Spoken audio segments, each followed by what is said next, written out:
Hello guys, good Monday to you. And you heard it right, good Monday. Not good morning, good Monday. It's the start of a new week, which means that in Sorare, we need to start looking at the midweek, which we're going to do today. And then we need to probably start thinking about a little bit further down the line, further down the week for the things like pooky. So trying to plan out how we're going to attack pooky this week, and also looking potentially at the weekend's game week today as well. Depends how we get on. But hello to everyone, and how are you doing? How was your weekend? And how are you getting on in Sorare as well? Lots of questions there, so I expect lots of answers. I've also seen, before we get going, I've seen we've got a couple of questions in the chat already. One of them put a smile to my face, actually, which was from Twitch Gaming, who said, when is the next NFL Rivals stream? I wanted to actually mention that because you will see in the title for today's stream that I've called it Midweek Scouting Game Week 462. So we're going to be starting off looking, as we usually do on a Monday, we're going to start off by looking through the midweek games and just having a discussion and a little bit of a probe into what are the good games, what are the good players, who's kind of cheap to pick up that could maybe help you budget managers as well if you're just looking for a few extra players to put in your Sorare teams this week. But then kind of once we've done all that, because it's a little bit of a quiet game week still, it's the international break and there really isn't a huge amount of games. I can't even put out a lineup for the midweek. So we're not going to have a lot to do lineup building. We're actually going to be going back to NFL Rivals because I need my daily Rivals fix at the moment. I've found myself every day since I've been playing this game, I found myself every day almost itching to get back on so I can play a bit more Rivals and I can keep the grind going. And it's a kind of itch, or it's an urge that I didn't have with the other Rivals game, which you are very well known about, which is Sorare Rivals. We're not talking about that. We're talking about a different Rivals game, which is way more fun, way more engaging, and way more rewarding. So we're going to be doing a bit of NFL Rivals today, and we're going to keep the grind going because I had so much fun on yesterday's stream, and I think a lot of you guys also enjoyed it too. So yeah, we're going to keep that going. Good day to everyone. Hello to Audris Finagris there. Hello also to Big Merc. Hello to Fury Sin as well. Twitch Gaming, of course, and thank you Twitch Gaming for dropping the links in the chat. So guys, if you're new on the channel, if you want to get involved in the games that we cover here today, you can find the links in the chat for Pooky, Sorare, and Ultimate Champions as well. There are no links at the moment for NFL Rivals, but I have reached out to the company to see whether they can do some kind of a link or they can give us something that I can then share with you guys, and you guys then get a benefit from it. So just waiting to hear back from them. Audris Finagris says he's winning a Tier 2 Limited from Champ America. Oh my God. We were talking about Champ America, weren't we? Before the game week started. And we said that this was probably one of the best game weeks to really have a good go in Champ in America, because there were not a load of entries in Champ America compared to the number of awards. It's like you had a 1 in 2 chance to get in the rewards positions, and you probably didn't even need a huge points total to get even like a low end and possibly even the high end. And Audris Finagris got a Tier 2, which is a great effort, man. Can you let us know what, in fact, we might even look at your team actually, Audris, if you don't mind. So is your name Audris Finagris as well on Sorare? If it is, we'll check out your team and we'll see how you're doing. If you guys are wondering how my teams have done from the weekend, and also if you've not caught up with the community team, then I'm going to show you in a second how the weekend's been for us in Sorare. Twitch Gaming says, no Sorare for me this midweek and weekend, playing NFL Rivals all day. So we've got him addicted. He's hooked to it now. Yeah, we're going to be doing some Rivals later. He won your first blueprint earlier today. And also, my first Super Bowl, need 2 more for a 90+ WR wide receiver. Love it. I love to hear, honestly, this is a game that I had no plan, no intention to cover. I didn't even know it existed until like last week. And then when I discovered it, I thought, you know what? I'm probably not going to get into it because it's, it's American football. I'm not into American football. I know nothing about American football. I'm not kidding. I'm so into this game at the moment. I still kind of don't really know what I'm doing half the time because it's American football. I don't really know what some of the positions mean. I have looked a little bit into it since I've been playing it, but I still don't know what half the positions mean. But the great thing is you don't even need to know. This is such a good game that you can just play it, have fun. It feels rewarding, and it's very addictive in a good way. And it's the kind of feelings that, I'll be honest with you, I was really hoping that when Sorare Rivals launched, I was really hoping that I would feel this way to Sorare Rivals as I'm feeling to this other Rivals game. And that's how frustrated I've been with Sorare Rivals, that it has failed, in my opinion, to deliver that giddiness, like where I almost, like even now, I'm thinking to myself, I can't wait to start doing NFL Rivals later today. I can't wait to play it again. Like I almost have that, it's giving me that real addictiveness that I feel I need that hit again. I need that dopamine hit from it. And I just don't get that from Sorare Rivals. And hopefully in the future, it will give me that. But at the moment, as a lot of you know, it's not that great. And so we've discovered a different Rivals game, which is absolutely amazing. And we're going to be covering it later on today. I covered it yesterday. We did a full 5 hours of it yesterday, which like I stepped off the stream yesterday and I thought, oh my God, we've done 5 hours of NFL Rivals. And I didn't even realize that 5 hours went by. Like that's the sign of a good game, when you lose track of time and you then think, shit, I've spent nearly half the day playing a game and I had no idea I spent that long. So we're going to be doing it later. And if you've not had a chance to check it out, you'll be able to see live on the stream what it's all about, why I'm raving about it, and why you probably should be getting involved in it as well, especially if you have been a little bit frustrated with Sorare Rivals at the moment. Hello to Pangelino as well. It says, how was your game week so far? Pretty good, actually. I'm going to show you that in a second. So that'll be the next screen that I show you. Hello to Arthur as well. And then Audris Vinagris says, it's Audrey 5. Let's just quickly take a look at Audris Vinagris' team, because he's winning a tier 2 in Champ America, which I think is really cool. So let's have a little look at it. So this is how Audris Vinagris is doing. He has Dennis Bwanga, who got a score of 100. Kai Wagner, oh my God. He's got all the big hitters here. So Steve Clark done incredible. We love our Steve Clark, Superman Clark, as he really should be called. So he got a clean sheet away to Colorado, and his AA was absolutely brilliant too. 18.6, love it. Good old Steve Clark still delivering the goods there. Kai Wagner with a score of 97.3 away as well. I mean, talk about the MLS flipping the rulebook upside down. Ordinarily, teams don't do that good away from home. But this season, we're finding that a lot of teams are doing very good away from home, actually. And the players are reflecting that too. Carlos Gil, who he captained, which was actually the right decision in my opinion, but it just didn't pan out, only got 41.5. So Carlos Gil, if he'd have done what he usually does, then I'm sure Audris would have probably won a tier 1 or even a star. And then Yuya Kobo with 65.7. I actually don't like this guy, but he's done really well. And then Dennis Bwanga, of course, with a hat trick of decisives there and a perfect score of 100. What a great team. Great team. He opted to play in here because he doesn't have, with these cards, enough new in-season cards to play the MLS Special Weekly. And as I mentioned, this weekend, it was so quiet for entries in Champ America because a lot of managers had shifted their America players over to the MLS Special Weekly.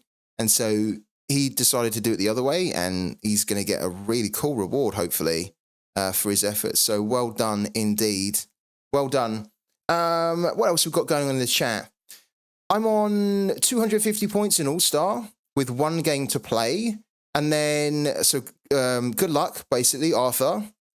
I mean, All-Star is difficult. If you're on 250 in All-Star, you're probably going to need like 100, maybe a little bit less, really. But ordinarily in All-Star, you need to be aiming for 350. So I think you've got a lot to do there with one player left to play. But let us know how it goes, man. Andre Chromo says, hello, mate.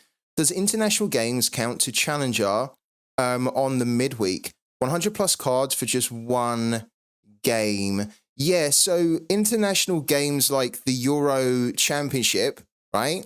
So the qualifiers, or not the qualifiers, they are the qualifiers, but the qualifying final rounds, they count.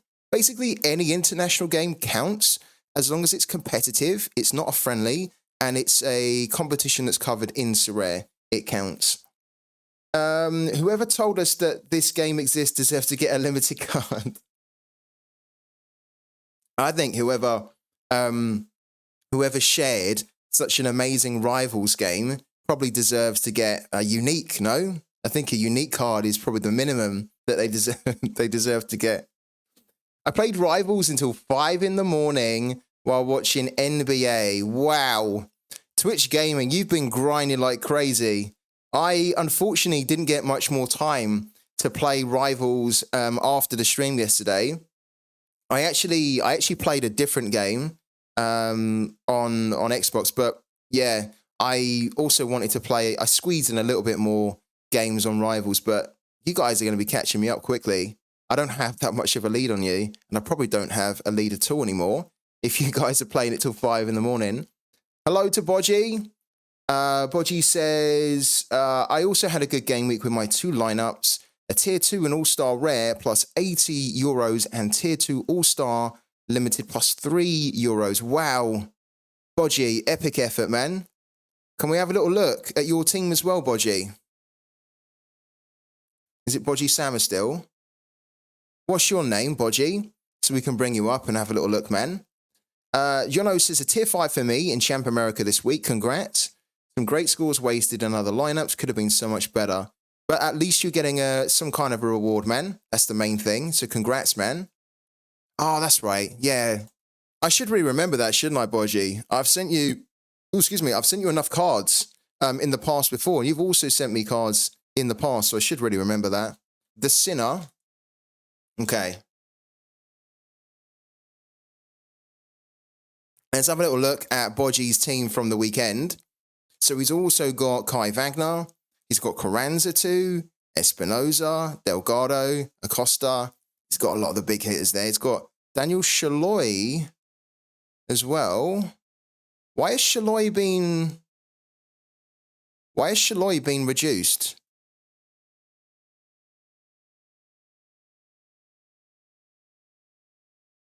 Oh my God. Shaloy's score has been nerfed hard. He had a score of about 70, 80 because his AA was around 20. So what have they taken away from him? I don't know what they've taken away from him. This is one of the features that I'd love to see in Sorare, where when the scores are changed, you can see exactly what's been removed. You can't see it at the moment, but he was on a much higher score than that. That's a shame for him. But let's go back and let's check out. He's 18th in All-Star Rare at the moment. And this is the team for Bodgy. So Pulido with a perfect score of 100. Espinoza is the captain with a score of 74.5. Good captaincy pick there. So I think that was quite a good game too for him. Delgado with 73.1. Herbers with 71.7. Incredible. The only player that really let him down was the goalkeeper. Other than that, he was on course to potentially win it. Look, he needed another 45 points from somewhere to get into the top spot. What a great effort, man, Bodgy. Seriously, well done, man. I'd be well happy with that. Tier 2 rare and £70 cash as well on top of that. Incredible effort. Absolutely incredible. There are a few more games still left to be played. So you can see there's 7% of the leaderboard still. But, I mean, he might drop a little bit, but he shouldn't drop outside of the Tier 2. He's got a nice 14.35 cushion there. And then All-Star Limited, which is where he's also getting a tier 2 card, and in £2.72. This was a real mix here between MLS and also another La Liga Smart Bank. He has Inigo Vicente, who I quite like. He doesn't really tend to score super high, but he got the score of 60 there. Cucho had a really underwhelming game because they lost 2-0, and they were down to 10 men as well, Columbus Crew. But then Acosta, he captained for 73.1. I think that was smart. Kai Wagner outscored him, but I wouldn't have expected Kai Wagner to have scored so good away from home. So it's always, if you've got Kai Wagner, you need to play him, of course. But I think if you was a Kai Wagner owner like Bodgie, probably would have been a little bit of a surprise that Portland lost 3-1 at home and Kai Wagner hit such a mammoth score away from home as well. And then Zach McMath with kind of a pretty average score. So good effort, man. And a couple of his other teams done okay, but it looks like they're just going to miss out. He's also got Hoyos. I love it. Good old Hoyos. I'm going to show you my team in a minute because I captained Hoyos and I was so happy when he scored the goal, because if he hadn't have scored, I might have missed out on a card award in Cap 220 Rare. This guy is just so freaking good, and he's so consistent as well. He's in really good form right now, and I love that he's starting as well. So the coach of the team has recognised that he's in a rich vein of form. So rather than leaving him on the bench at the moment, he's playing him, he's starting him. They didn't win.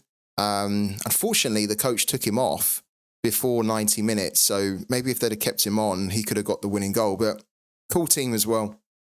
Very cool.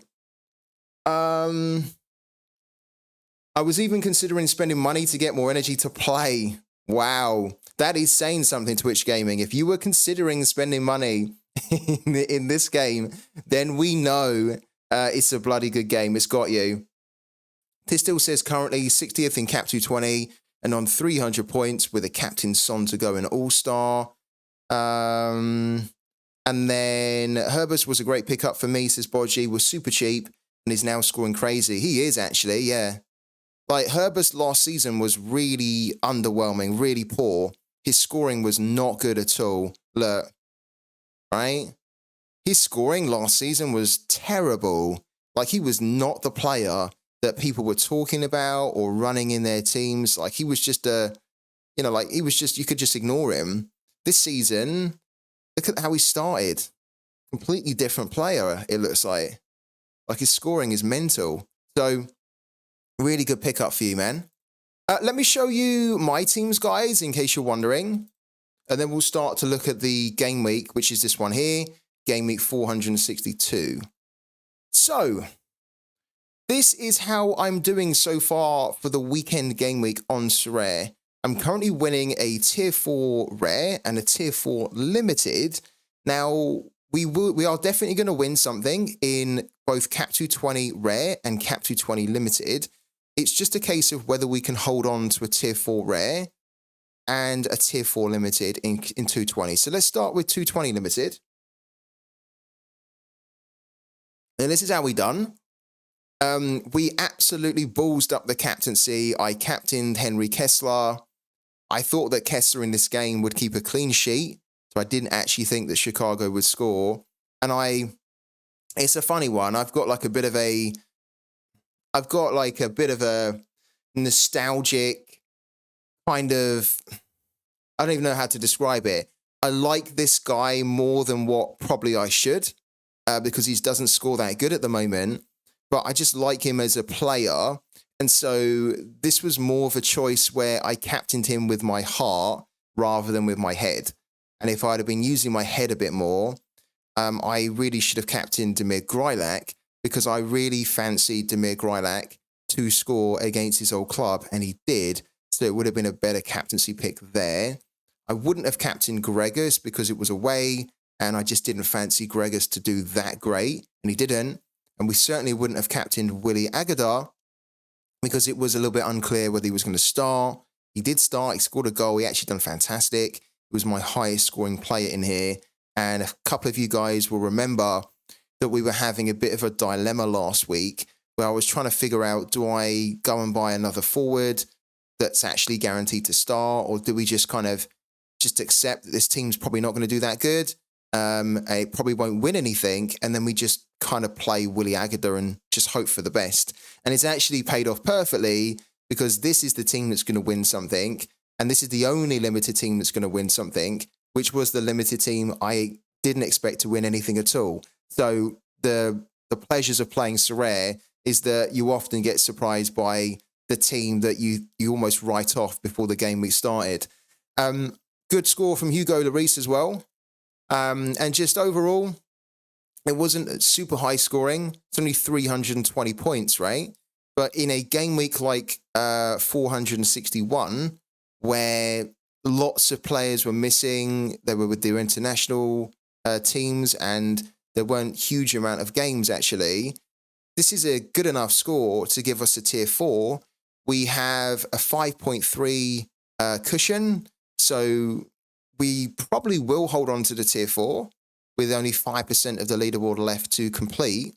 But even if we do miss out on the tier 4, it will then mean that we will get a high-end tier 5. But I'm expecting us to get a tier 4 from that one. So pretty good, and very grateful that we win something, even though we completely got the captaincy wrong. Whenever you get your captaincy wrong in a Sorare team, but you still end up winning a card, that is like a massive game week for you then. Because technically, in Sorare today, you're very lucky to win a card reward or any type of reward when you get your captaincy wrong. And you can see here, we got it completely wrong, but we still end up winning, which is great.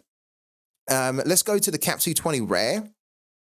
So you can see in the Cap 220 Rare, this was a team that we didn't have much choice or much flexibility, to kind of build or put together. So what I mean is that we only really had these players that could fit into Cap 220 that also had games in, in Cap 220, in game week 461.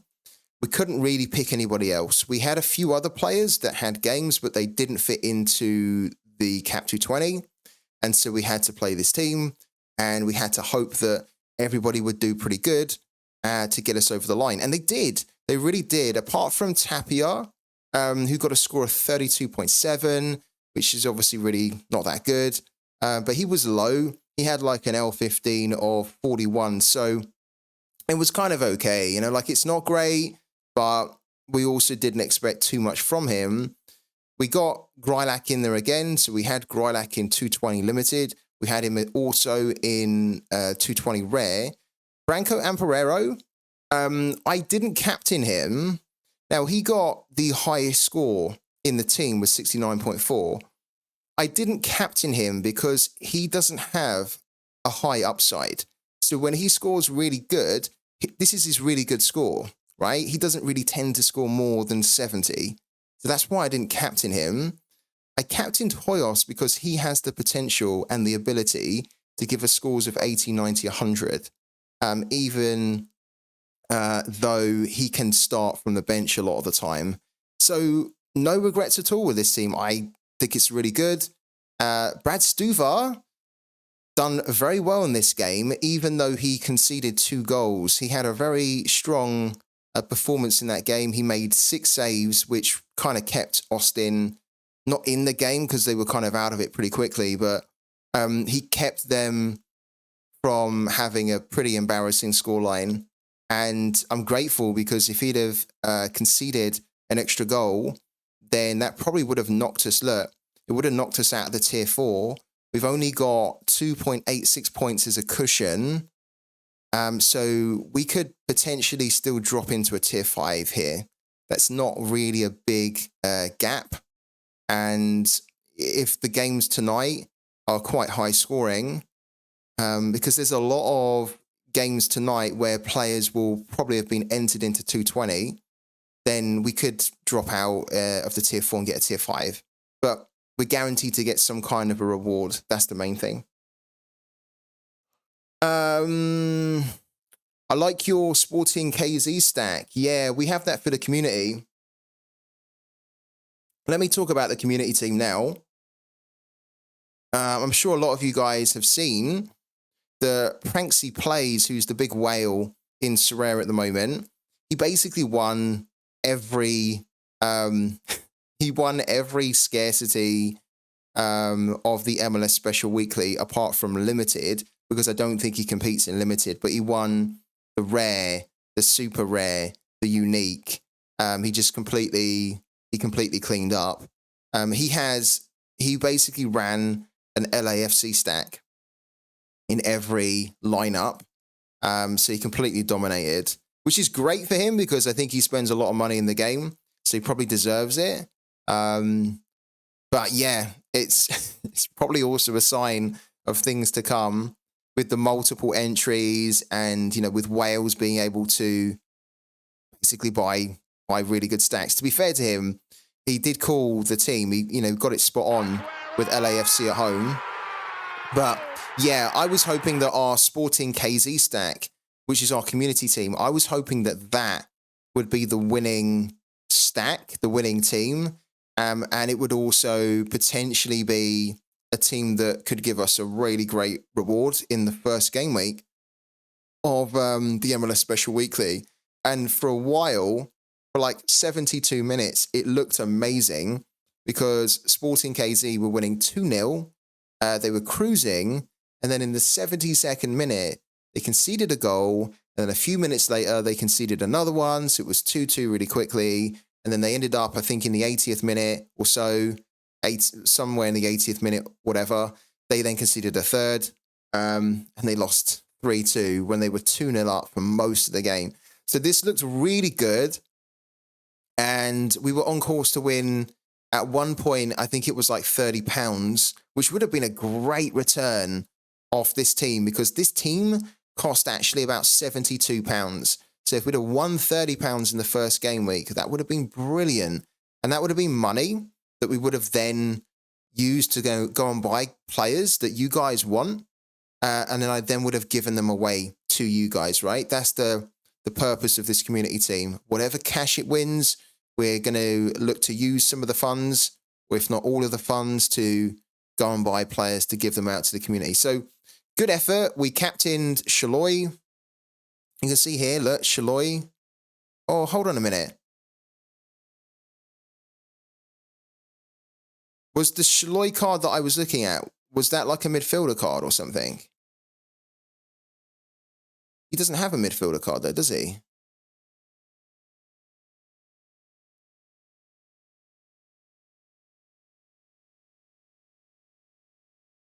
Why is it still showing 84.6 here when we looked at the other Shaloy cards?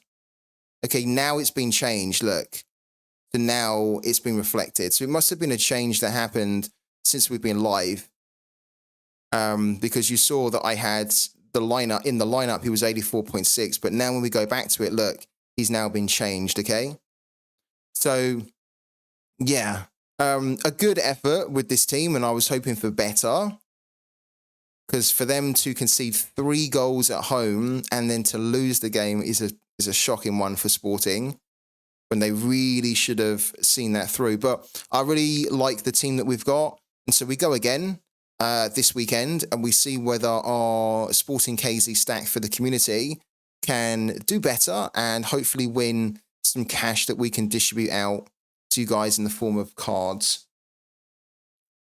I'm really excited building lineups for the weekend. Finally, update rolls out. One bad thing is that I need more goalkeepers. Yeah, I also need more goalkeepers too.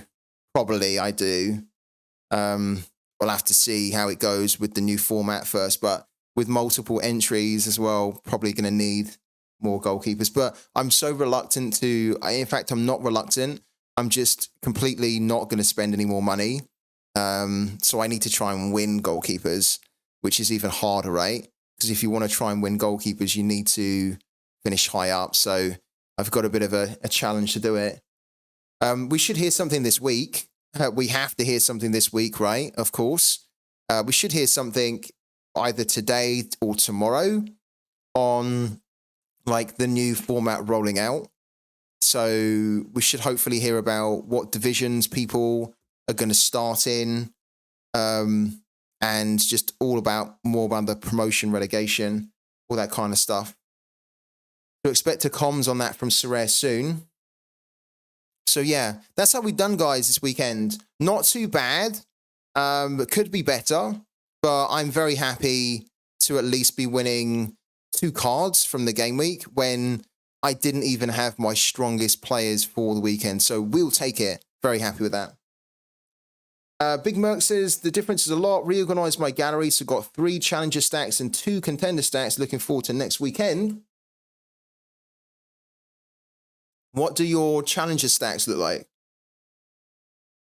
Do you have a mix of European and like American?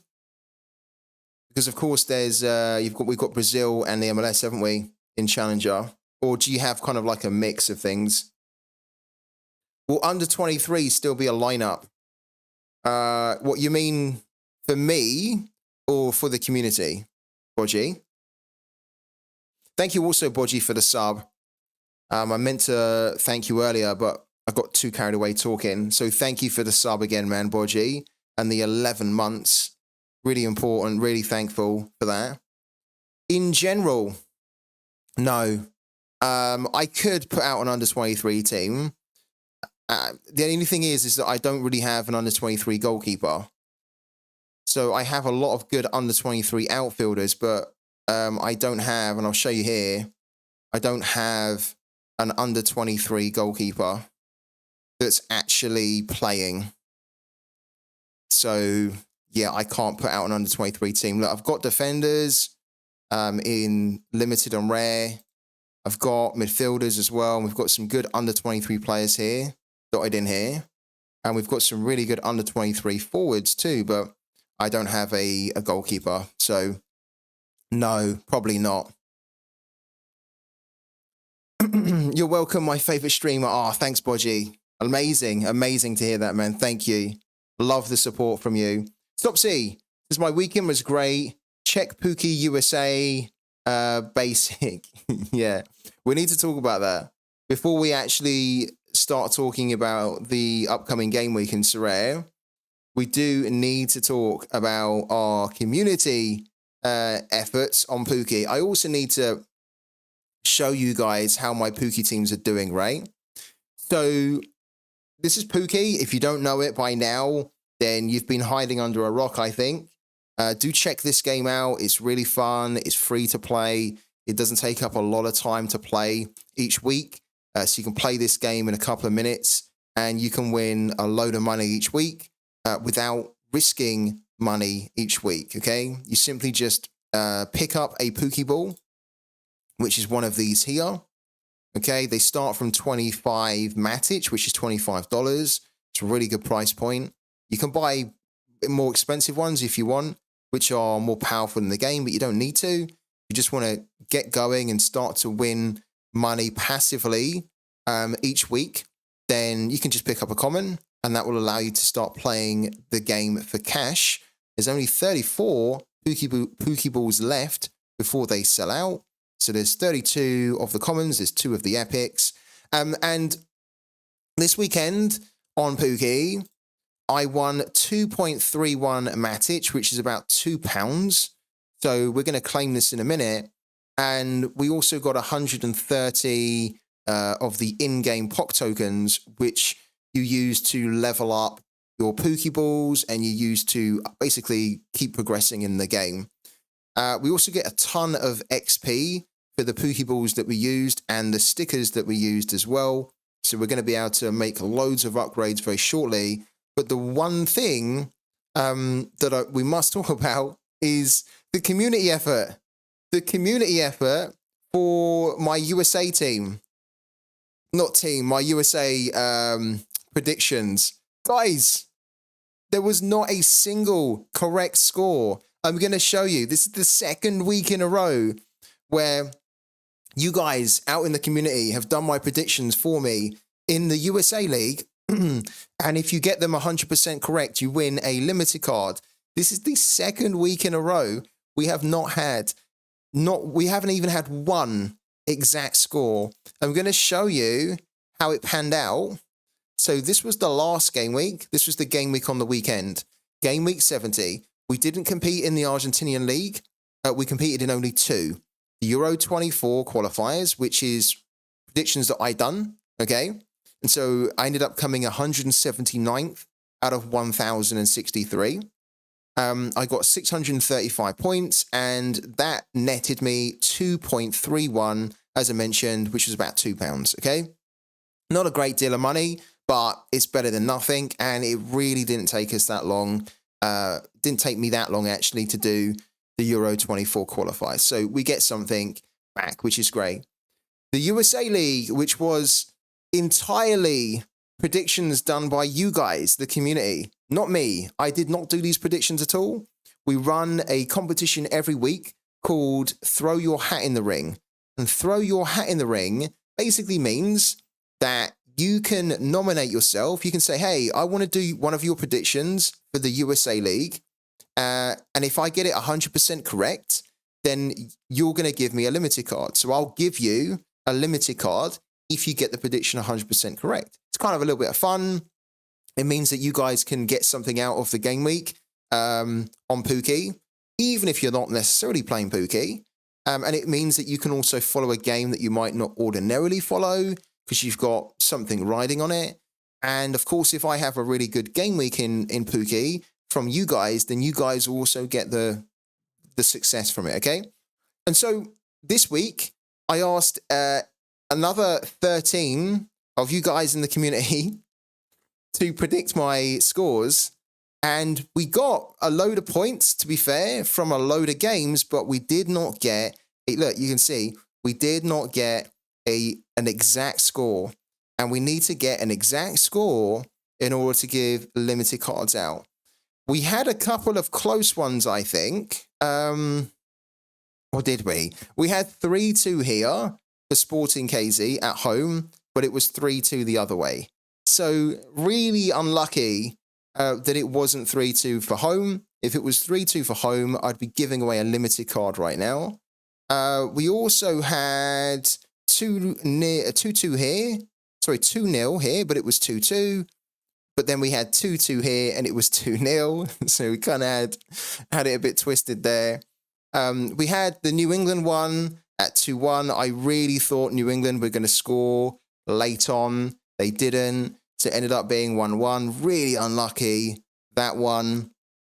And so, yeah, if I bring up the tracker here, it's going to be a screen that you guys aren't going to want to see. But there it is, the red screen of death, the red row of death, or column, should I say. This indicates that nobody this weekend got their predictions 100% spot on. So unfortunately, we can't give a limited card away. I thank everyone for doing the predictions again. Hopefully you had a lot of fun doing it. And of course, tomorrow, I'm going to open up the free tip scout coupon called Throw Your Hat in the Ring. And then that means that you guys have another chance to have another shot at winning a limited card.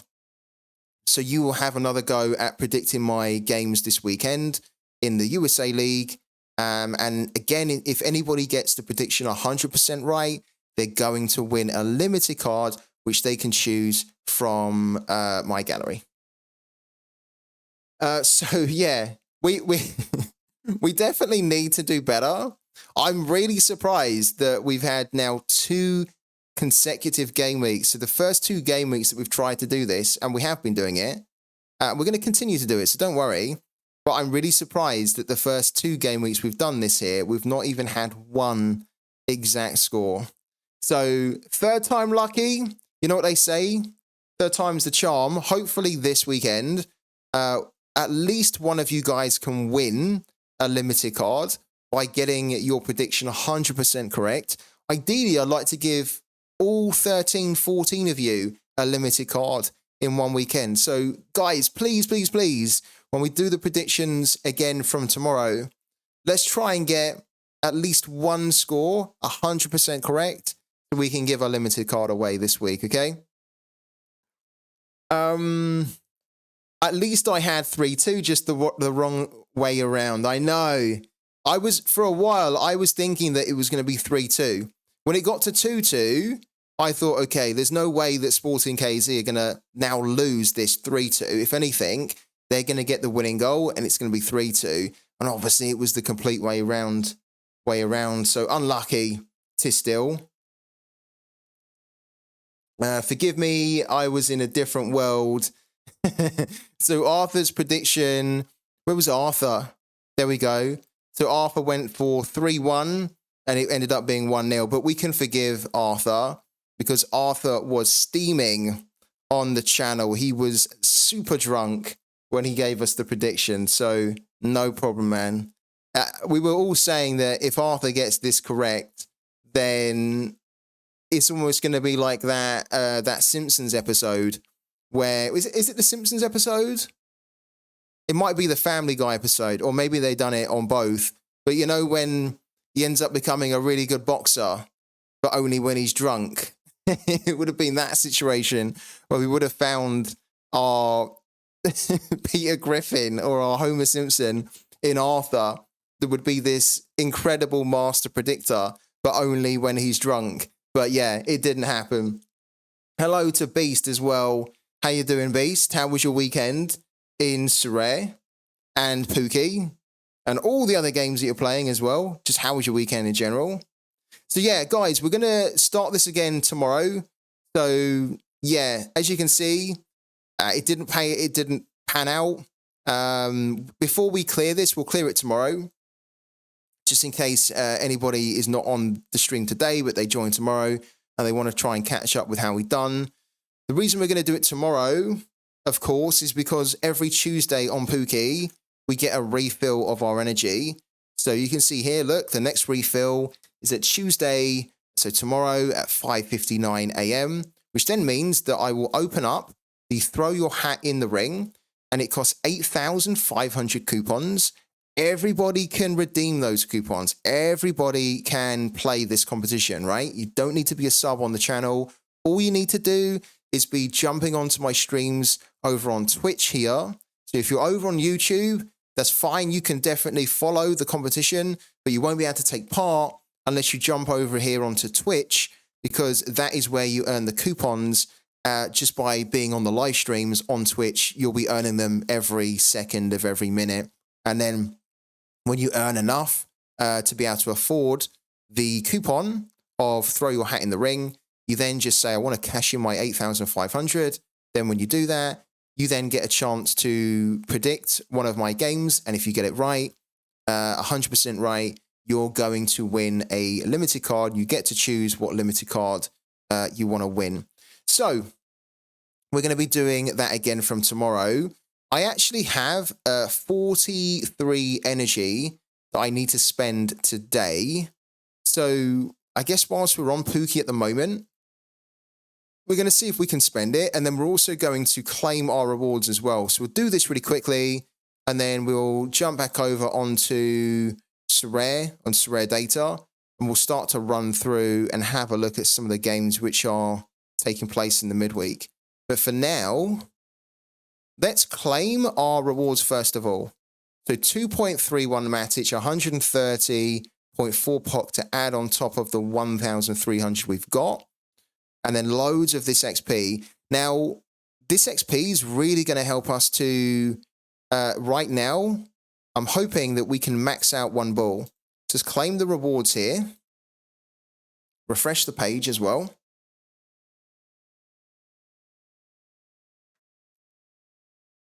Free tip scout, I need 15 Matic to ascend my balls. I just need to win 5 Matic. Wow. You're going to be doing ascension before me, Arthur. I am close to ascension, but we're not quite there yet. But we should be able to max out one of our balls now to level 60. And then we just need to get the other one up to level 16. I think the other one is like level 56 or something. Okay, we've just claimed our rewards. We're going to refresh the page again. We're just waiting for it to create the transactional blockchain. There's that sound to indicate that it's done it. And we can't claim the XP on this one because I no longer have the sticker. I need to talk to Pooky about that. I still haven't done it, but like if you get XP on a sticker or a Pokeball that you're using in a game week, but then you send that sticker or you sell it, then the XP will still be attributed to your account, but you don't have that game item anymore. You don't have that asset. And so it keeps popping up and I can't kind of do anything with it. So it's a little bit annoying. So I don't want to see it. So I need to talk to Pooky to say, is there any way that I can't see this anymore? Can it just be removed, whatnot? Yeah, but that's something for me to do, not for you guys to know. For now, let's go and upgrade our Pokeball. You can see that we've got a new POC balance here of 1,448. And we've got Matic of 2.557, which is about $2.60. So we need to try and win a lot more Matic. And then when we can, and when we do, it will allow us to then go back into the marketplace, not this week, but hopefully next week. And then we can buy more sticker packs and potentially more Pokeballs as well. But we don't really need a Pokeball because we have enough already. But we do need a lot more stickers. And the sticker packs that I buy, I give the stickers away as well.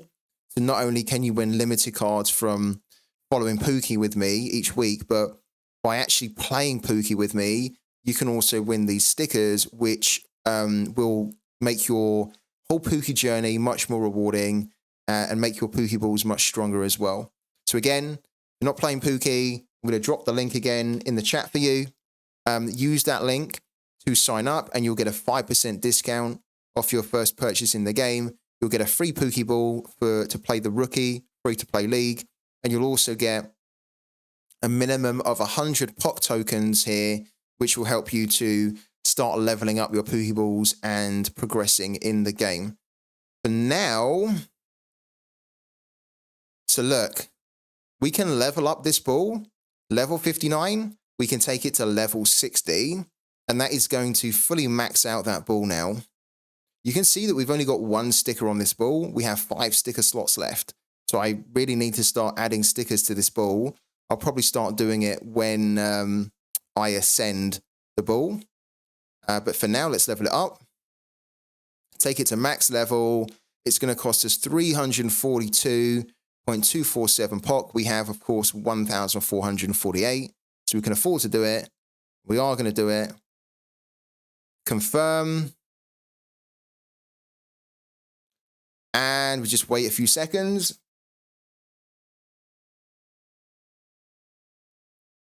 And there we go. This is our first max level Pokeball.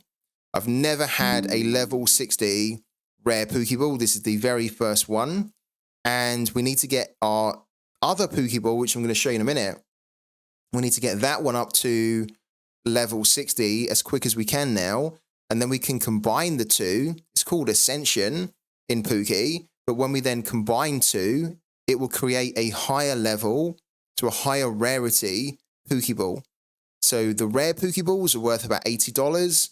If I combine two $80 rare balls, it will create a epic Pokeball that's worth $400. How cool is that? So we're going to be doing that hopefully within the next month once I get the next Pokeball up. So let's put the over 2.5 up to over to 58%. Confirm that. And you can see that this is now ready to be ascended. Okay. So we need another maximum level Pokeball in the rare. And then we can ascend our Pokeballs. Look. The upgrade will consume and destroy both Pokeballs to create the new one.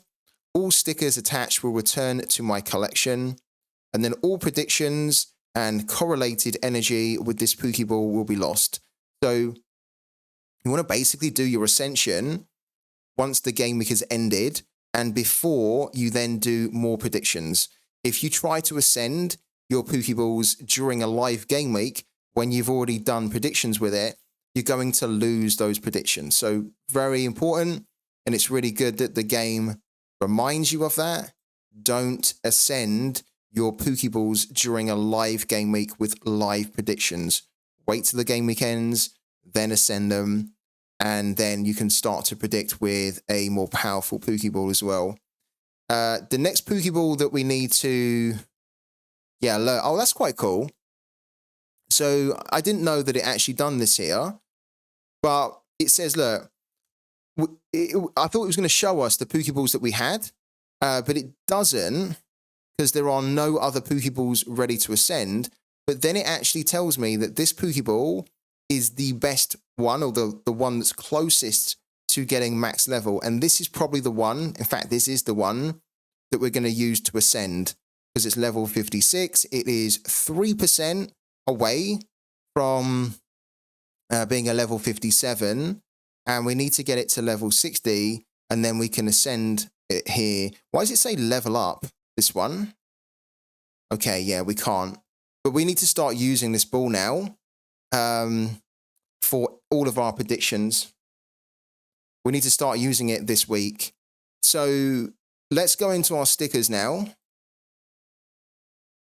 So you can see with the stickers that I have one sticker where we can level it up. We've got 4 stickers which are max level, and they're ready to be ascended to higher rarities. So I'm just figuring out, I don't think I want to ascend these ones. I think I want to ascend maybe like the 1-1. So I'll probably use these to turn the 1-1 into a rare. Sopsy, finishing 3rd in the base USA table means I can ascend now. Oh, lovely. So you finished 3rd in the base leaderboard. Wow. Good effort, Sopsy. Really good. What was your, I guess we'll look at it now. We'll go and look at how Sopsy done. Confirm that one.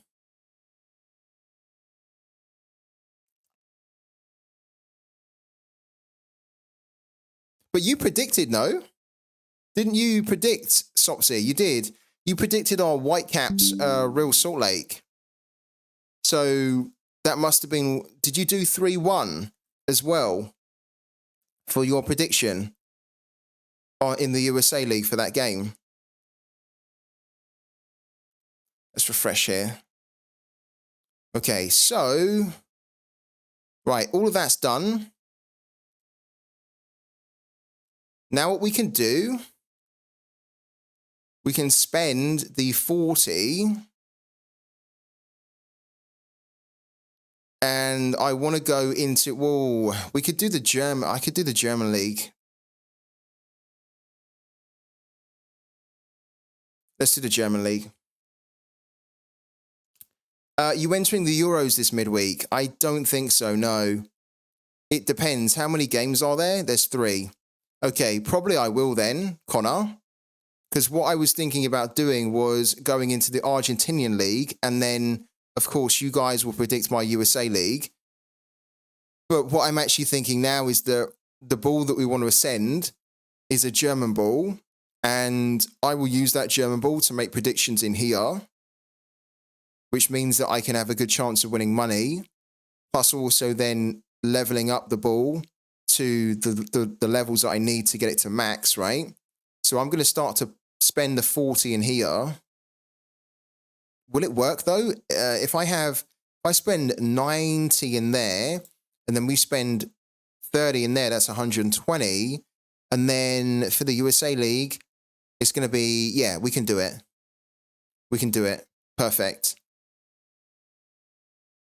So you know what I could do? I could spend the energy in here now. Yeah, I'm gonna do the same, Connor. Yeah. Good shout, man. I wasn't even thinking about doing that. But actually what I could do now is compete in 3. So Euro 24, the German League, and then the USA League, which will again be the league where you guys can do the predictions to try and win a limited card. So let's do the Euro 24 qualifiers here. We've got Wales versus Poland. Now, I have a Pokeball that has both Wales on it here and also 1-1. And I think that's what I'm going to do.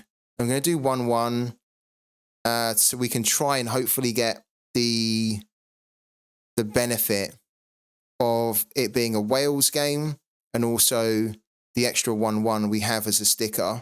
Let's do that there. And then Ukraine versus Iceland. I'm going to back Ukraine to win 2-1. And ideally, I don't want to use this ball anymore because it's maxed out. I need to be using this ball. This has home and over 2.5. That's good.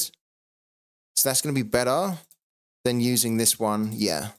We need to use this one as much as we can. So let's do that. 2-1. Okay, and then Georgia versus Greece. Oh, okay. Yeah, there was a question in the chat from somebody who was saying, it was Boji. Does anyone know if Kovic is going to be able to play this next game? I don't actually know.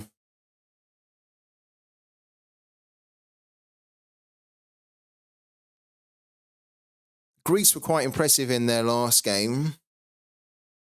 Maybe I need to back Greece to win this one 2-1. I don't know why, but it's just a feeling I've got. He was suspended because of yellow cards. If he's back, then it definitely changes things a little bit. Thank you for that, Twitch Gaming, as well.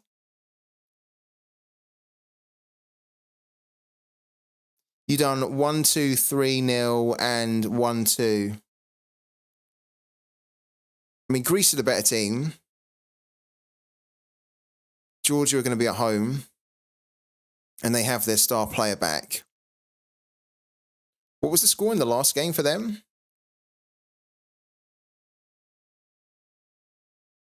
Yeah, there's Kovic predicted in the lineup.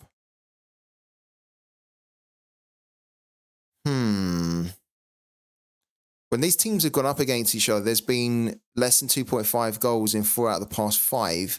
That's interesting. But at the moment, there's been over 2.5 goals in 6 out of the past 7 games that Georgia have been involved in. Greece have a very good record against them. Look, Greece are undefeated against Georgia in 100% of the past 8 meetings. That's really good. I'm going to go for 2-1. That was my initial instinct with this game. So we're going to go with 2-1 on this one. And we're going to use this ball here because we need to use this ball as much as we can. Okay, so that's done. And I've got 13 energy left over. So what I'll then also do, we go back to game week 71. That's done. And then I'm going to start to spend this energy in the German league. Leipzig versus Mainz. Okay, I'm going to do 3-1. And this sticker actually has Leipzig on it as well, so it's the best Pokeball to use. I think this could be another 3-1 or 3-2. Do we do 3-2 this week in the German League? I think we do. I think we try that crazy strategy where we try and do 3-2 for every game and then see if we can just get 1 or 2 that are 3-2 because that's all we will need in order to win a lot of money. So let's do that. We'll do this one as the 3-2 for 865.1, which is mammoth. All right, cool. And I've got 3 energy left over. So what I'll probably do is I will be checking later on today whether the odds change for this game, the German League game, and also for the Euro game as well, for these 3. Because if the odds change and it means that I can get more points by updating the prediction, which is only going to cost 2 energy to do, then I might as well use this 3 energy, because if I don't use it before tomorrow, I'm going to lose it. And so that's what I'll be doing with the remaining energy. I'll be double checking these later. And if there are any opportunities to squeeze out more points from these predictions, I'll use it to update. Cool. Hello to Pirek. Hi, FTS. I did something very risky for the upcoming game week. Do tell. Do tell. We love risky plays. I love to hear them anyway. I don't necessarily love to do them myself, but I love to hear them.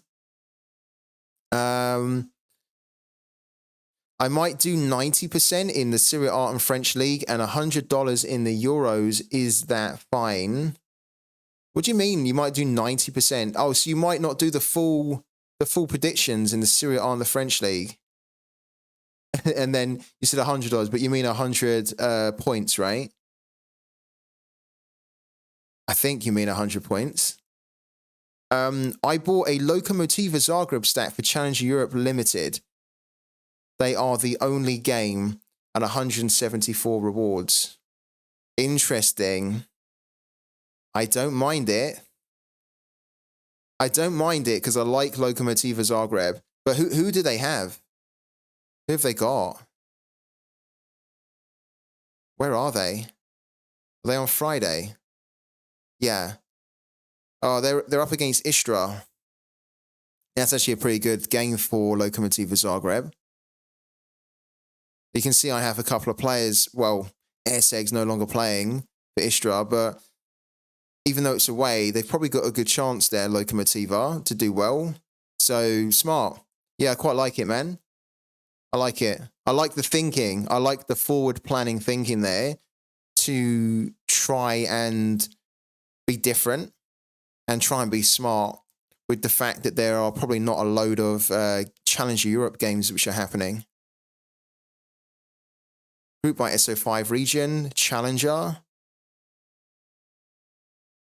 There's America.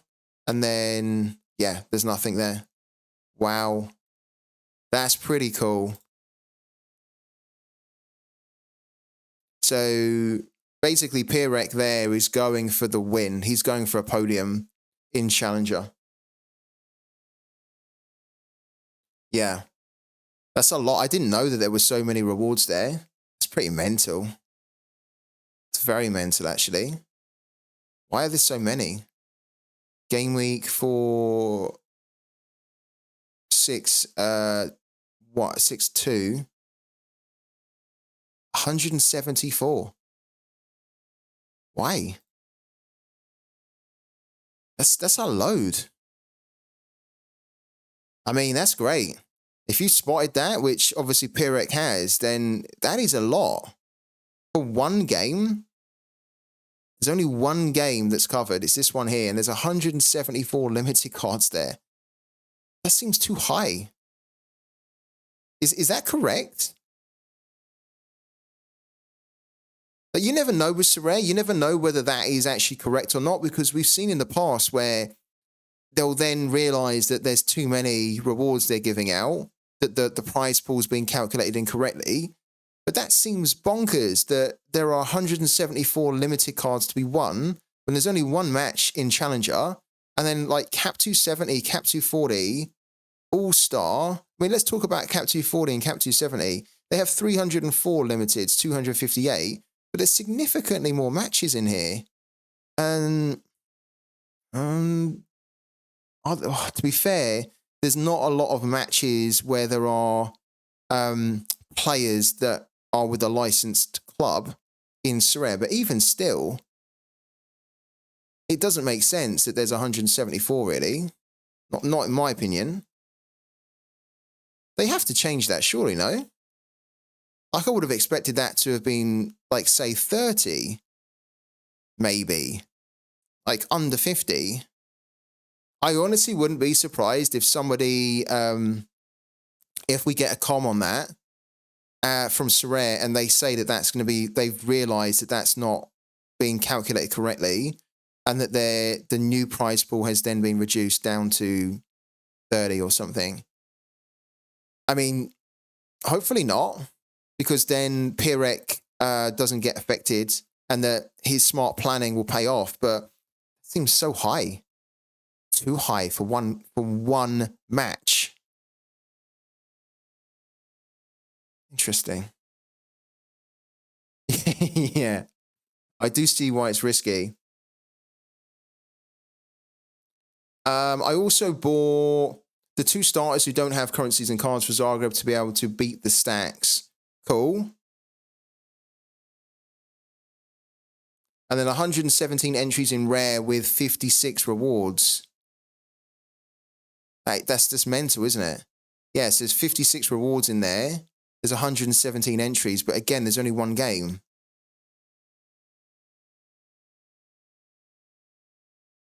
Bizarre. I mean, I hope it pays off for Pirek there. I really do.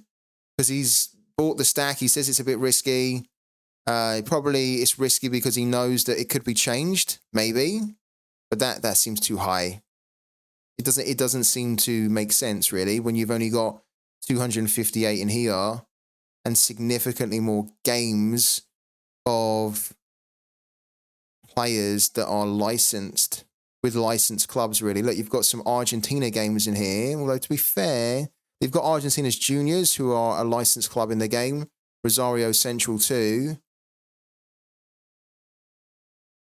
There's not many games. In fact, there's no clubs here which are officially licensed in the game, so they don't really count. The same for Chile. But then you've got J-League in there. Those clubs are covered.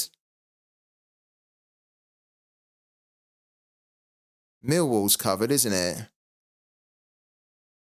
But then the other ones are not. Interesting. That's one to keep an eye on. Definitely. I'll be keeping an eye on that to see whether that gets changed or not. Should we, whilst we're looking at the next game week, should we actually start diving in to the games which are happening? I think we should.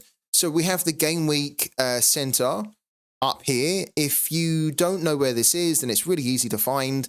It's quite useful as well to look at the game week center when you're planning for a new game week, especially the midweek game week, where there's often a lot of opportunities to win, more so than you get on the weekend, with less managers being able to enter teams in the midweek. So if you want to find this here, if you really don't know where to find it, you go onto Sorare data, and then where it says game week, you just click on game week. It gives you a drop down, and then you want to click on games under football, but you could also do it for basketball and baseball too. But because we only cover football, we're going to do it for football. Click on the games there, and then that brings up the game week center. And then what you want to do is you want to make sure that you select the right game week. So by default, it will default naturally to the live game week. But if you're planning for the next game week, you need to make sure that you use the arrows here to tab to the next game week, right? So game week 462 is this midweek, and that's what we're going to take a little look at. And then you can start to see by day the games which are taking place, right? And there's also a tab here. There's like a menu here called matchups. And this is really useful because when you click on this here, it then shows you a load of stats and data, which kind of sometimes looks a little bit overwhelming, but it's not really. The main thing that you need to think here is that when you see more green scores in these columns, then it basically is good. So the more green columns or green data you see, the bigger the mismatch, effectively, according to the data on Sorare data, and also according to some of the odds as well, because a lot of these calculations are done based off the bookmakers' odds for whether a team is considered a big favorite or not, and whether a team has a big chance for a clean sheet and 3 goals scored and 3 goals conceded, etc., etc. So that's how you find it. And what we're going to do, we're going to start to look at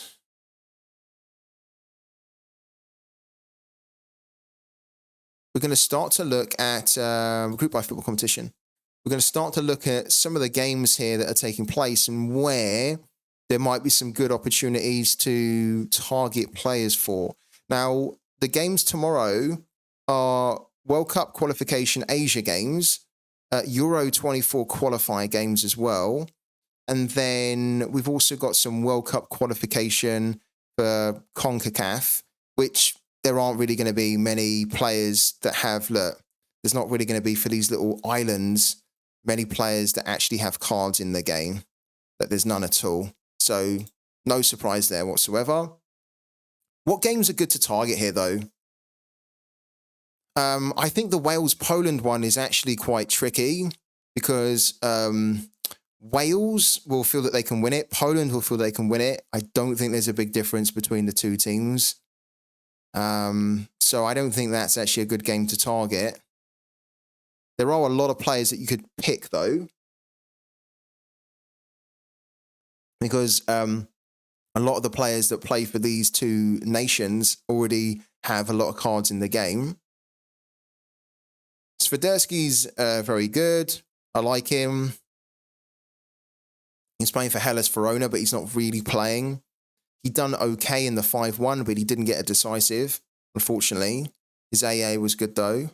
It's quite a cheap forward, but I think if I was actually going to look at this game, I would probably try and target some cheap Wales defensive players, like a Neco Williams, really, for 327. He's got a low L15.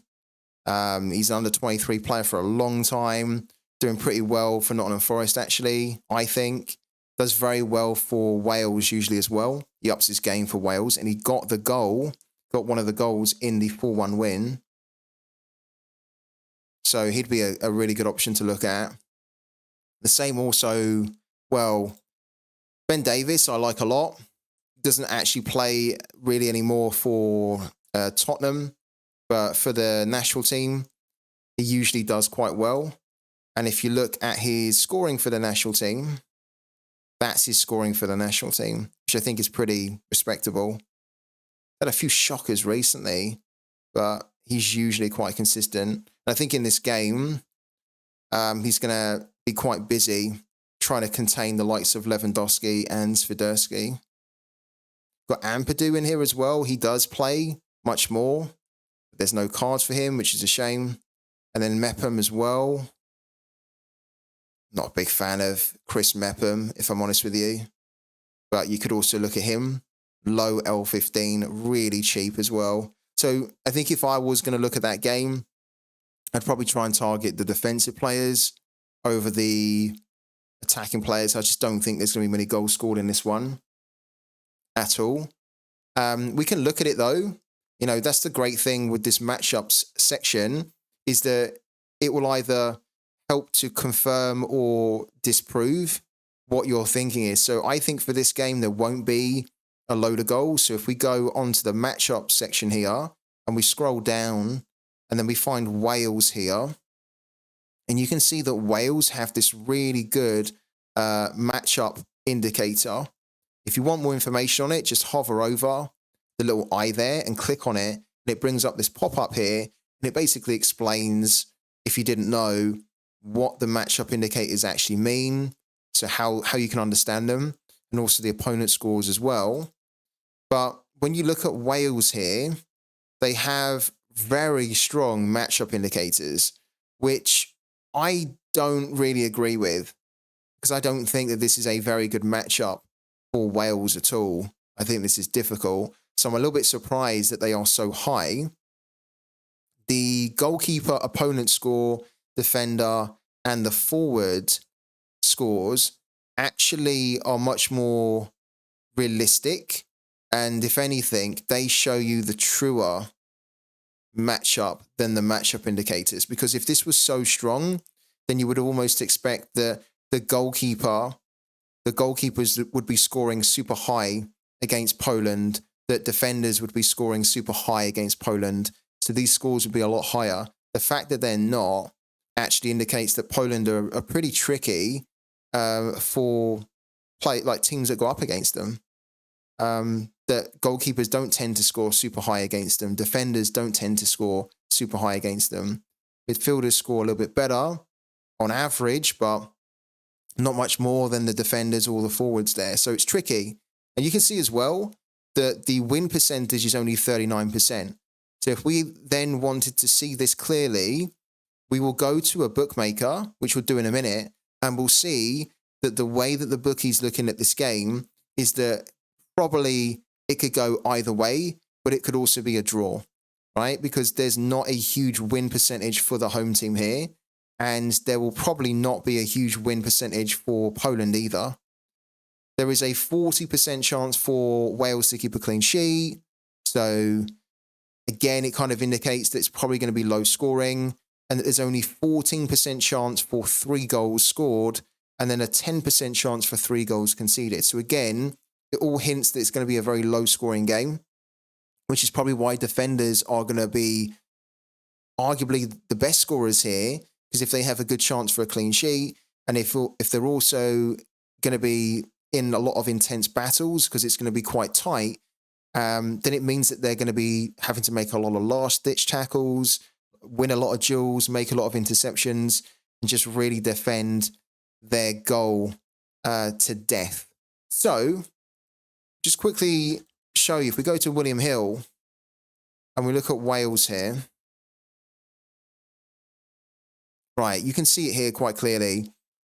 Wales have odds of 2.45 to beat Poland, right? So they have the shortest price, which indicates that they are considered the favourites here. Now, even though they're the favourites, they are not strong favourites to win this game. Any price which is over 2 does not indicate that that team is super strong and almost has a strong certainty to win.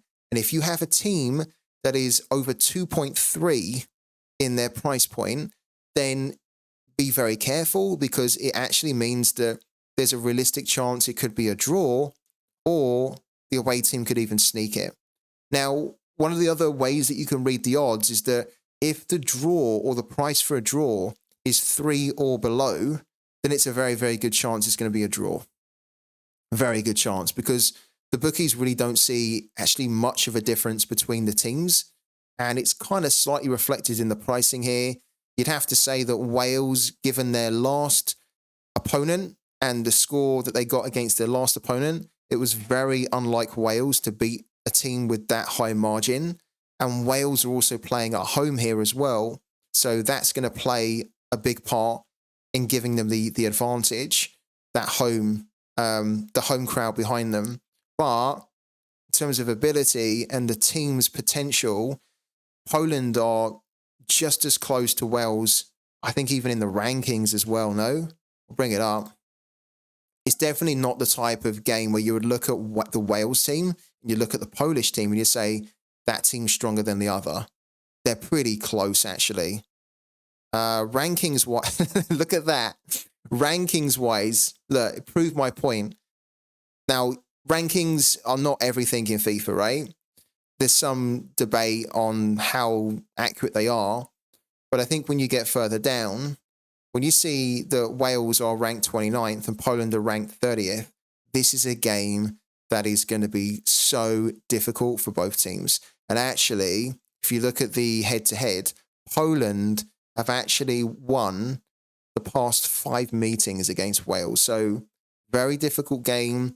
This is probably a good example of a game where you don't really want to be focusing on it if you're looking for players to bring in for your game week, right? You could, and there are some players in here that are really cheap that could do a good job for you, but this is such a difficult game for Wales and for Poland that it's unlikely that there's going to be one team that completely smashes the other team, and then you've got players that are hitting scores of 80, 90. Like, you want to almost find a game where that one team can smash another team, and then it gives you a opportunity for most of the team to then be hitting scores of 60 points or more. This isn't really that type of game, so it'd be one to kind of avoid. Hello to Mark Gork. How you doing, man? Servos. Georgia-Greece is also tricky. I don't think that, again, for the same reasons, I think that Wales-Poland is tough to call. I actually think Georgia-Greece is a little bit tough to call as well. I would probably back Greece here. The problem is that I think a lot of the Greek players aren't really available. Yeah, there are quite a few Greece players that have cards, but you've got a few players that aren't around. Tsimikas, of course, is in there. 327, probably one of the good players to invest in general. Mavropanos is brilliant as well. for West Ham, only 491. That is pretty cheap for him. He's just coming off a huge score as well for Greece in the last game. Again, not really the type of fixture that you want to be focusing on. If we go to the matchups, we'll be able to see where it ranks.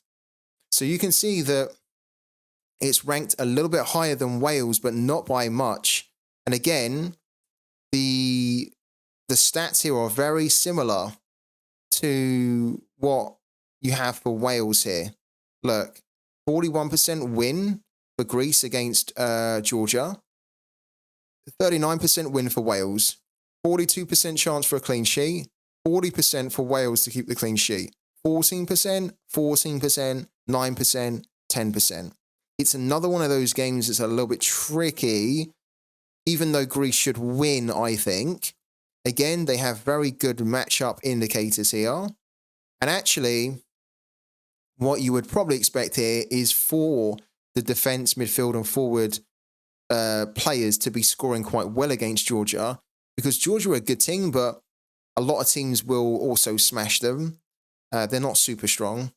And so that's why you get some strong matchup indicators here, or player score indicators here.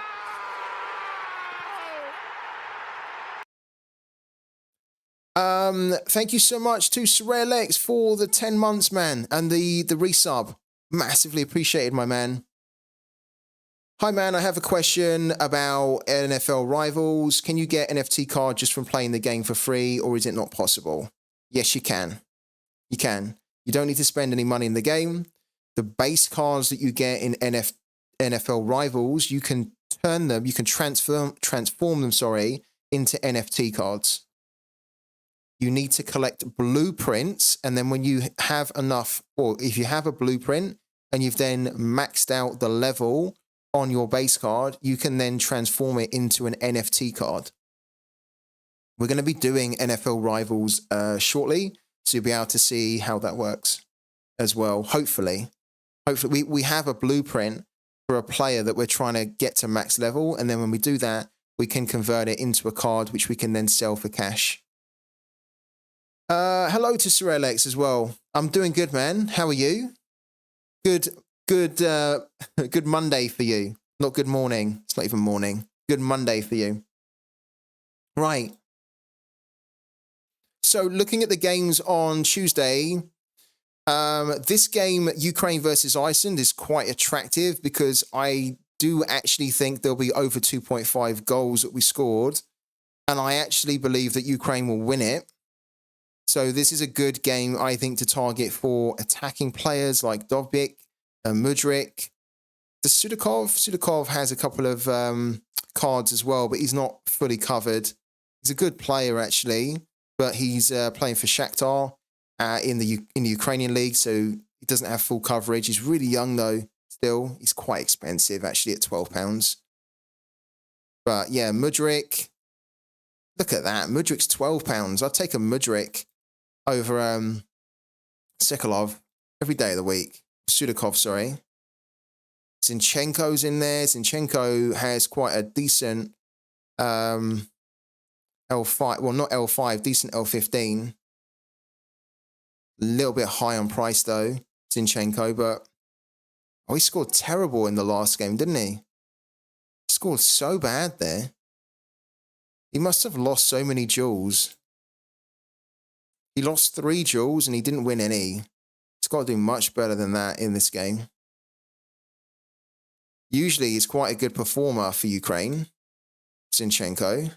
Look, that's his scoring for Ukraine in the past 19 games. Very good, but that last game was unusual for him. Look, doesn't really tend to do that. How much is Mikalenko? 492. Interesting. Yeah, I definitely think it's an over 2.5 game, this one, because Iceland, most of their games are over 2.5. Ukraine, most of their games are also over 2.5. How much is Lunin? £38.23. Okay.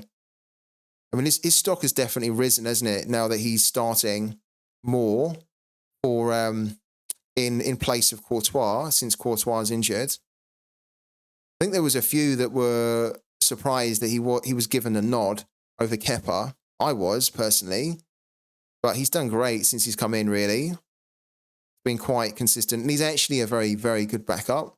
There's a big argument that Lunin has maybe been a little bit wasted, just kind of being the backup at Real Madrid, even though he's like the number one for Ukraine.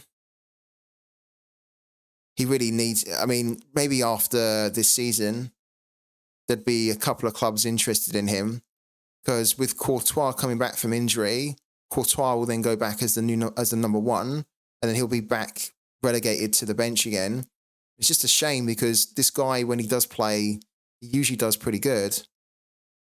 So maybe there'll be a club that'll be interested in picking him up long term, because he doesn't really get enough game time. And he probably could be a starter. Look, when he plays, he does usually quite good. But I mean, he's playing for Real Madrid as well, so it's kind of difficult for him to score badly because they dominate teams, but you've still got to step up, right? Can't wait for the new update tomorrow, says Arthur.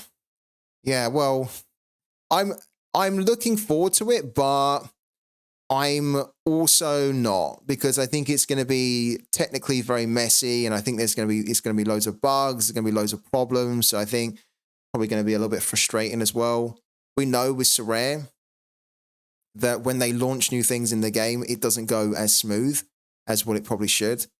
So maybe they can surprise us tomorrow, but I think it's also going to be, yeah, we're going to have a bit of a pain barrier to go through.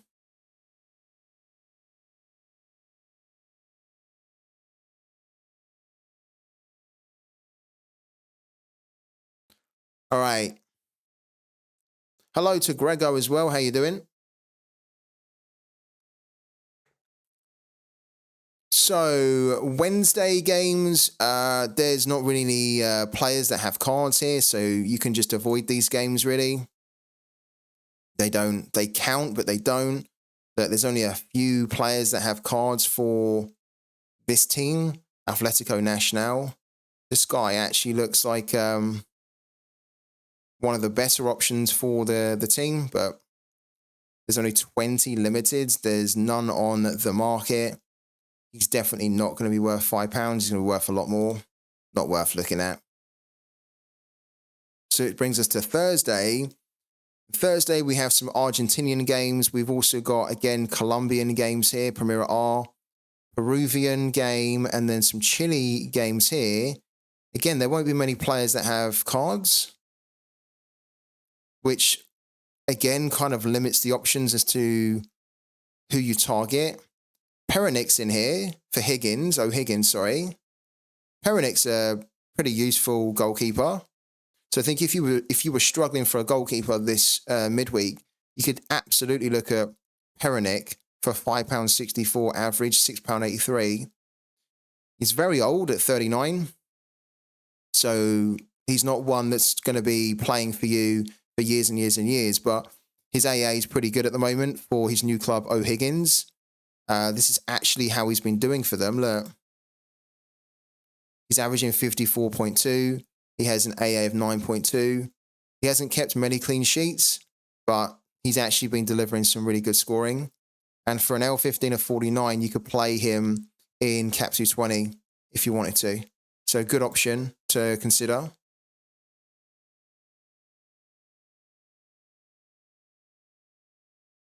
This is a good game for Rosario at home against Barracas. This is a good game. I'm good, man. Yeah, I'm good. Ready for tomorrow, says Grego. Same. Ready, excited, a little bit apprehensive. But yeah, generally quite looking forward to the new format. Yeah, this is a very good game to target. And actually, if we looked at this game in the Game Week Center and the matchups, I would expect it to be quite high. And look, there it is. Rosario, very strong matchup indicators. Look, 13 for goalkeeper, 9 for defense, 14 for midfield, 11 for the forward. And you can see here that on average, goalkeepers are scoring 54 against Barracas. Defenders are scoring 54.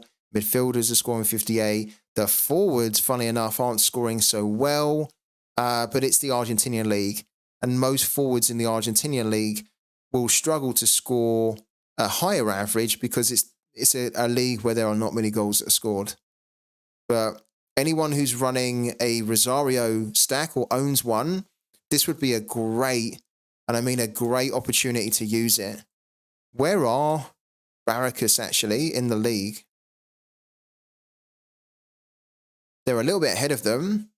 And to be fair, they've been performing pretty well.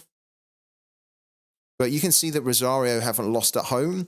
They've only conceded 1 goal at home so far this season too. So look at that. And I think Barracas away, they've only lost 1. They haven't scored many. But Rosario, you would expect them to have the win there. What players actually are good to target? Malo's not bad. Braun, £11.29 for Braun. It's pretty good, actually. Good levels of scoring. I've said in the past I don't really like this guy, but at the moment he's doing very well. This is another option for goalkeepers here.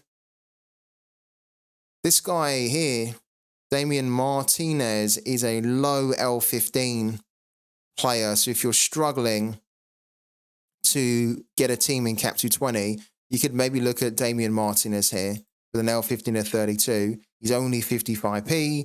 He doesn't tend to score great all the time. So you kind of need to catch him when he does this here. But this is the type of fixture where with his opponent's score, he could hit a score of 97, 99 in that type of fixture. Wouldn't really go too hard on the forwards here. Would be focusing on running with 2 defenders and then 1 midfielder. Maybe Campaz, actually.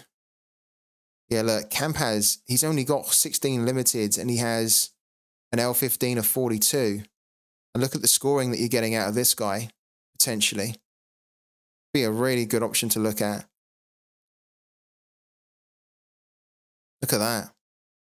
He's got AA, he's got attacking returns. That's the type of player that you want to be targeting. I don't know whether you'd actually be able to pick him up because, yeah, he's like a new mint in the game.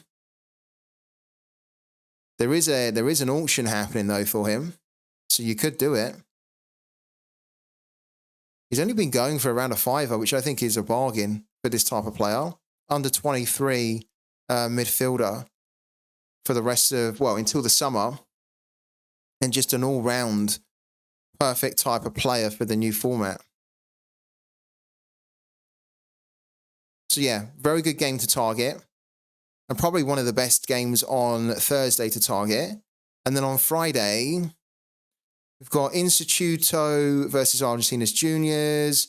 We've got a load of games here. Alianza Lima, they have, according to the this here, they have the best win percentage. But there are not many cards for them at all. So won't really be a game that you guys can target. There's the Istra one. There's Millwall, West Brom, which I think is a bit tricky. Bristol City versus Leicester City. Okay, so I'd expect Leicester to win that one. A little bit tricky that it's away from home, but they should get the one up on them. What's this Chinese game here? Okay, so, oh, wow. Heber's there. Heber for 187. This guy wasn't really doing much when he was at Seattle, and I didn't really rate him when he was at Seattle. There's been a lot of talk saying that he should smash it in the Chinese Super League, but at the moment he hasn't been. He's only had 2 games there, to be fair. I've just never found Heber to be a very prolific goal scorer.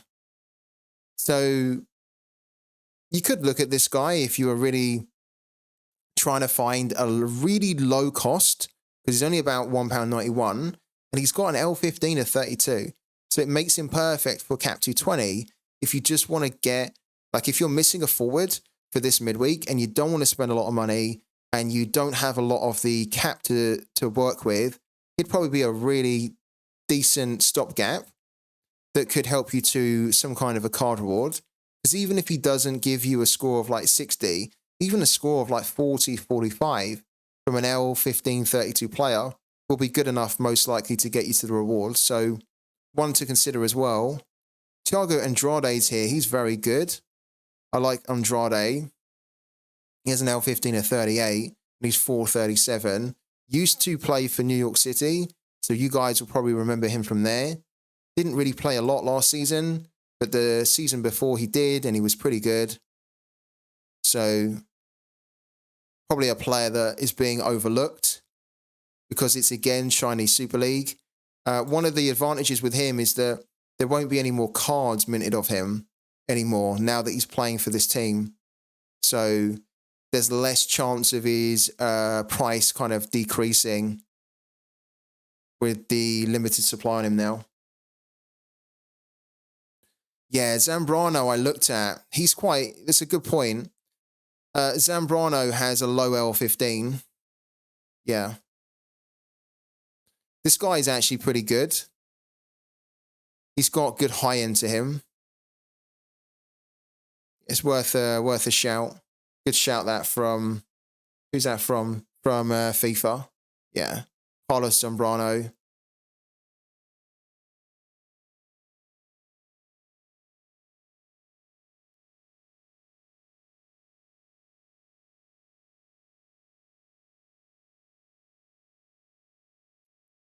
Does anybody have any Tokyo Verde players at all? These are the new, this is the new club in the J1 League, and there are not many cards at all for them because they're, of course, fresh on the platform. This guy's been doing great so far. Look at this here. That's not a bad way to introduce yourself on Sorare, is it? An average of 62.3 with an AA of 21.1 as a midfielder. He's only 25. There's only 13 cards of him so far. Very good start. Good AA. Really interesting type of player.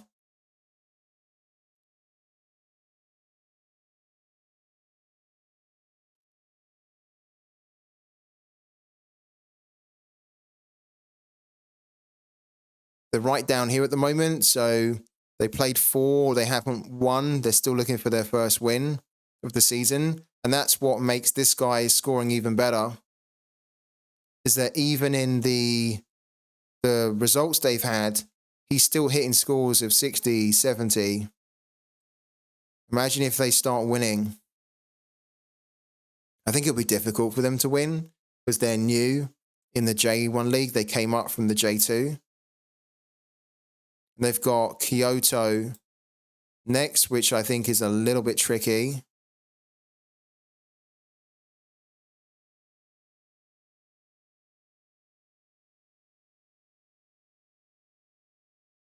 But the fact that they're at home gives them a little bit of an advantage there.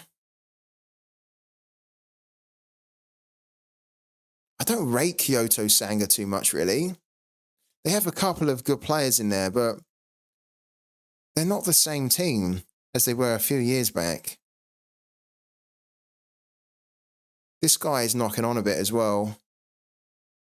Now, 29. He's probably one of their better players, this guy, because he does score goals when he starts, but probably quite a good game for them to get their first win. Tokyo Verde. Look at Morita as well. Koki Morita. Wow. Look at that. I'd be well interested to see a Tokyo Verde stack. How much is their goalkeeper? £14. Wow. Where did he used to play? Let's have a quick look.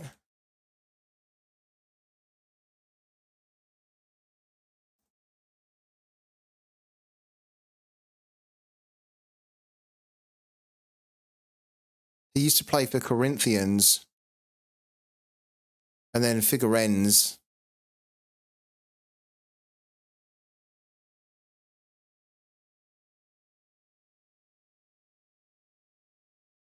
For Tokyo Verdy, he has 143 appearances. He's only conceded 157 goals in 143. That's very good. Very good. And he's got 53 clean sheets in 143 games. It's impressive. I think the thing that I'm surprised with is how cheap he is, really. Because it's not like there are thousands of him. Like his initial mints have been going quite low. Now, we know that the values of cards in Sorare are low, but this is a new mint. I get it. He's playing for a team that's not going to keep a load of clean sheets, and they haven't been. But his low supply in itself should almost make him more expensive than what he is at the moment. Because if he starts going on a bit of a run, where he hits like for 2 or 3 games some good scores, then he's not going to be £14 anymore. Probably double. He's not exactly old either. He's the clear number 1 as well from the looks of it. Interesting. Again, he's got a really low L15 of 39, which again could make him very good for Cap 220, Cap 240. Yeah, this could, to be fair, this could be a good game week to target these guys. Who's their kind of like their best performing defender at the moment? So there's Mickey, there's Morita, and then is it this guy here already? With an AA of 7's bad. That's not so great. Hayashi here, the centre back. That's not good scoring. Too many minus AAs here from the defender, which maybe indicates he's losing more duels than he's winning. He's not winning any duels at all. That's not good. How did he do here? He won more duels there, which is better. He still got -3. Why did he get -3.2? He made an error that led to a shot for -5. But even then, he didn't make enough. Hold on a minute. He basically didn't do anything defensively. He didn't make any blocks. He didn't make any tackles. Not really that good. And then here, he had an AA of 11.56, so he'd done a little bit better. Yeah, he did get involved there, and he did win more duels. Okay. And then here, he really upped his game. He'd done a lot better. He got a triple-double. He'd done a lot better there. Yeah, 1 more duels, 1 interception. So he had a bit of a shocker in these two, but he started to improve. He's only played a handful of games over the past 2 years from the looks of it for Ura. No, not Ura, sorry. Shima.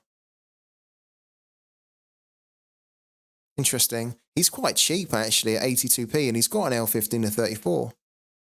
Again, another good player to potentially look at. If you're on a budget, you don't want to spend a lot, but you just want to like fill some gaps for the midweek, then these players are great just to pick up.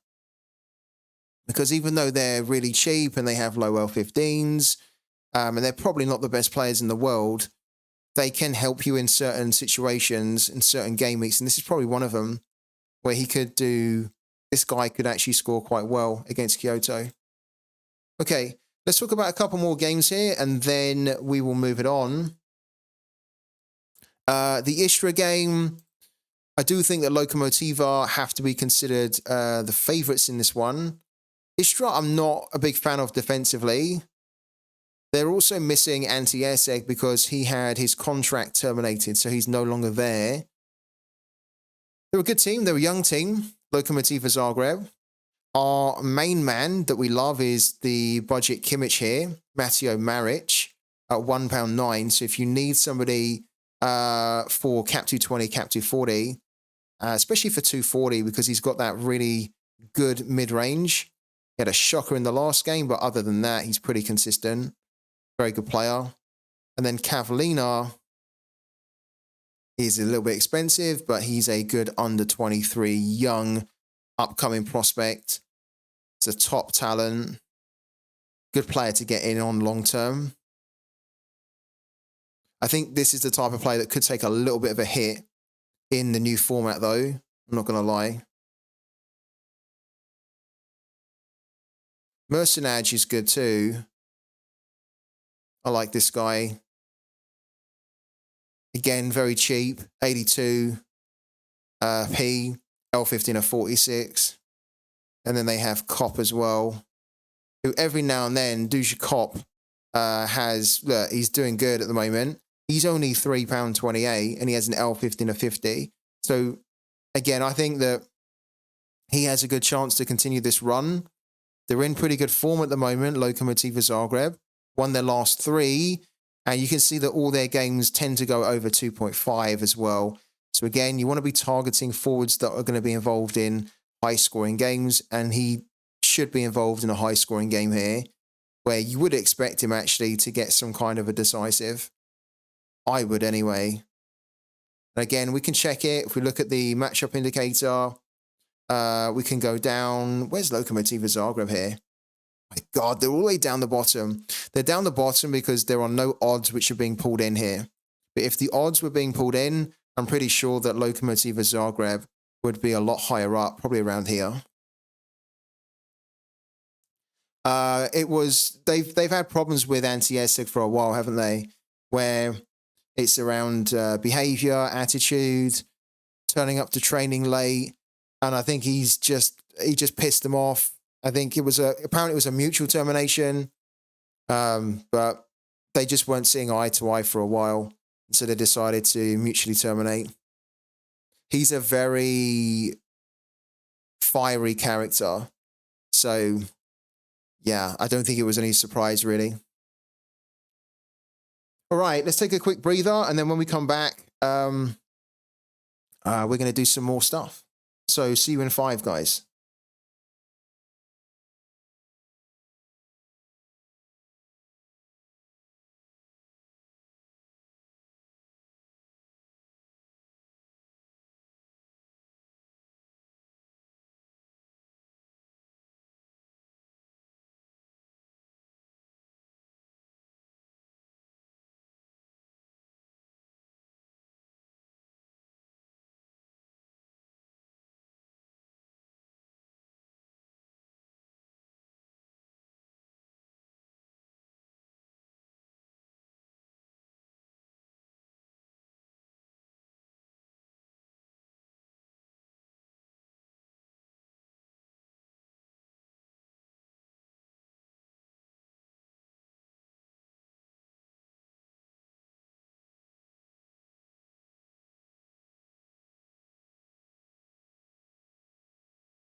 All right, guys, I'm back again. Just took a very quick breather. So if you're just tuning in and wondering what we've been up to, we've just spent the last, I think, hour and a half or so just looking at the next upcoming game week in Sorare, which is game week 462, and just kind of talking about some games that maybe offer good potential for scoring, maybe where the matches or the matchups are pretty good. So again, trying to target games where you think one team is a lot stronger than the other or has a good chance to get a very convincing win, maybe even keep a clean sheet at the same time. So we were talking about a few games across the week. A couple of others that we didn't really talk about was this one here, Leicester versus Bristol. I think that this is a really good game for Leicester. They'd be a great team anyway to target because, of course, next season I think they're going to be Premier League. They're on course to get promoted. So you could already start to pick up a few players from them. They're a little bit expensive, though, like Dewsbury Hall. It's having a fantastic season. It's about £23. James Justin's a little bit cheaper at £9.94, but a good, very good defender, good scoring. And I'm not a big fan of Bristol. I don't think they're that strong. I think Leicester could beat them there and get a good score.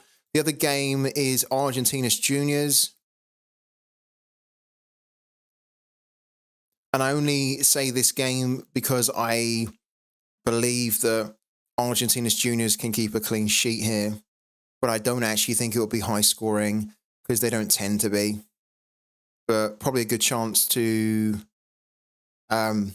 get some clean sheet bonuses from the defenders there. All right. Should we do some NFL rivals now? Who fancies NFL rivals?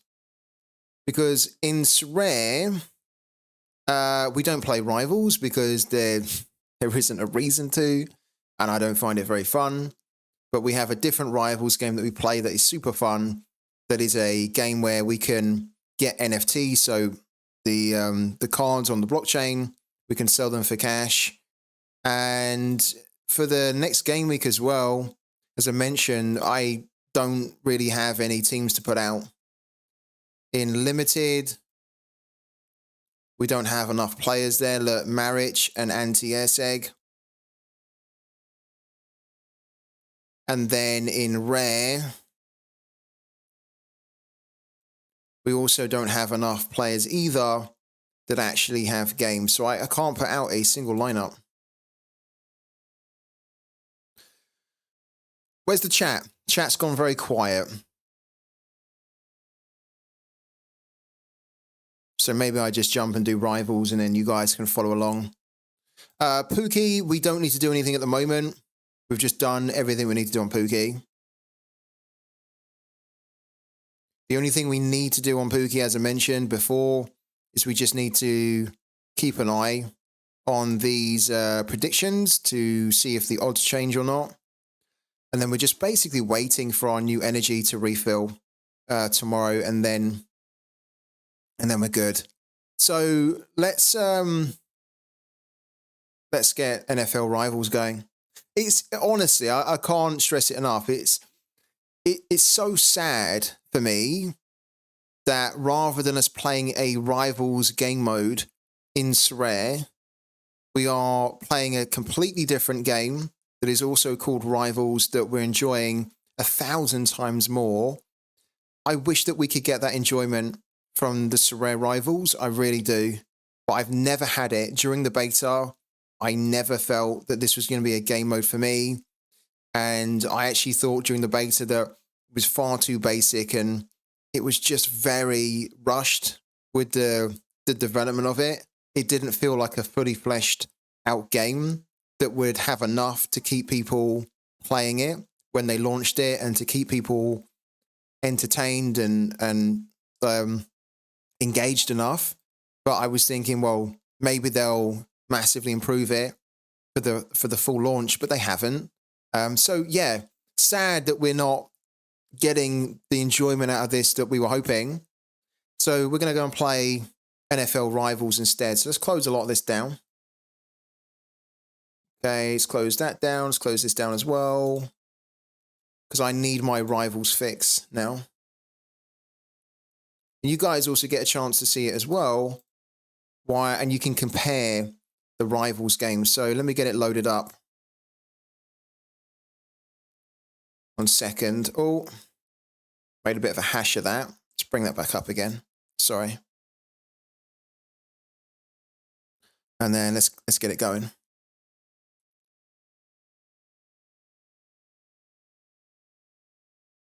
Okay, loading up.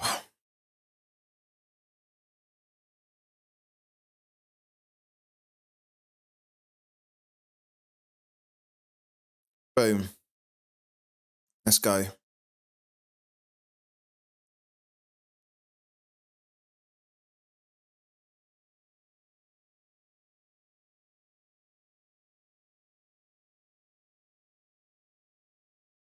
Here we go. This is the rivals that we want. Let's get our rivals on.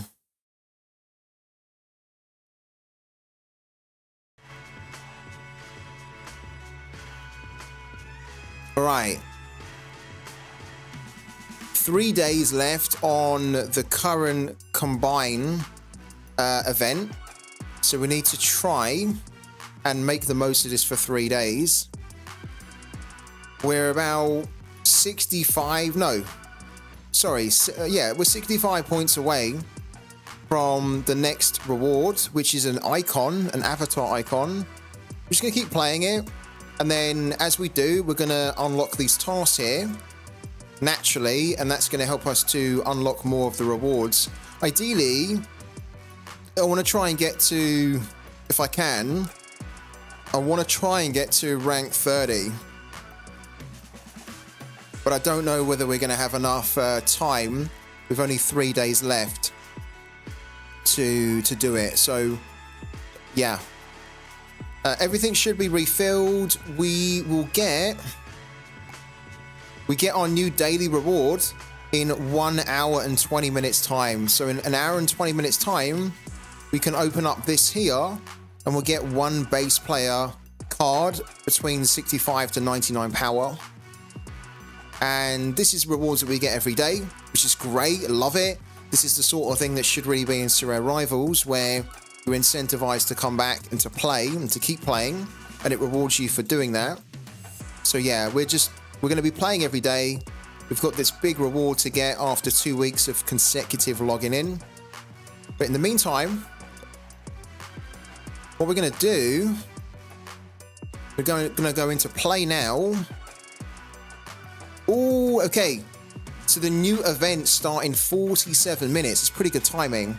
So what we can do, we're definitely going to take part in these events here. This is really exciting, actually. What we're going to do, we're just going to, because we have a little bit of time, we're going to continue to play our solo season and try and finish that. You can see that in the League 1 beginner, I am currently 46th, and we have 1 day left of the season. So we should get promoted. Any referral link, or can I just sign up? I don't have a referral link. No. I don't think there's one that exists at the moment. I haven't been able to find one, but I have reached out to the company to say, is there anything that we can use, like a referral or something that will give you guys something for free? So once I hear from them, then I'll let you guys know. Mark Hawk says he pulled a 99 already. The addiction is real. Wow, he's pulled a 99. It is so addictive, this game. It's far more addictive than Sorare Rivals, and it's this addictiveness which I think is missing from Sorare Rivals. And this is what Sorare need to try and solve. They need to come up with a game mode or improve their game mode where you've got people like me that can't wait to open up this game and play it again, that can't wait to play these events here, which are really exciting, that can't wait for the rewards days as well. So like in 1 day and 20 hours, we're going to get a ton of rewards here. Look, 150, Promotion rewards, we're going to get 60 as well. It's just so freaking good. So let's keep it going. Have you played the Power Playoffs Combine Speed already? I think I have. Yeah, I have, yeah. I've done it. This here. I played it, I got some really good rewards, and then we need to try and get another arena ticket because we don't have one. So that's why we need to do more of the tasks, right? Because like here in the rewards, the next time we get another arena ticket is at rank 19. And I really need to try and get that because obviously this ends in 3 days time along with the along with this event here. So we've got 3 days to try and get up a couple of levels here so we can have another go at this because the rewards are pretty good. We get 3 base players, 70 to 88. But the first time you play this, you get a really good reward. So if you haven't played this already, guys, then play this event. Because the first box you get is a lot better than that. All right, cool. Let's go. So we're going to continue to do the season. This is like a solo campaign. And we need to finish this so that we can then unlock the rest of these here. Look.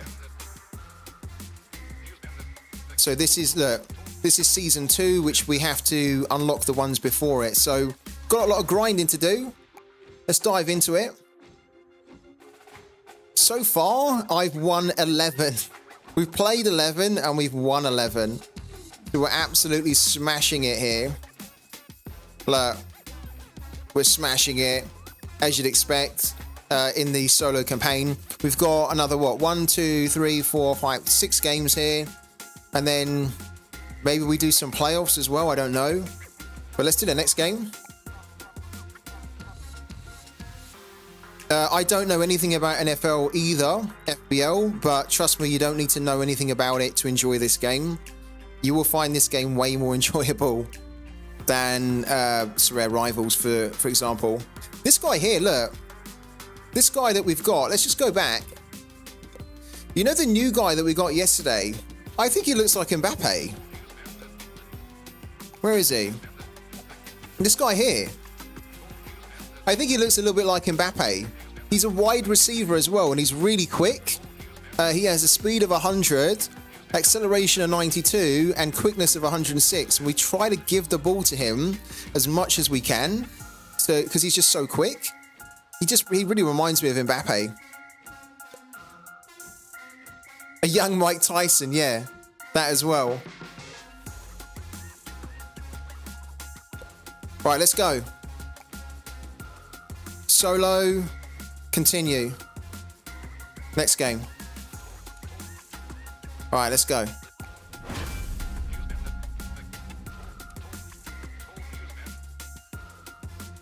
The sound and the volume's okay, right? You guys let me know if the sound of the volume's a little bit too high. But on yesterday's stream, I adjusted it to a good level. So it should be okay now. All right. Receive.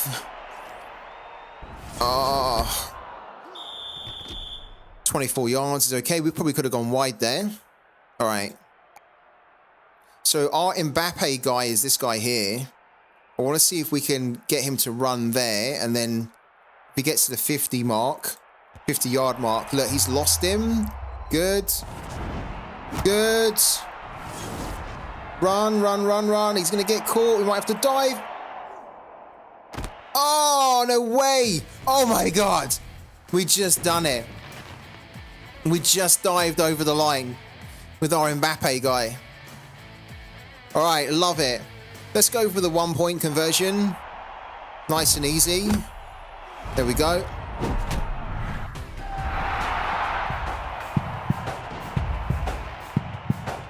It's a good start.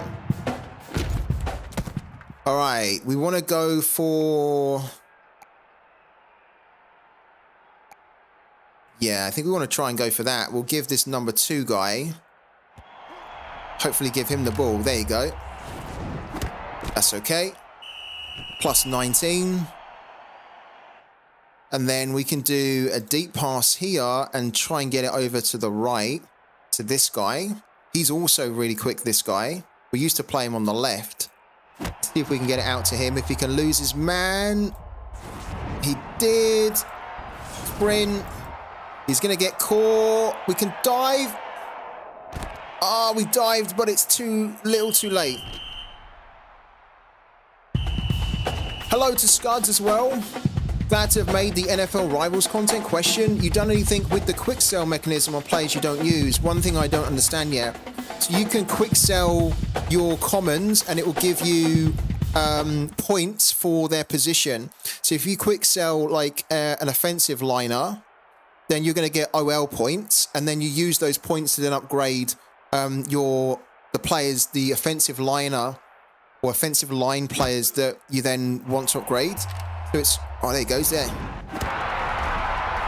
You can quick sell the NFT players as well, but that's a little bit different. I'll run through it for you Scuds after this game. So if you just wait a couple of minutes, we'll run through it. How are you getting on in the game though, Scuds? Okay, they got a touchdown. Cool. Right. There's a gap. There's a gap. Ah. Okay, plus 34 is okay. I still find that really difficult where you receive the kick and you've got to try and squeeze through everybody. I've only been able to do it once, actually. Let's get a smash pass going here. To this guy here. Go. Run, run, run, run, run. He's doing skills. He was doing skills all the way. Love it. That makes more sense. Wasn't sure if it was a wise move or not, but sounds like there's not much else to do with those early game commons I'll never use again. Yeah, basically use the fodder cards just to get the resources, right? So turn them into resources which you can use to then upgrade the cards that you want. So what we done yesterday is we looked at all the cards that we had a power of like less than 70, and we just converted them into the upgrade points that we needed. And then we started to upgrade. Who's going to get free here? He's going to get free. Go. Oh, that's a really bad pass. Oh, that was a really bad pass, that one. Luckily, it's the fourth quarter, so it's not going to hurt us too much here. And we've got our guy who's just intercepted it as well. Our really good guy on 94. All right, let's do a run here. Let's try and just run it. I don't tend to do this very often, but let's give it a go. He's got through. There we go. That actually worked out pretty good. We might be able to get a touchdown here. Yeah, let's do the smash, and we can maybe give it to him or this guy. We're going to get close to the end zone. He's lost his man. There you go. Perfect. So this is our really quick guy as well. Marquise Brown is really quick. Let's get the other 1 point conversion here. There we go. Boom. Lovely. Mark's already fused a blueprint with a level 5 out of 5. Oh my god. Mark, you're grinding like crazy. Yeah, if you try and do a run, I find too far back, then it doesn't really make sense because you might as well do the throw, right? To someone who's a better runner. I am enjoying it. I am having fun. I will leave a review because I think this is a great game, but we're not going to do it now. All right, let's just quickly go back. I think Scuds gets what we were talking about, but just in case anyone else isn't clear on that, we might as well just cover it. So if we go back into let's go into team first of all. So we have quite a strong team here, but if we look at here, look, we've got an offensive liner or an offensive line player. I'm not sure how you say it. Offensive liner, offensive line. You can tell I don't know enough about NFL, but we have an OL that is not good enough to get in our team because he's only 69, and we have our front three of 88, 94, and 88. So this guy here, he's almost too low for us now. He's never going to get in our team. So what we can do is we quick sell him for these OL points, right?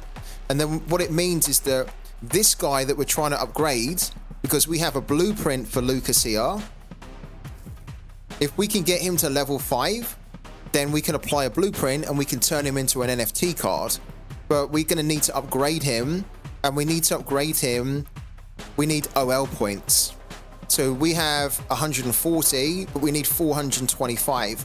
So we're going to use these like fodder cards now, like this guy, Hainsey. We're going to just quick sell him for 20.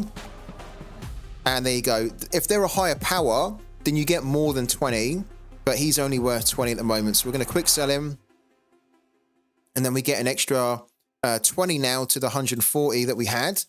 So now we have 160. So we still got loads more to go until we can get this guy to level 3. Because he's only level 2 at the moment, right? I think. No, he's level 3. So we need to get him to level 4. Yeah, we have some grinding to do still. We don't actually have enough OL players. I mean, what we could do is we could probably look. Maybe that's what we should do. If we quick sell this guy and we quick sell this guy, we can then have enough to... Let's do it. Let's actually do that. These are good players, by the way. Hold on. Hold on a minute. If we quick sell these two, it might affect the bonuses that we get in this event.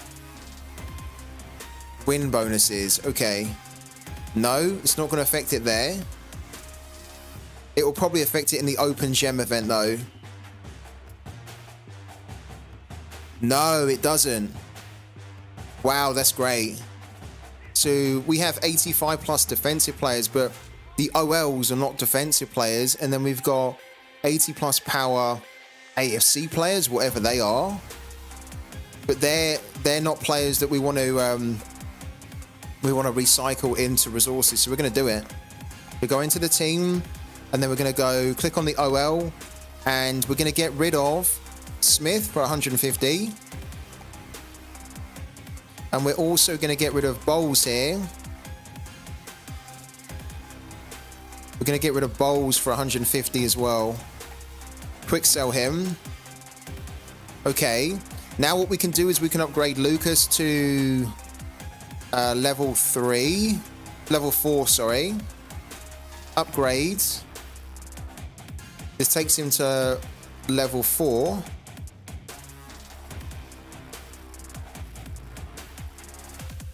And then we can upgrade him to, oh wow.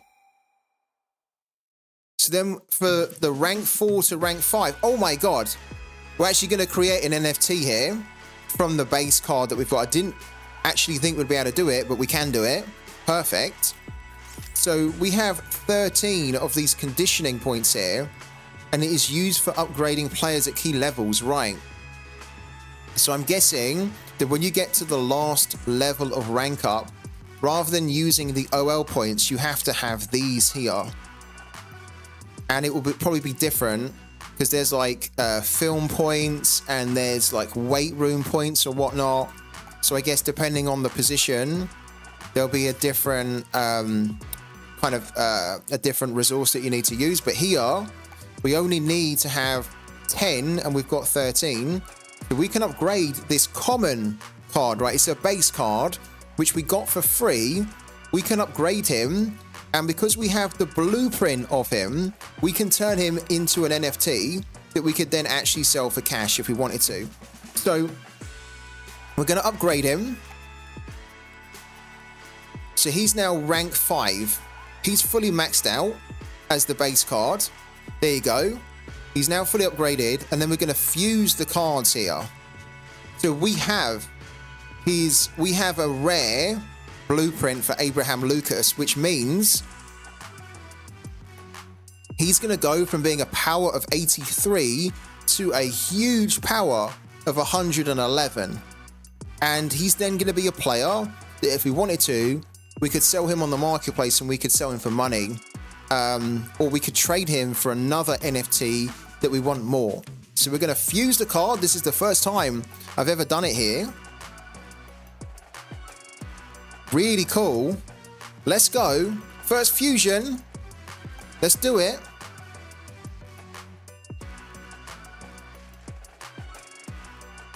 Cool. Very cool.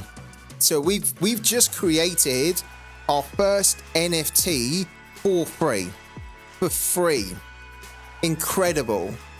Abraham Lucas, that was a base card, is now 111. Oh, I'm so happy with that. So we're going to collect him. He gets a boost as well. Okay, so he gets a boost to quickness because he is a shuttle 2022 card, apparently. Well, actually, he's a shuttle 2022 version, but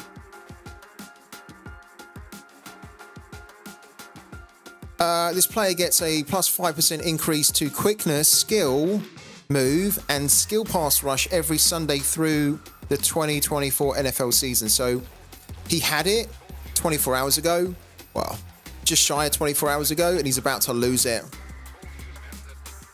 Look, he gets a boost to skill move as well. I don't really know how valuable that is, but that's so cool, right? We have our first NFT. So now, well, our first NFT that we've created from nothing. So now what we would do is we would do best team, and it's going to take out either Bitonio or Bakhtiari. Yeah, and it took out Bitonio. Quite like Bitonio. Pass block of 107. The run block is 91. The power block is 98. Oh, okay. He's got good pass block and good power block. Strength of 93. Yeah, okay. I actually thought Bitonio was better, but he's not really. Okay, perfect. So we've got we've got 2 NFTs here. We can upgrade Peppers as well, which I think we're going to do. And then we've got our first offensive NFT in Lucas here. And what we can do,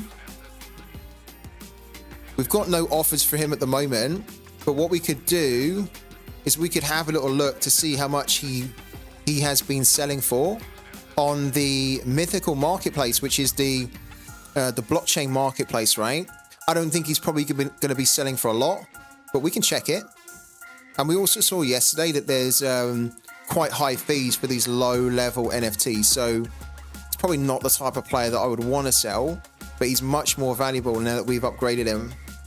What I want to do to begin with, I want to upgrade Peppers here. Yeah, let's upgrade him. He's going to go up to 83.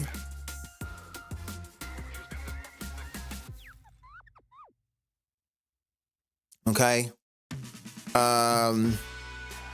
Why is he not gone up to 83? Was he not 82 before? Maybe he was 81. I thought he was 82 before. He's upgraded anyway. Cool. Oh, whoa, whoa, whoa. Best team. There we go. You know what we could do as well? I wonder if we could just start getting rid of all of these low-level guys. They're not actually low-level, but I wonder if we could, because we have a 94 Bernie here. It would be a great one to upgrade. Let's quick sell these ones as well.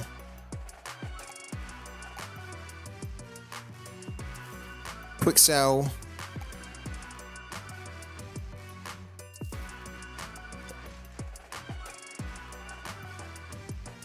Oh, needs to be a little bit careful who we're quick selling. These guys here have like,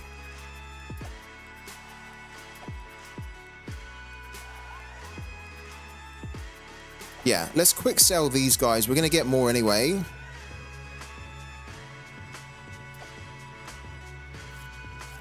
Whoa, whoa, whoa, whoa, whoa. Yeah, let's quick sell this guy. And this guy too. Quick sell. Watkins, I actually quite liked Watkins when I first started playing this game. We've got 2 of this guy, so we can quick sell him as well. Quick sell. Yeah, let's quick sell everybody that's not in here.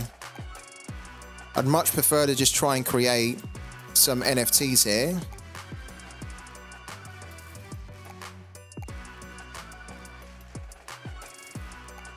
We're going to be opening more packs shortly, so we've got loads of hills here. I thought we quick sold Hill. Apparently not. Let's quick sell more of him.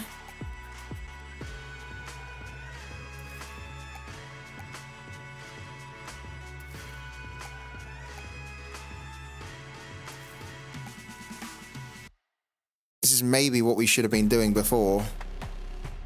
I don't feel like it's registered. I swear we sold these guys already yesterday. I remember selling to one of the Washingtons, but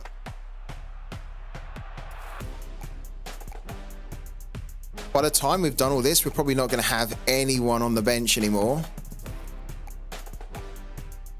But it will hopefully mean that we can upgrade the players that really matter to us, right? Like this guy here, Mayer. He needs to go. Quick sell him.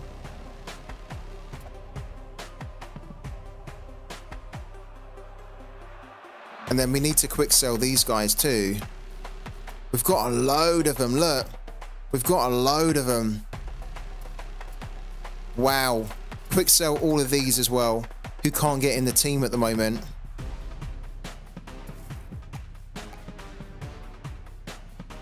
I wonder if we can actually upgrade another base card here after all of this to another NFT. We have a lot of good players here, by the way. Right, quick sell. Quick sell.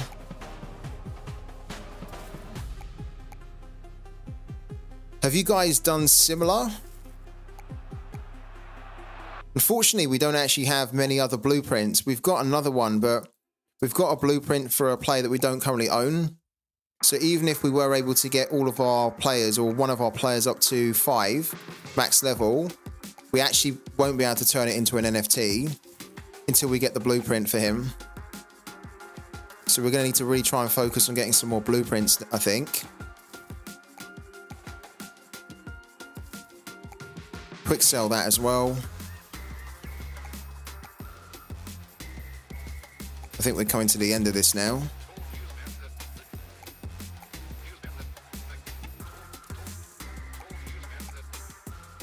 Soundtrack's pretty cool on this game. It's a bit limited. I think they've only got like 3 tracks, but the 3 tracks they've got, very cool. Funky beats. Right. Who do we want to upgrade here? Oh my god, we can upgrade... we can upgrade our Epic. We've also got the 94.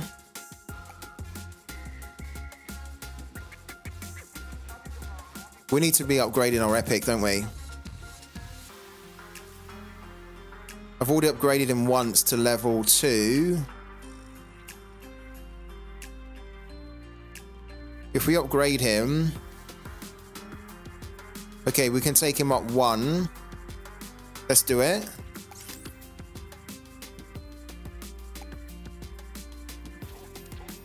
So he's a level 3 now. And then if we want to upgrade him even more, we're going to need basically another 300 CB points, and then we could do it. And then that would take him up to level 4. He's 115. The next upgrade we do will take him up by an additional 2. We can upgrade Simmons as well. Let's upgrade Simmons here. So we have loads of LB. Let's upgrade him. So he goes up to 105. And then we can upgrade him again, and he's going to go up to 107.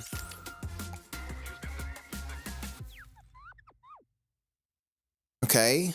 And then we can't upgrade him anymore because we're just a bit short of the LB points there. That's cool, though. And then we can upgrade these guys, but you know what? I don't think I want to upgrade the base cards here yet until, like, I get a blueprint. So we could start upgrading Smith to get him high up, but I think I would prefer to not spend if I don't need to, because let's say I upgrade Smith all the way to level 5, but then today we get like a blueprint for Peppers.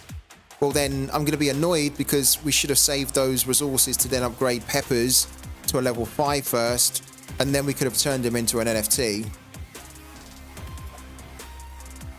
So pretty good to begin with. There were 1,843. We don't have any more players on the bench.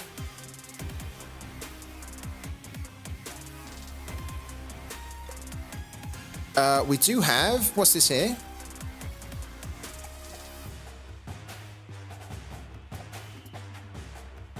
Oh, it's just telling me that we can make upgrades, isn't it? I thought we had something to unlock there as well, but we don't, I don't think. It's 19 minutes until the new events start. Okay, let's squeeze in... We'll squeeze in another campaign, but before we do that, let's go and take a look at the mythical marketplace. Because I want to see how much, and it probably won't be a lot, but I want to see how much we could get for our new NFT of Abraham Lucas now.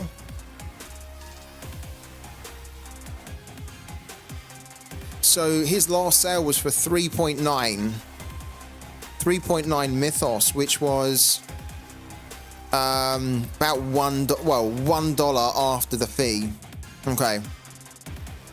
So he's really not worth a lot. And there's big fees again when you are trying to sell players at a low cost.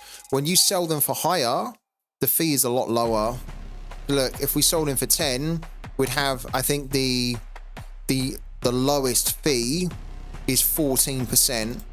But if we sold him for like 1.3 Mythos, then it would be like, look, crazy high fee. So I think it's a system that's designed to encourage you to sell higher rather than lower, and to almost keep the low cost cards and then just try and convert them into higher. The one thing that I don't know, which I'm assuming, is that can we get blueprints for... I don't think we can convert this, can we? From like a rare into an epic. That's one thing I'm not clear on in the game so far, whether we could convert a low, like a rare NFT into an epic, and could you keep converting them until eventually you started off with a base card, but you've grinded out so much you've then turned that base card into like a mythic card. I don't know whether you can do that.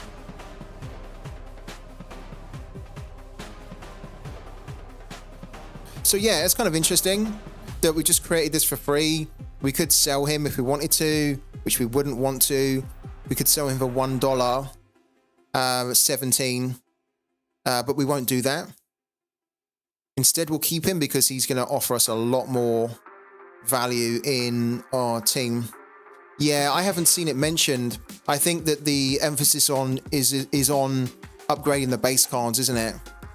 And then if you let's say that I upgraded this one to Abraham Lucas to a rare, but I actually wanted an epic or a legendary Abraham Lucas, then I would need to get another base card, and then I would need to try and get another blueprint, which would then be an epic or a legendary blueprint, and then I could get my Abraham Lucas to an epic or a legendary or even higher, right?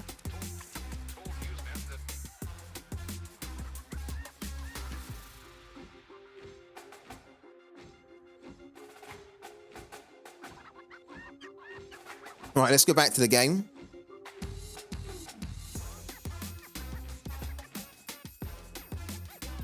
You can craft them into limited edition cards. We just done that. Yeah, we just done that.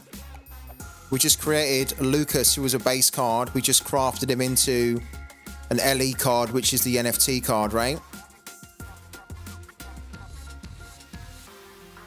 And when we get another blueprint, depending on who, well, to be fair, we've already got one. Maybe we need to trade. That's what we might need to do. Maybe we need to trade this blueprint for a player that we've got.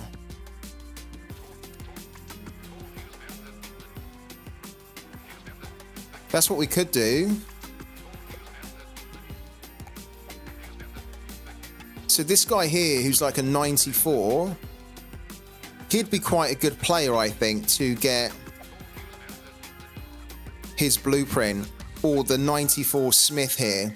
Probably the 94 Smith, because we can already start to upgrade him as well. Because we've got an epic blueprint, which is amazing, but we don't have that player. I'm going to have a little look to see whether there is a Smith blueprint around. Let's look for it on the market.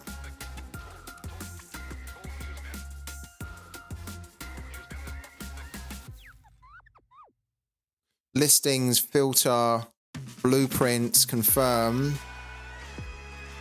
And then, oh, hello. And then if we type Smith in, is it going to find a Smith blueprint?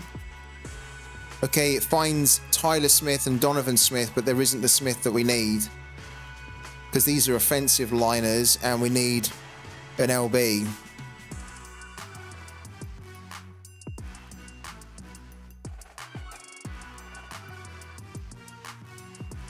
I think one thing that would definitely make the game a lot easier to play on the marketplace here would be if you could click.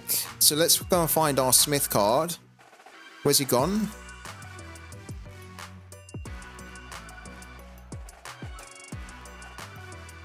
Why can't we see him?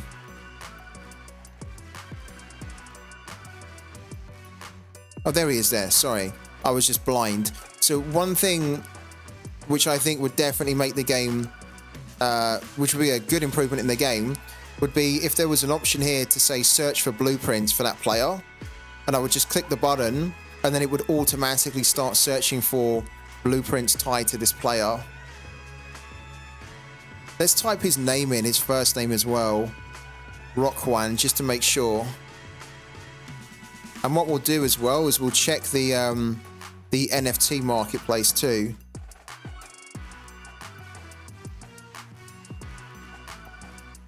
Rockwan. So this is him here. But what we would need would be the blueprint. And there are no blueprints of him here. However, if we go back, we go into the marketplace here. Can we find him?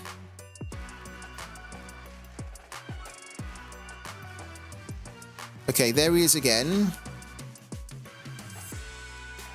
There's 103 blueprints. See, look.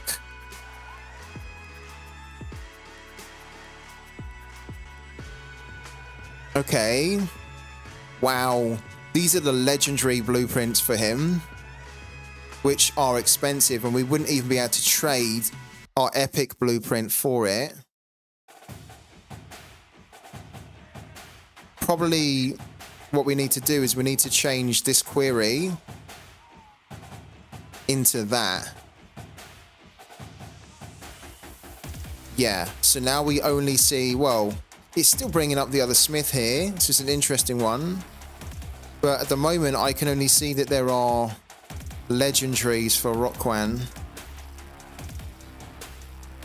If there was like a, if there was a rare or even an epic blueprint, then what I could have done is I could have then proposed a trade with whoever's got that Rockwan blueprint.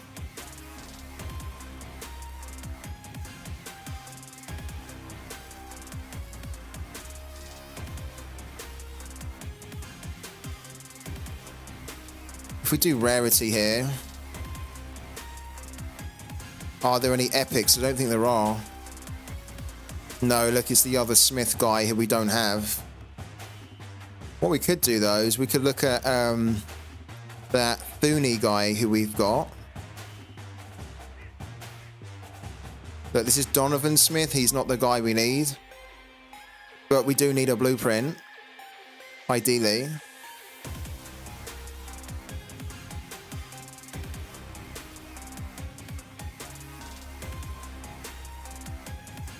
Yeah, he's not here. What about this Thuni guy?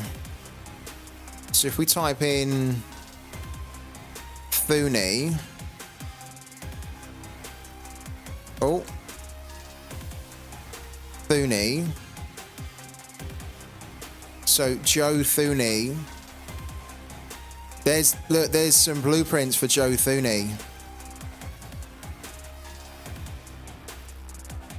This one's a rare, and this is available for 0.45. This one's the same for 44.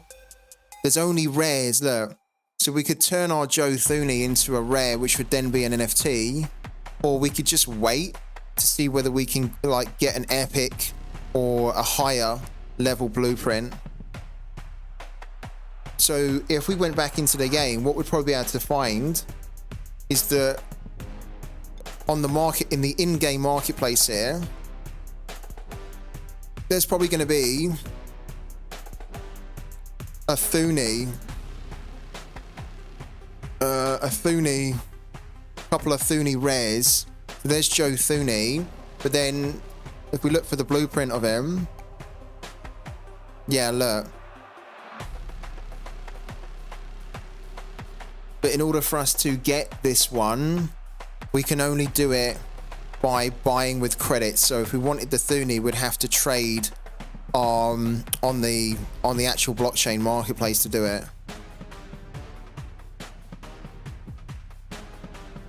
To be honest as well, look, it's not really worth. I mean, it would be cool to turn the card into an NFT, but Joe Thuni at the moment, I think he's what, like 94, and if we upgraded him into an NFT, he goes to 110, which is an okay upgrade. But if we got an epic, his starting power on the epic blueprint would be a lot higher. So maybe we just need to wait, be a bit more patient. Let's just quickly go back to the mythical here. The one thing that I've not tried, right, is I've not really played around with the marketplace. So if, for example, we did want to get, it doesn't really matter which one, I don't think, but if we sort by the lowest first, right? So the lowest one is 42 cents, which is 1.03. So if we did want to do it,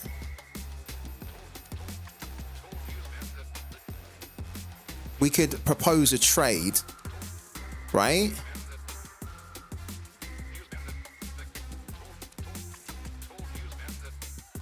So how does this work then?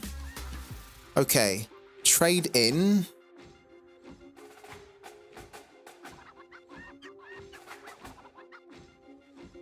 I'm waiting for it to load here because it tells me that we've got an item in here that is really expensive. Yeah, we've got this guy in here, look, 100 million. So if we removed him and then it says items you'll trade out. So how can we add them in? Probably in our inventory, I'm guessing. If we wanted to do it.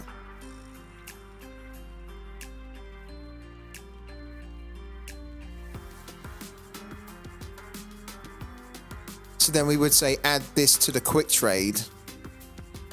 Right. So that's how you do it. So we would then send an offer, a trade offer to the guy that owns this Thuni to say, look, we'll trade you this epic blueprint, which we're not going to do, by the way, don't worry. We're not going to do it. But that's basically how we would do it. We would say, take this off our hands and give us that one, because we need that one more. The trade cost after fees would be 0.39.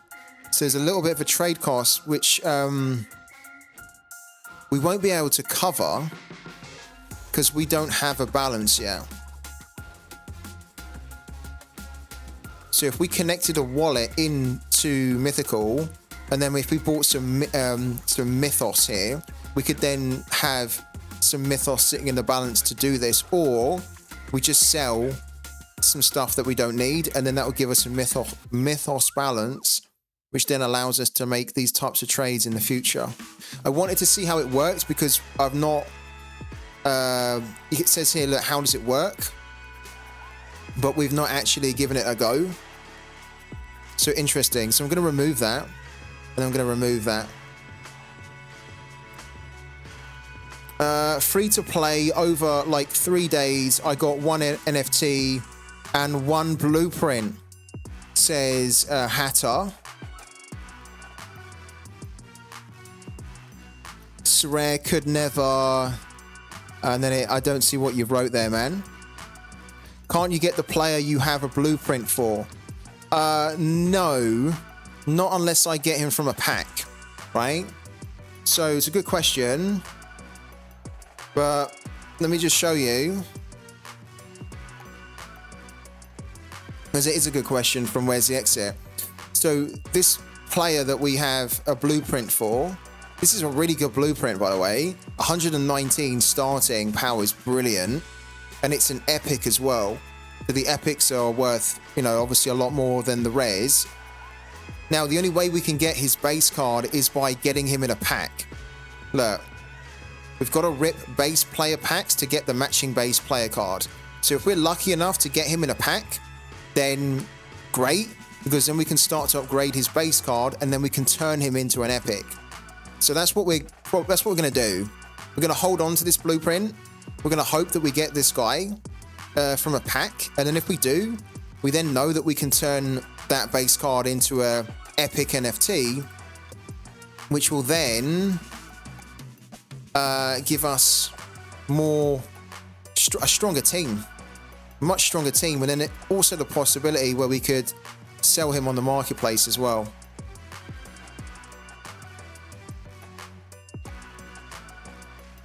So this event is kicking off soon, in 2 minutes time. So we're going to do that in a minute. I think we could probably just squeeze in... Yeah, I think we can squeeze in another game with the new team that we've got.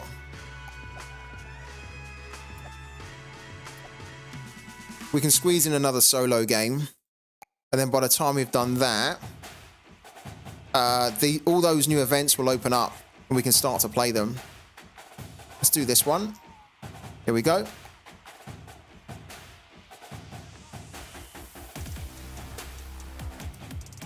So we're slowly getting there to 2,000 power.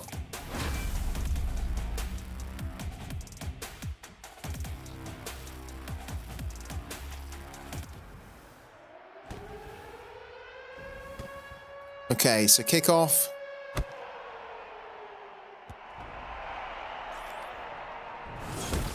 Oh, got tagged pretty quickly. God, that guy was massive. All right, let's try and get it out to our guy over there. There we go. He's found the space. Oh, what a catch. Run. Get there. Oh, couldn't quite do it. I think we're going to go for the run here. Or are we? Let's do it. Yeah. Oh, I thought we got in there. No way. Oh, he stopped us just on the line. Let's try it again.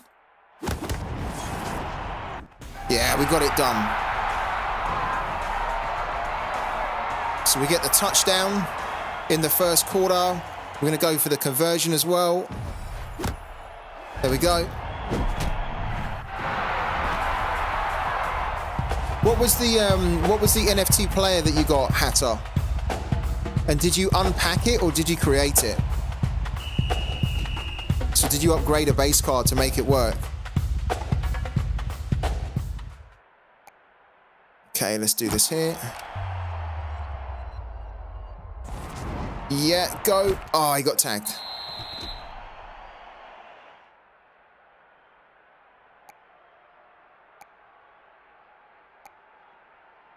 Wow, that's a trippy one. Let's go for the levels waggle.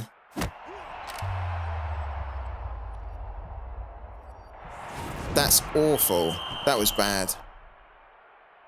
Just want a game running only for an objective. Think I've finally got the hang of it for lower level games at least. I love that you guys are playing this game as well, honestly. It's nice to see that you guys also appreciate how good this game is, because I think this game is very good. We should have been running a bit sooner. Just can't believe that we've only just found out about this game.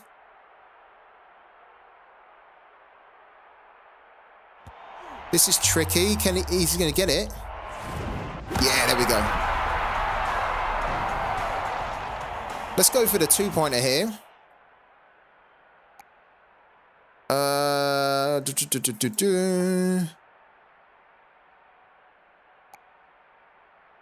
Okay, that's an interesting move. He's going to run forward and then to the left. I quite like that.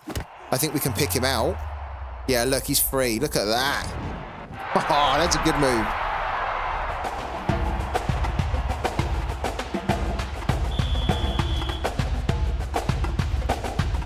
Okay, third quarter. They're not really doing anything. They can't get through our defense here. Let's get a fade going. He's free down the middle. Oh, he got tagged. Got tagged.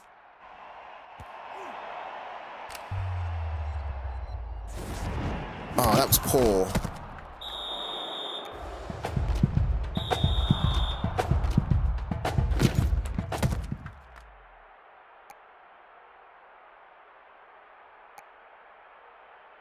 Oh, I like that. Let's do that. There we go. Go, go, go, go, go, go, go. He's going to get caught. There we go. But we made 63 yards there on the first down. It's lovely. We have a chance here, a good chance to get a touchdown.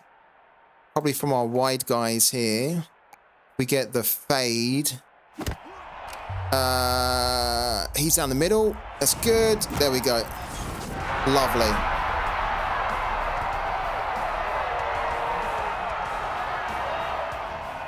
Let's go for the 2-point here as well. Chaos is quite a good one. I like this here. There you go. It's usually quite a... Oh, we screwed it. I was going to say, it's usually quite an easy one. I completely screwed the pass there. Doesn't really matter, though. We've won this game anyway. And Peppers intercepts it as well, just for good measure at the end. All right, cool. It's another win. We're on our way to getting through the season, the campaign. We get more coins, and then we can start to do these events as well, which have just opened up.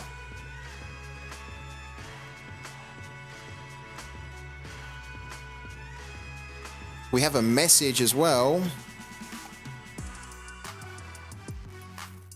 Celebrate Monday Night Football Week 7 and 8 performances with Gridiron Standout. Want to power up your lineup? Join the Monday Night Football Week 7 and 8 Gridiron Standout event for a chance to win an epic Cameron Binham or a legendary Amon-Ra St. Brown. So these are the events which have just opened up. We're going to go and check them out now. Here we go. Even that is so cool. Even that just kind of animation is so cool. So this is the event that we can start to play. We can play all three of these here. What is the... So this one has 6 of this event fuel.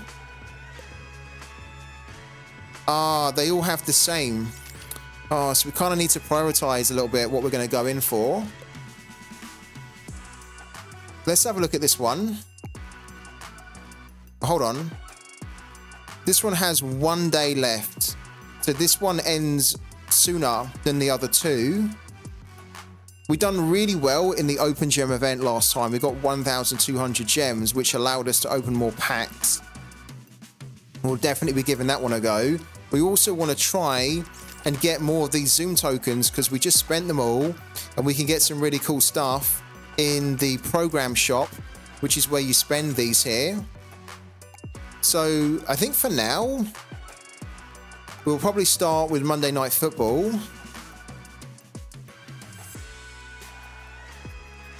Our next reward is at 2,300, so we'll play this guy who has only got 1,576 power. What do we get? So the top rewards here are this Scent Brown, which is a legendary. You get that up until 80th position. And then what's really cool is that if you don't get the legendary Brown, then all you do is you get the blueprint, which then means that you've just got to then upgrade the base and you can then turn it into a legendary. And you get the base and the legendary up to 160. But then from 161 to 300, if you don't finish in the top 160, you just get the blueprint. And then you just got to try and then find the base card from the packs. This is so cool. This is so cool, honestly.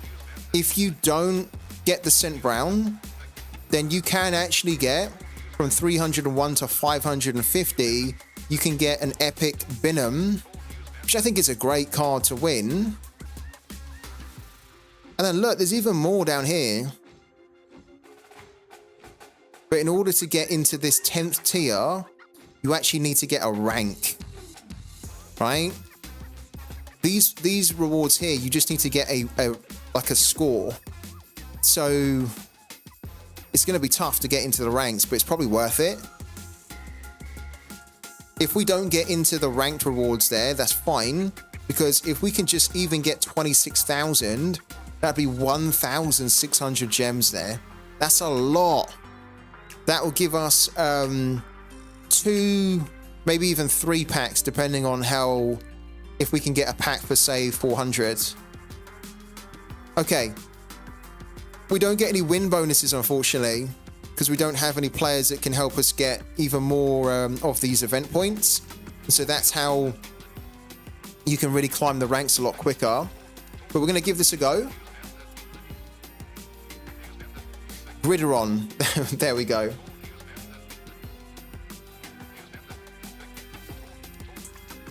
Let's go.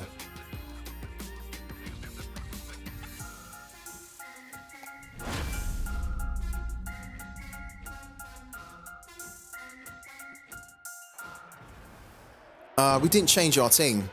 That was foolish. We should have changed our team there. Because we've actually got a way better team now. Hopefully we can just win. Oh, we got slammed there.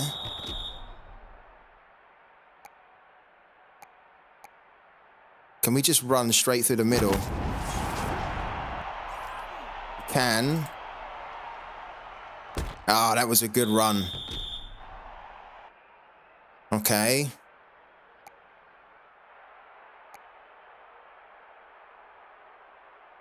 Don't know whether that's going to work again. Because they have 2 players here. Oh, what have we done there? Oh, that worked. That wasn't intended, but that worked too.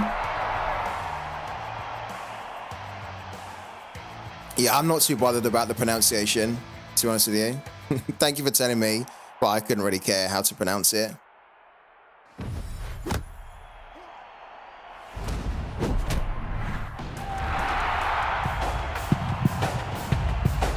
I don't think it really matters, to be fair. They got a touchdown. Okay.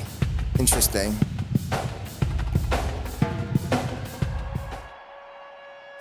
Alright. Oh, we just ran straight into that. That wasn't good.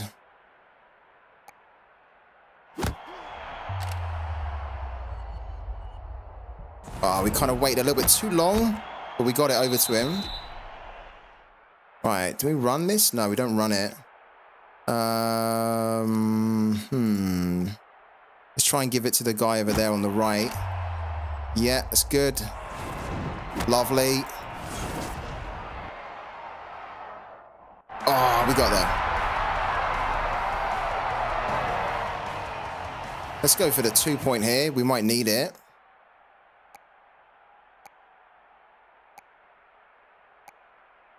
that's quite good actually, because this guy is going to come in and then to the right, so we can just throw it down the middle.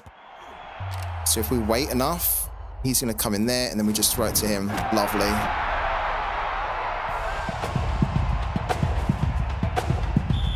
Okay. Let's keep going. Keep going. Keep going. All right. Can we run this through? Oh, this is a good one. Because we can give it to our really fast guy over on the left. If we can lose him, which he does. Ah, but we just put it a little bit too behind him. Okay. Let's try the guy on the right. There we go. And then he also got tagged. Okay. Let's try this again.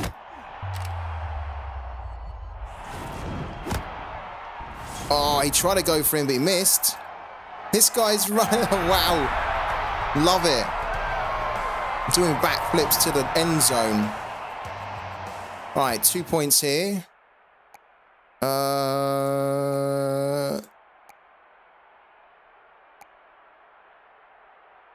Let's try that. Yeah, he's free. Lovely.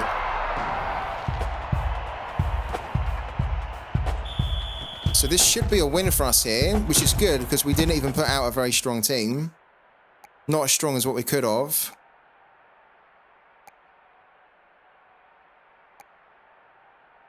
Let's go for that. There he is. Oh, that was poor. That was really poor. But we got this now. Give it over to him. There you go. Good. Plus 20. See if we can... Oh, I was going to say, see if we can run it through. But actually, it's better to go for this, I think. Trying again, give it to our boy over here. Ah, look. Too far behind. Took too long.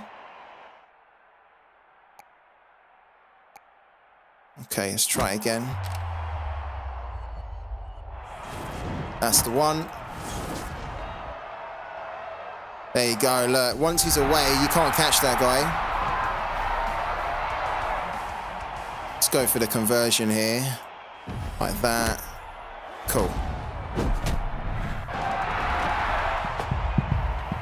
All right, that's another win.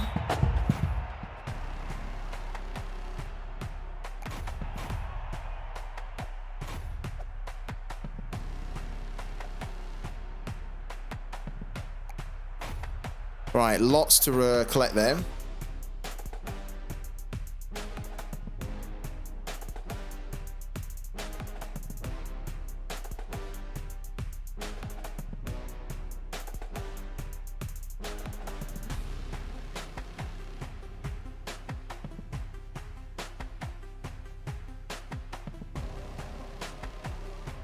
Right, let's change our team as well.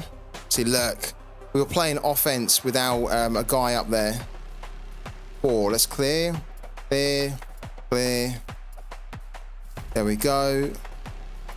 Then that. There we go. 1840. So that's our best team now. Let's save it. It's a good start. Let's go back. Let's also update the team in here as well.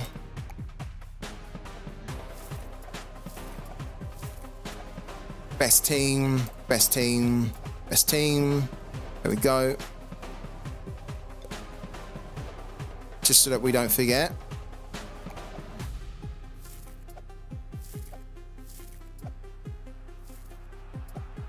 What happened there? Oh, okay. We are missing, look. So we sold one, so we don't actually have... Ah, okay. That's a bit of a shame. Because we were... a little bit overzealous with selling them for the parts that we needed. So if we get another OL, we probably need to keep it.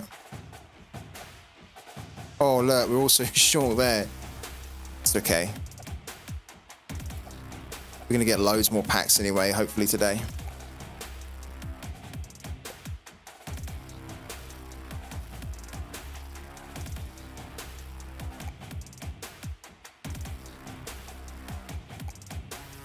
Keep going.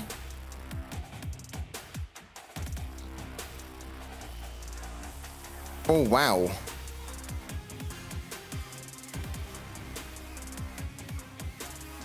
We get 2,300, which we're going to need to get to the next reward tier. And we're only plus 29 power. Damn, this could be difficult. It could be difficult to climb this as well.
You investing, FTS? I have already, yeah. So I put £4 into the game, which I think has been £4 very well spent. I'm not going to put any more in for the time being because I want to try and play it free to play. But it's a game that I like enough that I would, I'd be happy to spend more in it. But I really want to try and get a sense as to how far you can progress without really putting any money in. So, yeah.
Oh, wow.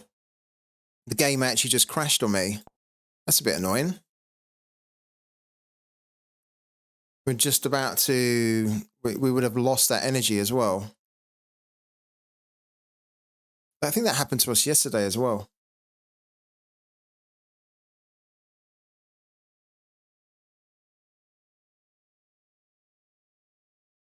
Yeah. Yeah, it is very grindy. Which is kind of an okay thing. But that's what I also thought.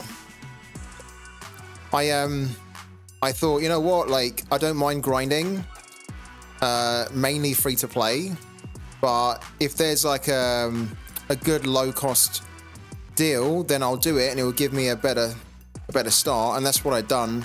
I bought the starter pack. I don't know whether you can see it. Here we go. You can see here, look, that starter bundle that's available. I bought that. And that was really good. I think that was, I can't remember what it was. I think it was maybe £2.59 or something. £2.59. And you get a rare limited edition player in there. And you also get a 40-yard dash blueprint. So that was where I got my blueprint from. For, I think I got my Abraham blueprint in there. And then there was another deal that popped up where I got more cards and another blueprint, I think, for like £1.59. So those were the two things that I bought, and I thought they were really good because £2.59 and £1.59, the grand scheme of things, is like £4. Spend more on a pint in England, and as you guys know, I've spent a lot more on Sorare as well than that. And it's £4 well spent because it's given me loads of enjoyment. How do you play this on desktop? You need to download an emulator called BlueStacks 5.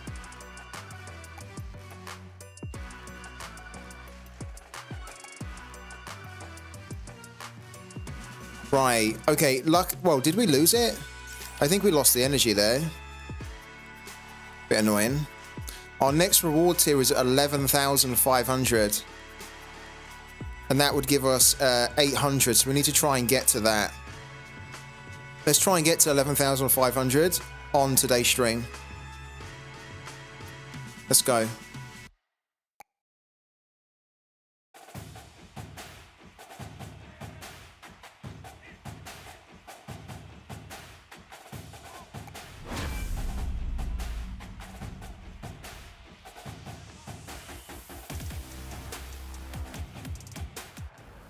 Right, don't crash on me.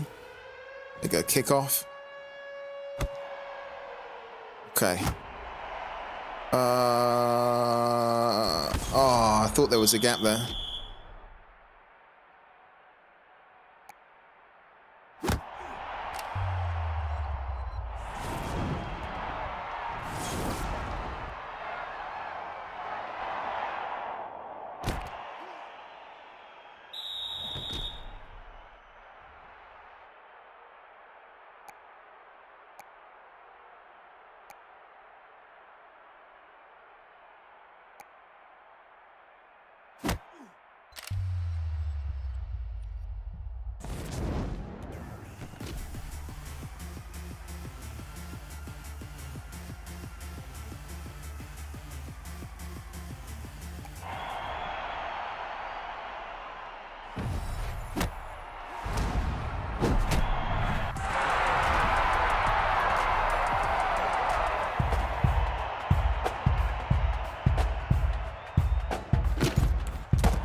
Yeah, thanks, man. I've seen it before, yeah. I use it every now and then. Probably I should be using it in certain situations, right? As you say, stop the clock right before the half situations, yeah. Should probably try and do that, right? Oh, that's a good throw.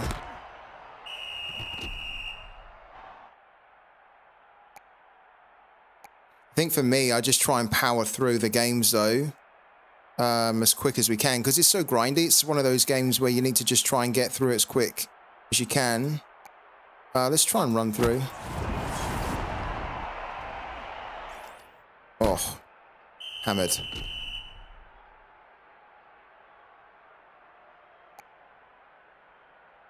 Like, we can just run the clock down here, can't we? Look. Just run it down. And then we can just throw it into open space now. And then we've won. Just throw it there, look.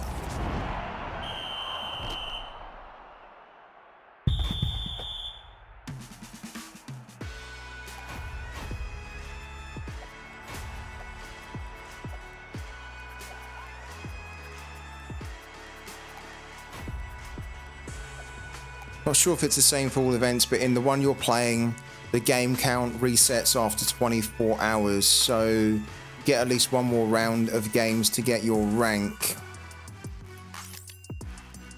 Okay. What you mean with the event fuel? That's the one thing, it's not very clear when you get this. It says it increases over time.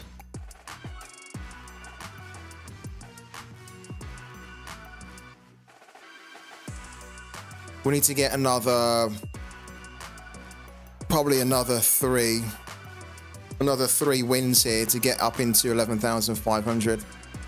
Let's do this one. This should be a win. A fairly easy win, really. Unless we don't screw it up. Much stronger than them.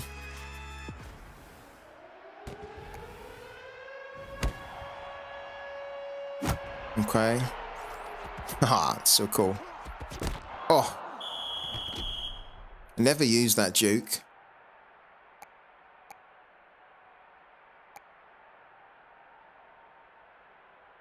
If we can get it out to him, that would be great. Yeah.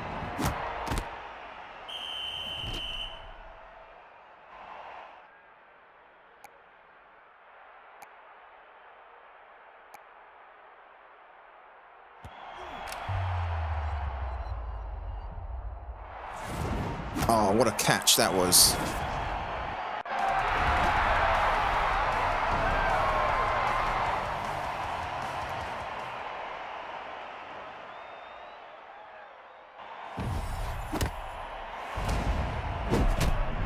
You just finished your last game and it tells me 23 hours, 22 minutes till it refreshes. Okay. Interesting. I didn't know that. Thanks, Scuds.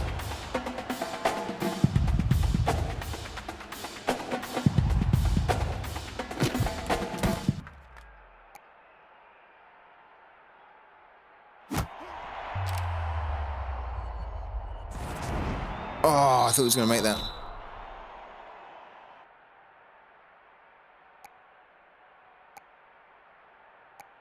Let's try and run through if we can. Oh, they slammed me. They knew what I was up to. Let's not try that again. Let's try and get further up now. With this guy. There we go. Run, run, run, run, run.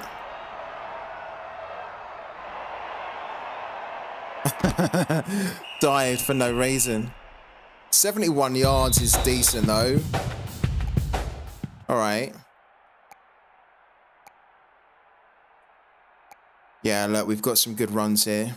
Should be able to get this into the end zone. With that guy. There we go.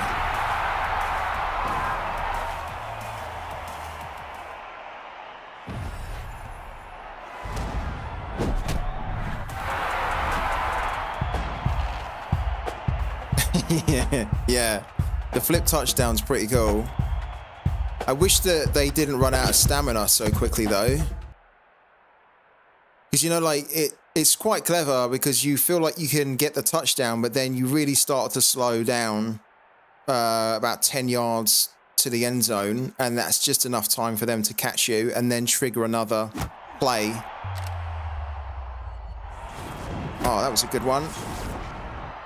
It's like here, he's already slowing down. He's not very quick, this guy. Because he's not a runner. But these guys here, these are my runners, right?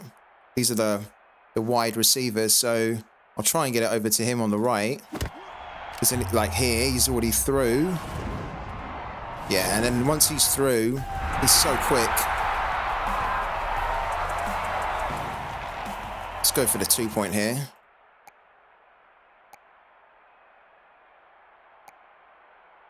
Let's do that, and let's see if we can throw it into him. There we go.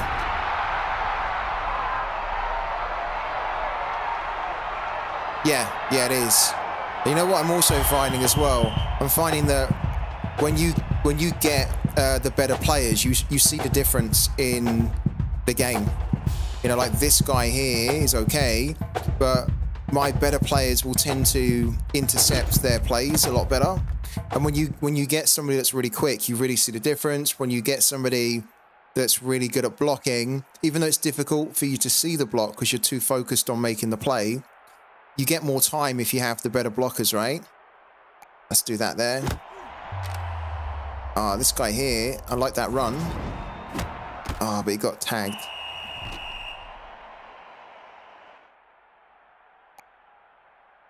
Yeah, cool. Let's try and get it out to these guys over here. He's through. Wasted opportunity. Wasted. Let's try the other side. He's actually free.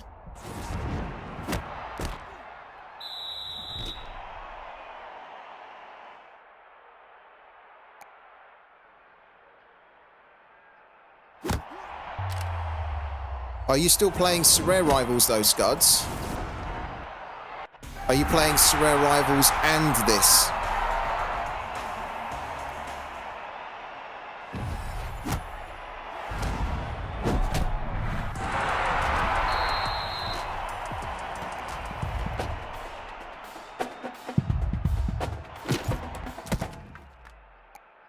Let's see if we can run through. Run. Oh, we're never going to be able to run through here. Yeah. You never really played it beyond daily missions. Why is it that you never played it beyond the daily missions? Like, what's the core reason why you don't play it more?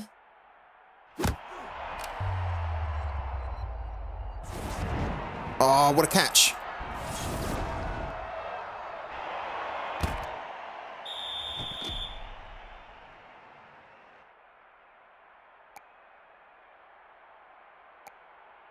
Okay, let's try and get a touchdown here if we can. He's free in the middle. Go.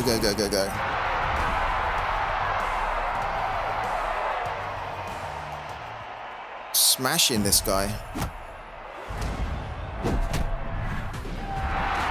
36-0. All right, so that's another win under the belt. I think we need another 2 to get to the 11,000. What's happening here?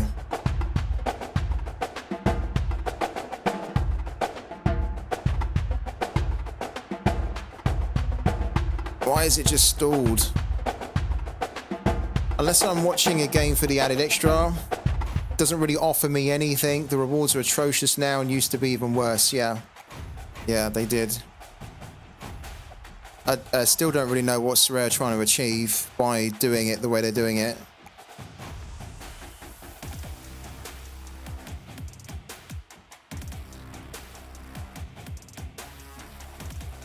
I think it's quite nice to get that perspective, because even though this is a completely different game to Sorare, it's quite nice to get that perspective that this is the type of casual pick up and play, kind of grindy but free to play game that's rewarding. There's lots to do.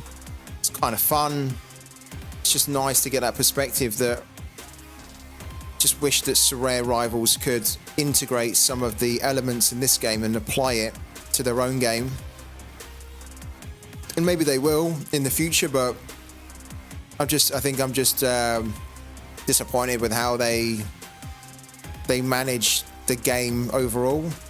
Where I really feel that they could have just waited to get something out that would have been as addictive like this, or had some addictive elements. So, well, to be fair, I think if Sorare Rivals had been so addictive, then I wouldn't have started to look elsewhere, and I probably wouldn't have even discovered this game. So it's worked out. It's a blessing in disguise, really. Yeah. There's nothing to grind at all, yeah. But I think the other thing as well with Sorare Rivals is that, and I mentioned it before, if there was something to grind but it wasn't very fun to play, then I would still play Sorare Rivals, because then it would feel like, well, it's worth it in the end because I get something out of it. But I don't even think that it's that fun, Sorare Rivals. And then there's also, it's not only is it not fun, there's also nothing to gain from it, really, from playing it. So it's mind-boggling. But at the same time, you know, if people like it, they like it, great. And I've always said that. But it's not good. It's not as good as what it should be for a mobile game that is supposed to attract millions and to help the game get to the next level. I can't see people wanting to play Sorare Rivals and having that itch to play it.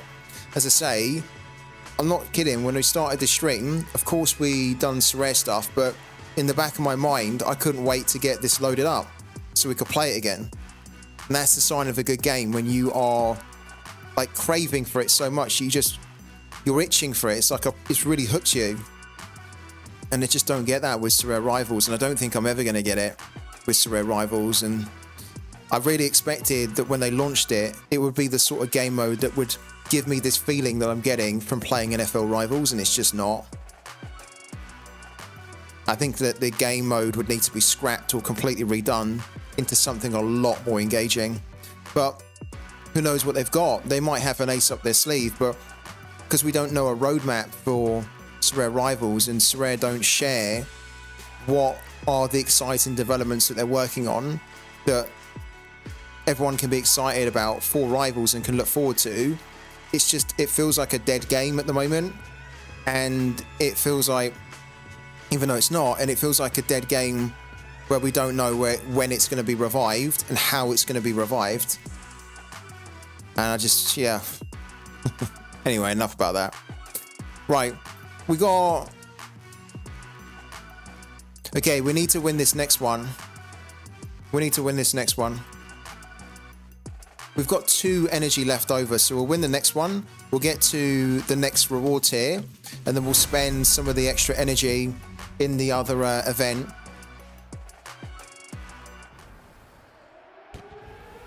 Yeah. UC's free-to-play, I think, it's always been very, very good. I think it was very good at the start. It's not as good as it is now. Well, it's not as good as it used to be, but it's still pretty good. It's actually a lot better, the free-to-play on UC, than it is on Sorare. And especially now that they're going to be removing the amateurs and all that sort of stuff. You'll only have Rivals, really, and that's just terrible. Maybe they're going to announce something this week that says that they're going to be making Rivals much better, like much more rewarding. But it's awful, the reward system they have in there. There's not enough ways to earn stuff in there. And this game's a good example to show you that you don't even need to be rewarding, you know, like crazy stuff. Just feel like you're getting little bits, you know, in-game items that every time make you feel like you're progressing. I feel like with Sorare Rivals is that you play it and you come away thinking, why did I bother? What's it really done for me?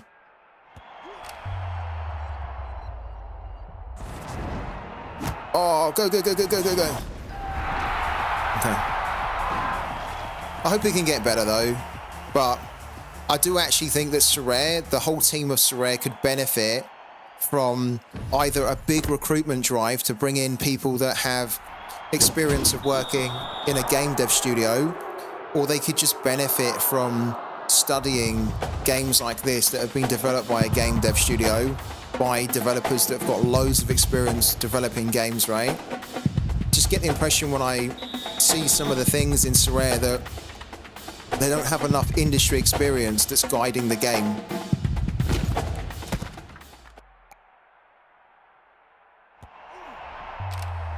And to be honest, they've done a great job, Sorare, getting it to where it is, but there's no shame in saying that you need a little bit of help to get the game to realise its full potential, and it's not at the moment. Oh, that's good. Oh, I thought we were going to get through.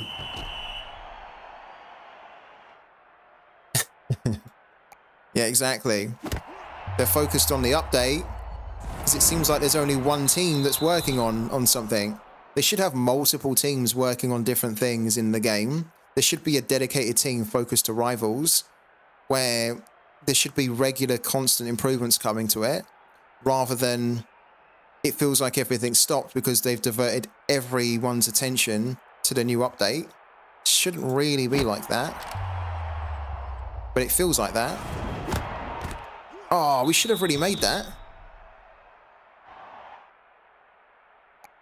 Can we just run through? No, we kind of can't. Like, I was really thinking... There he is. Oh my god, what a great block that was. Wow. Dived in the air. Let's try the field goal. We're so close to it now.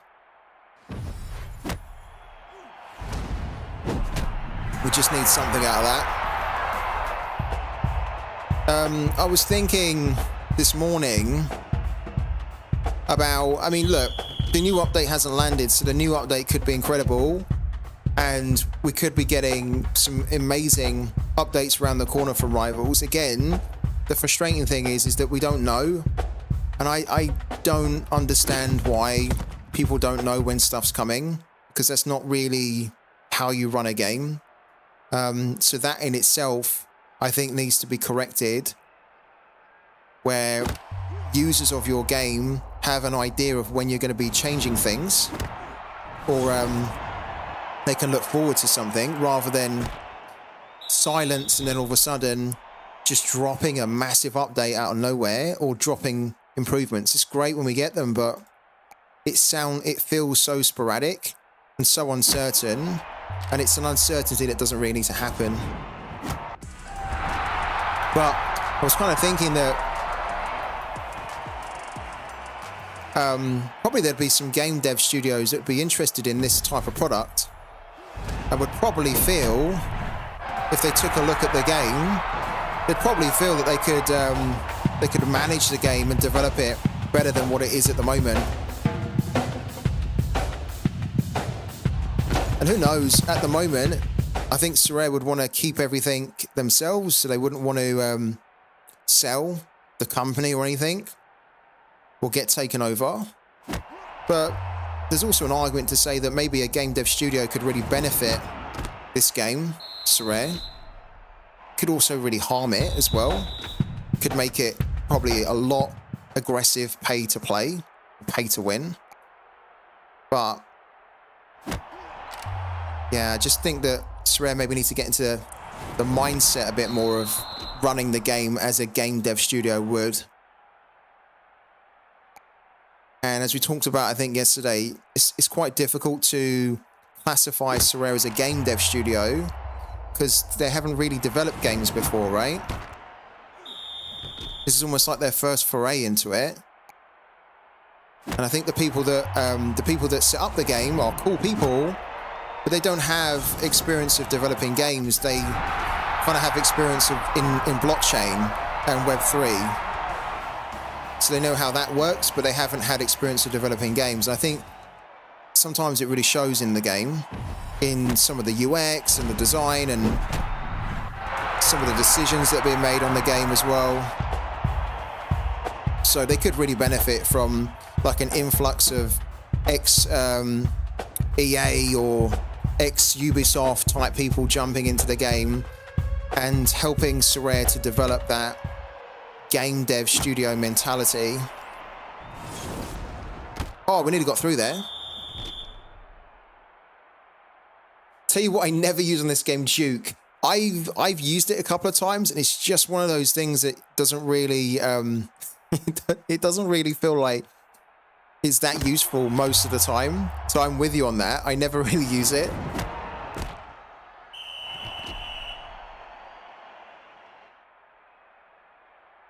Duke left, move, analog left, works after kickoff. Duke left, then move analog left, works after kickoff. Okay, I'll give that a go. It's kind of difficult because I'm not doing analog really.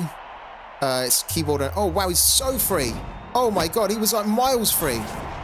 Amazing. We finish off with a touchdown. Let's get the conversion as well, just to take it to 30. And there we go. So we get the win. We go up to the next tier.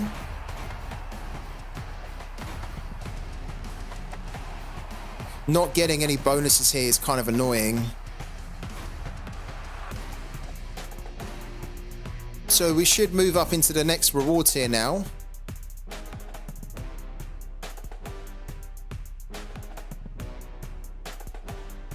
So we're on the 14th, well, the 13th tier now. The next one after that is 23,000.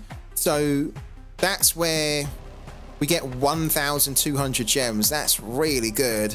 And of course, we ideally want to try and get into this rank here so we can start to win some blueprints, but that's going to be really tough. Do we go for another one in there? Oh, we've got a daily reward as well.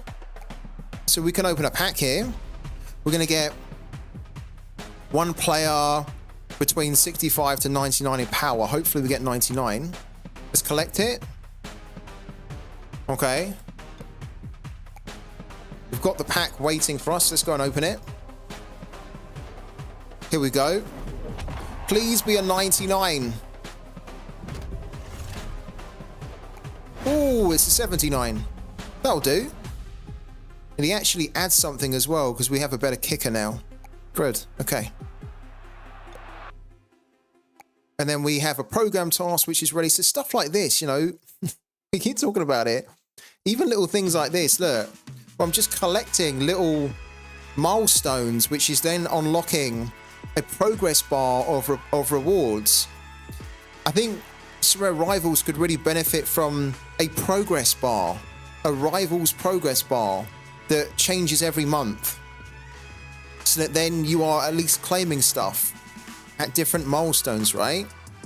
That's not even in the game, and you don't even need to be offering out like limited cards. You can offer out stuff that is useful for people. That's maybe the problem with Sorare, is that they haven't quite developed enough of an economy or a game ecosystem with items in there and different currencies in there. They haven't got the club shop up to where it needs to be in order to offer that yet. So again, should they have just focused on developing the club shop, getting that good before they then look at the next thing? It's almost like they've done the club shop, but it's not, they've then abandoned it, or they left it, they neglected it, and then they were like, let's get the new game mode, but now you can't really offer stuff outside of Card Wars because you haven't developed that yet. So yeah.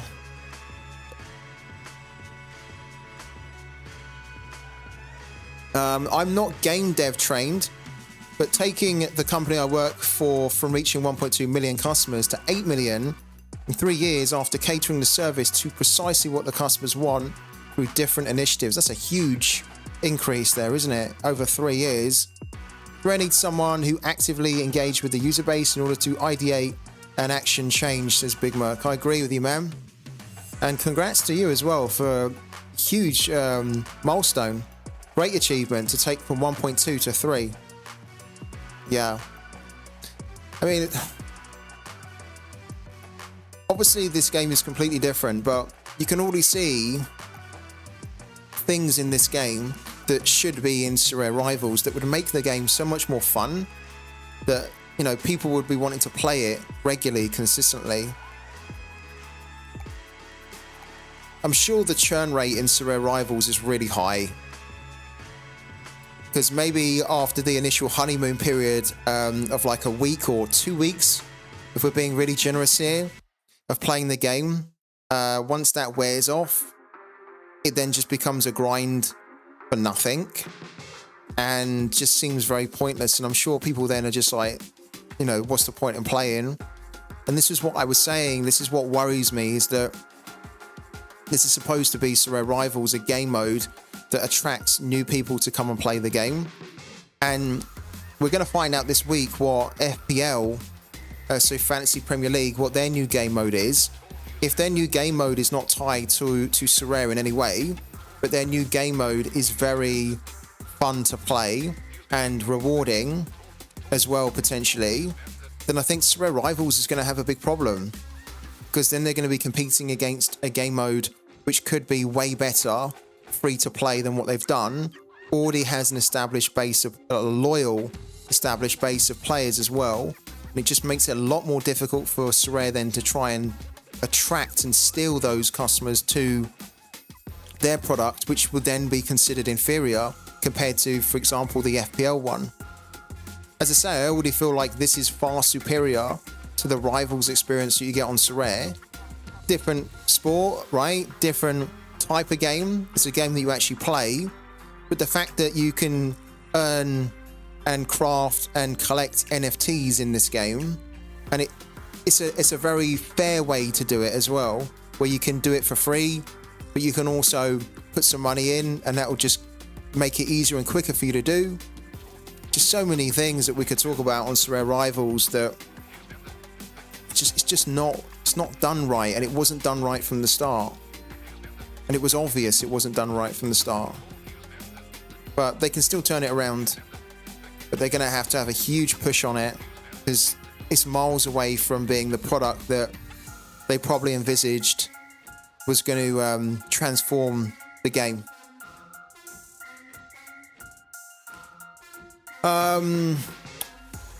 There is a lot of managers that would name things as a problem that just benefit them. You simply want to keep playing this game. As you make progress with the time you invest, you do. Sorare Rivals, the time you invest isn't rewarded. Worst thing to waste is a customer's time. Absolutely. FPL new game mode is like Five Sky. It's like a mini league game. I don't think it's very rewarding but fun. Have they announced it? I must have missed that then.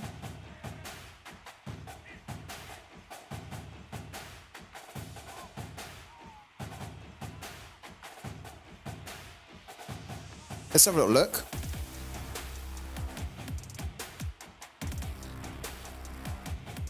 Oh, we've been logged out. Okay, let's go there.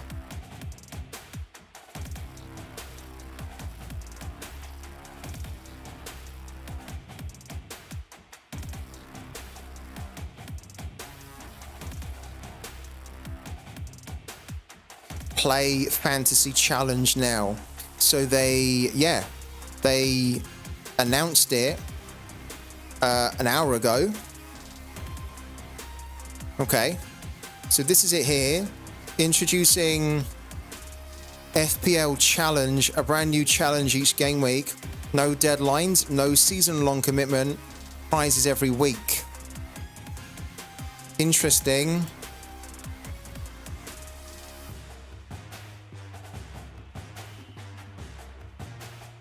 Fantasy Challenge, the new weekly game from the Premier League. Play against your friends. New week, new challenge, no commitments. This is actually very smart from them, because one of the problems with FPL is that, and I'm myself included, is that people that play a season-long game mode, they'll often fall away. So like after the first month, if it's not been a good start for them, they can lose interest in it really quickly.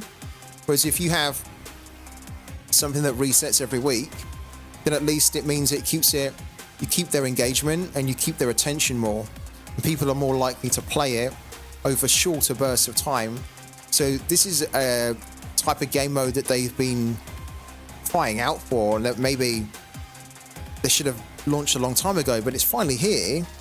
It's a start each game week with a blank team sheet, reset budget, and a new challenge. Can't play this week, no problem. Leaderboard start fresh each week too. Make transfers at any time, but watch out as players will be locked into your team as soon as their match kicks off. Managers can select up to 5 players from any one club. Wow. 5 players from any one club to build your squad of 15. In the normal FPL mode, it's 3. A maximum of 3 from any one club. So it's kind of interesting that they've changed it. Win a trip to New York. Join our beta for your chance to win. You'll gain an entry for every week of the beta. You'd also win weekly prizes like signed Premier League shirts, the official Premier League match ball, and EA Sports FC. And then you have an unlimited budget to make the changes as well. I want to see the prizes a bit more. Okay, so yeah, you're not really rewarding more than the top 3. So you need to be the best 3.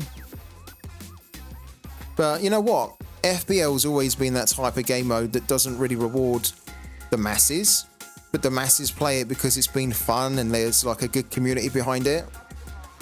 And as I say, I think the big problem with FPL in the past has been that there's probably a big retention problem where after the first few game weeks, if, as I say, people have had a poor start, and if there's too big a gap between them and the people at the top or most of the leaderboard, they'll just turn off and they won't. They'll just think it's too much of a gap to make up, and they'll just leave, or they just won't play anymore. Whereas this actually keeps it fresh every week. Good for them. Good for FBL. I'm glad they've done that. A lot of people were speculating that it was tied to Sorare, and I was like, nah, it's not going to be tied to Sorare. Very cool.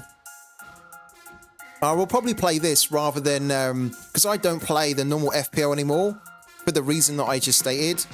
But also I just found that it was too much of a time investment that I just couldn't be arsed with, because I'd much rather play Sorare or Ultimate Champions or Pooky. You know, if you think about when FPL first started, there wasn't really many other FPL games out there, or many fantasy games out there. Now fantasy games are huge, right? So there's a lot more competition in this space, and you're competing for people's time. And so the normal FPL, I couldn't justify giving it my time, but this I'll probably play.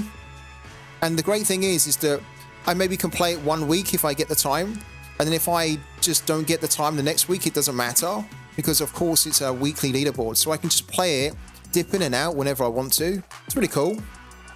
I like it. Will you guys be playing it?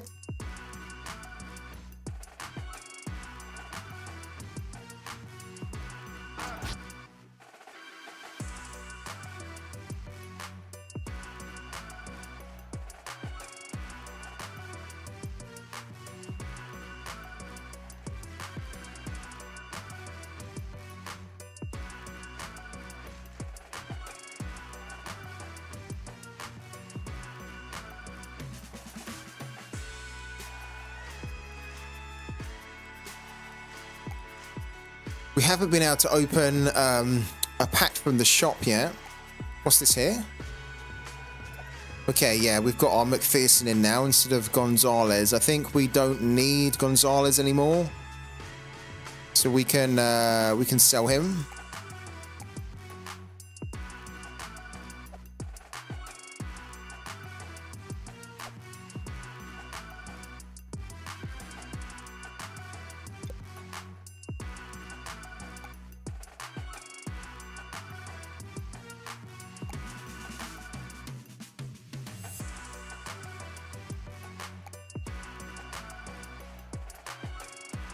We have 4 more games left until we... That's until we finish, isn't it?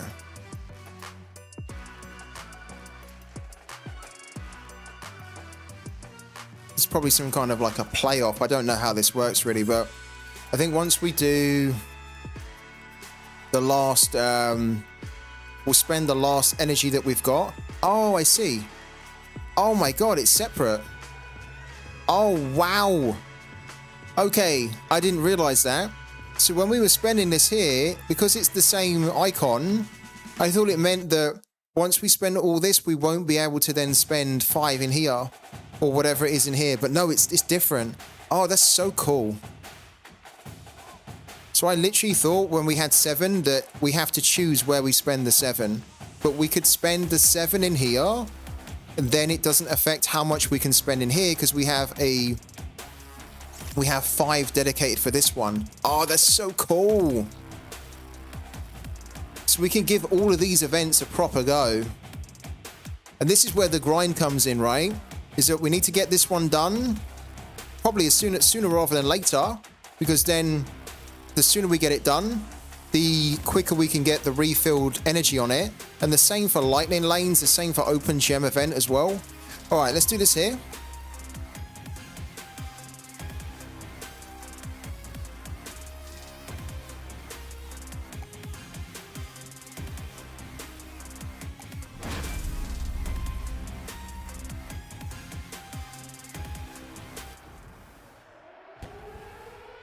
Okay, let's get it going. So Arthur said that if we juke and then we, what, sprint? That didn't make a difference. Maybe I done it wrong, but I didn't see a difference in that. I will have to try and figure out what's the best way to break the first line there. Still haven't figured it out yet, the magic formula on that one. Okay, this guy's going to make a run. There. Oh, that's poor. That was poor. That's probably going to cost us a touchdown there. No, luckily it didn't. All right, can we make a run? We can dive right through. Should we try it? Oh, lovely. Dive! Cool. Plus 43. And then left or right. Let's see who loses their man first. Right has done very well. Oh, we've overcooked it. Oh, that was such a mistake.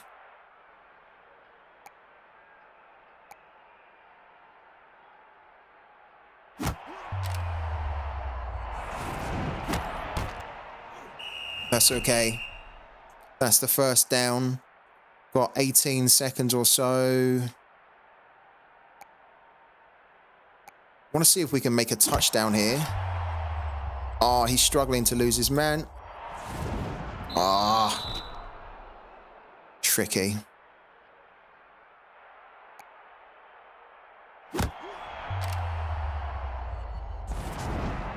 Go, go, go, go, go, go, go, go, go. Yes.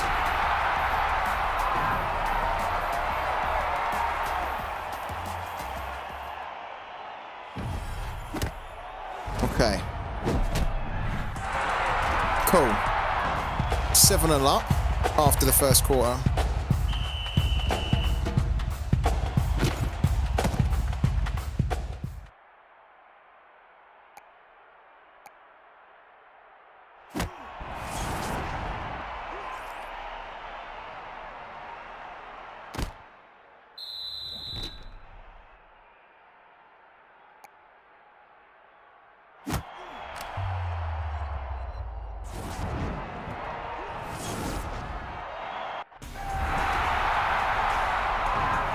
Another touchdown by Mbappe. Where's it gone?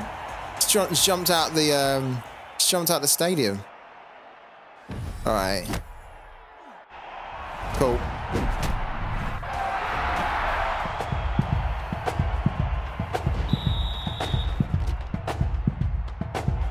Oh, they made a touchdown.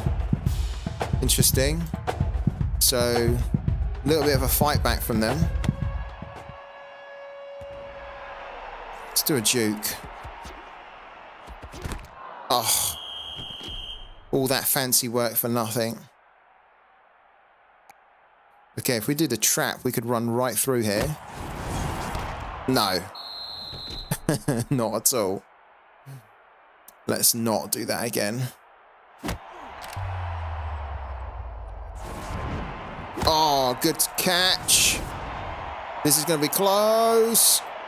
Oh.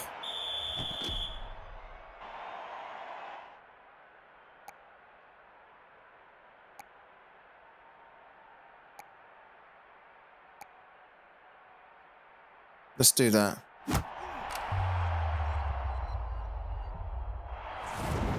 Perfect.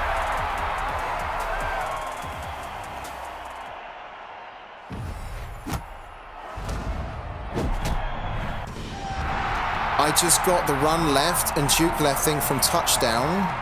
Definitely works. Got like his 70-yard return. Really? Okay. We'll have to try it then. So Duke left and then run to the left. A little bit tricky. I find that when I play on the mobile, it's a lot easier. You can play it on the PC, but it's just not as fluid. Yeah, he's making that run over there. I like that. Ah, went to the wrong person.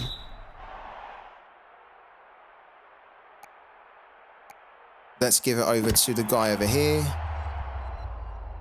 Go. Yeah, run. It's going to run out of steam. Okay. So you run diagonal left, and then as they're getting close, they Duke left. It kind of spins them around if you get it right. Okay. I'm going to have to practice that then. That actually sounds good. Like, it makes a lot of sense as well.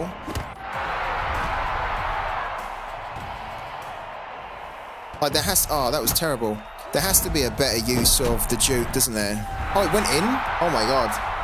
Didn't expect that. Like, the Duke obviously has some kind of effect, but you've just got to... I guess it's one of those moves to just try and master, which I haven't mastered yet. Okay, so we've done all we can on this one. So more coins, more XP, more event points as well.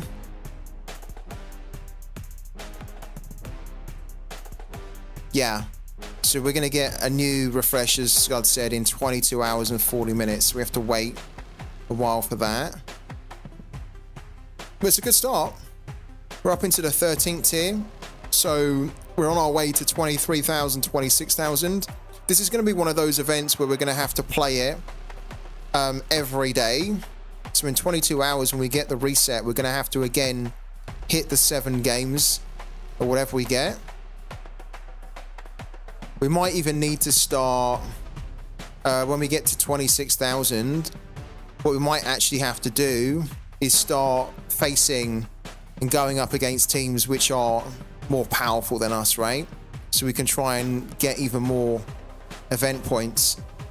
The slightly annoying thing is that we don't have any players that give us a bonus here, so that would help too.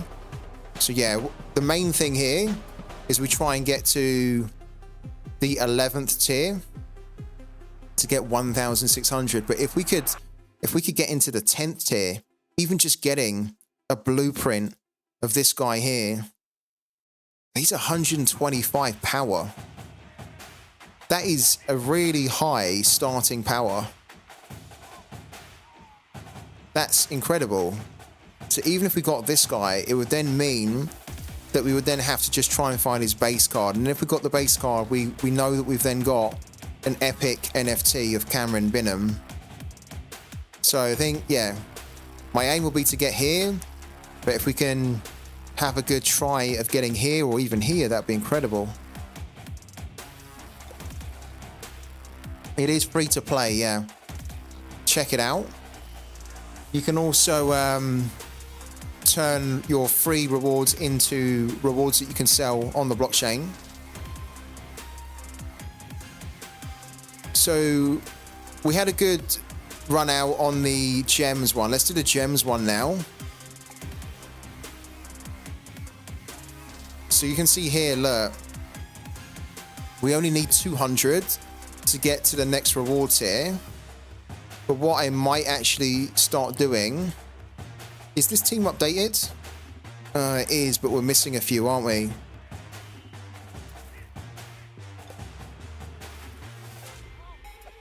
Yeah, we're missing a couple of players here because we've now basically salvaged them.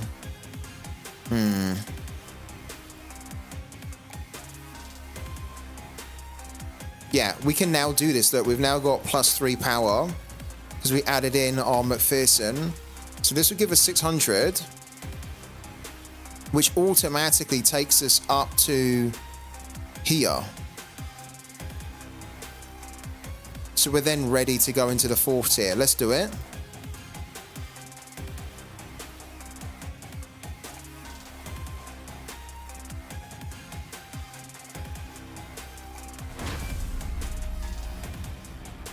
There's not a big difference. Look, we have an extra 3 power, so this is going to be difficult. He's probably got a very good defense as well. So we need to make sure that we don't mess up our plays here.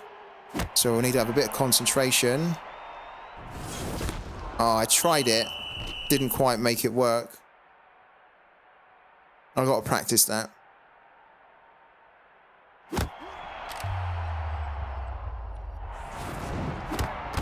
Okay, that's okay. We take that. Right, the dig. There is a gap there, but the problem is this guy could just tag me. And I think he will probably tag me. Let's do that. He's free. That's lovely. Go, go, go, go, go. He's so quick, this guy. There we go. That's what we wanted. Good start. Let's go for the 1-point conversion as well. Just about done it. Yeah, it's our Mbappe. It looks like him, and he's just as quick as Mbappe. Oh, they've got a touchdown. Oh, so it's going to be difficult. They didn't get the kick, though. Right, we really need another touchdown here. Okay. Let's go there, and let's go here, and then... Oh, my God. 20 yards. All right. We could make that run, but I think I want to put it for our wide receivers. So let's try it. Look at Mbappe go. Go. How quick he is there. He's already celebrating. He's got to dive. No way. Oh, we just about got over the line. He's so quick, Mbappe. Even though he's not Mbappe. He knew he made it.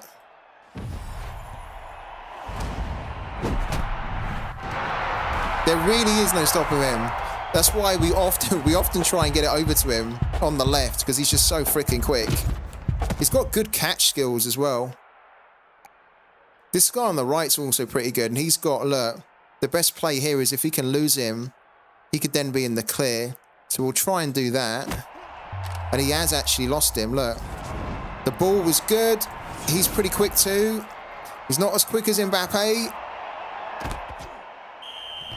But that's it's a good distance to cover. All right. No, let's not do that. Yeah, let's do that. Let's see if we can get it to Mbappe here. He's gone. He's gone. There we go. This DJ Moore, I would love to get his blueprint. If we could get a blueprint for DJ Moore, especially if we could get an epic, he'd be a brilliant card to have. Okay, so I think unless we fuck this up now, we should be good. Oh, look, they made a touchdown. Strong. So it's not done yet. It's not done. We're going to need another touchdown here. I think I juked too soon there. I did. I think I juked too soon. Still need to test that out. Let's try and get it over to Mbappe here. Oh, actually, over on the right, he's made a good run. He's made a brilliant run. Oh, he's celebrating too soon. He's celebrating too soon. I'm doing the skills on him. Right. Yeah, good options here. Oh. Okay. Let's try that again. Oh, he's made a good run. He lost his marker. All right. We should be good.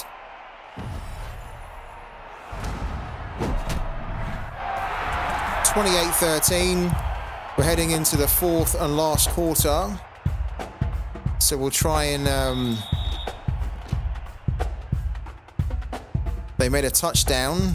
Of course they did. Jesus.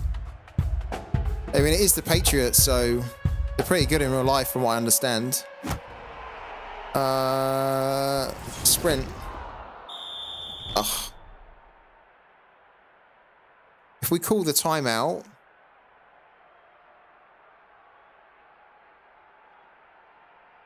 No. Okay, first down. Yeah, let's try and get it over to the guy on the right. Actually, Mbappe's away. This guy's also away. He's not very quick, but he's quick enough. We dive. Yes. Get there. Very good. Oh, he loves that one. All right, 1 point conversion. Done. Now we're comfortable.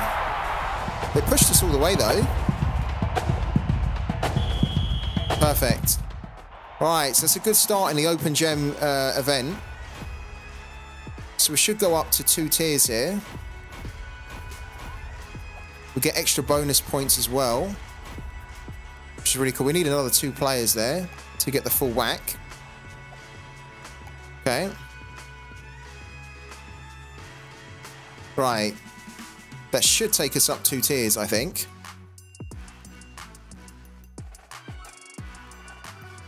Yeah. So we've gone, well, we're in the 2nd tier. So we need to get up into, ideally, 6,000 here. We've got another 2 energy to do, so let's try and get as high as we can. We need to be challenging, like here, look.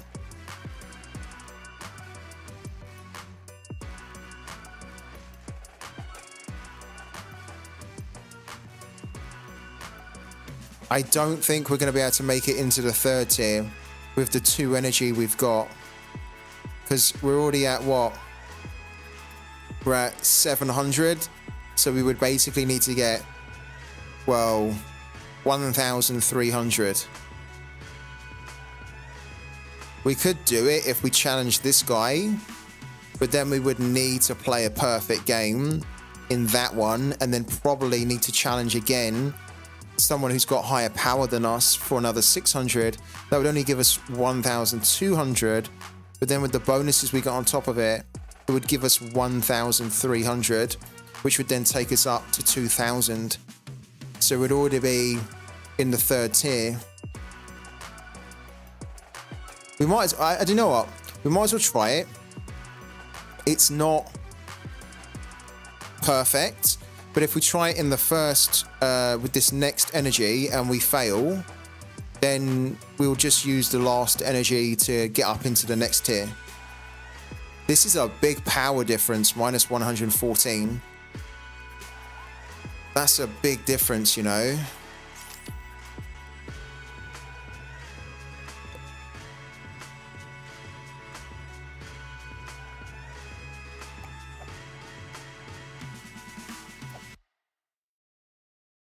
I mean, it's risky because we're missing players too. But it says find players, but we can't get any more packs at the moment. We don't have enough coins. Let's do it. Let's try it anyway. This could end disastrously here.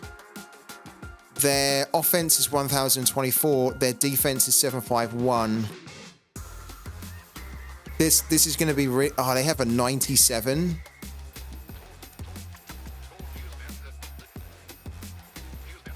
This is going to be a little bit tricky for us for our players to find the space. So we need to make sure that our throws are perfect.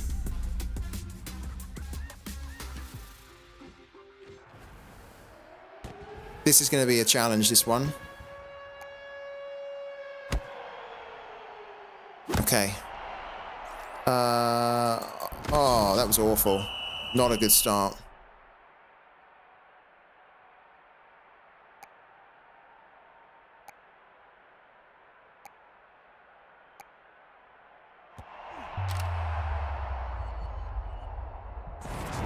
Good, good, good. Very good. He's doing this now. Right. We're close enough that we could get a touchdown here.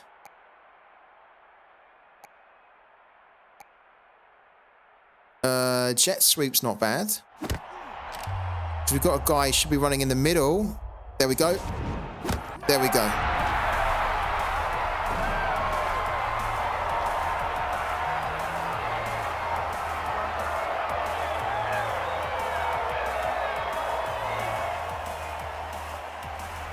We're not even going to try the 2 points, I think. Because we are already up against it here. We need a couple of interceptions from our key guys here. They've got possession. They don't get a touchdown end of the first quarter. Now they're going to get a touchdown. There we go. This is going to be tough. They didn't get the kick, though. Okay, that's fine.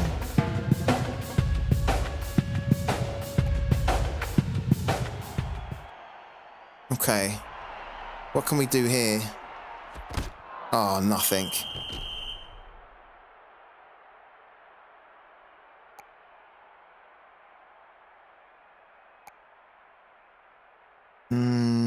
I like that gap. Let's try it. Yeah, it kind of worked, but yeah, okay, we made a good distance there. Plus 17. All right.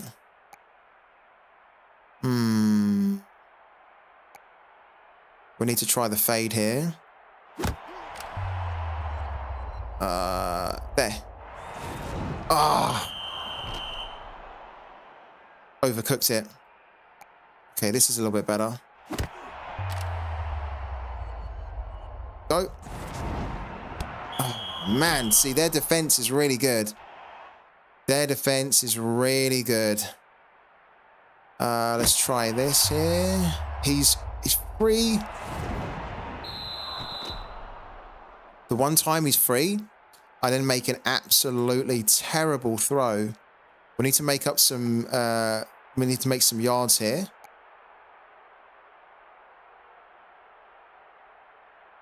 We need to make at least 10.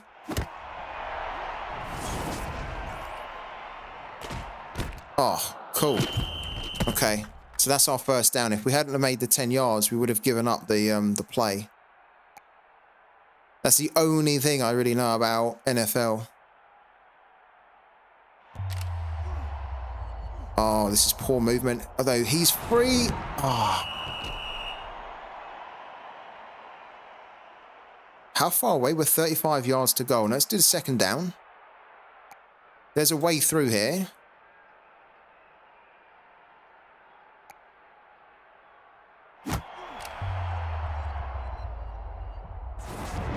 Like that. That's the way through.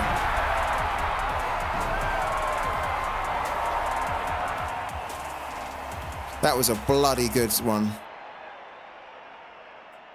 Okay. Oh, yeah, we get it. Okay, cool. We need to, hopefully, our defense needs to stop them from getting a touchdown in one of the quarters. Hopefully this one. Nah, they're going to get it. Damn, this is going to be tough. We need them to miss the kick as well. They missed the kick, so that's the positive there. But we need a couple more touchdowns. All right. Sprint. Ah, oh, wow. Slammed.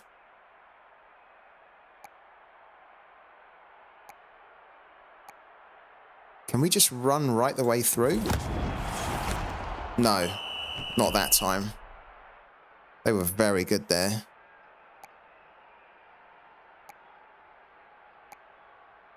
Let's try this. Yeah.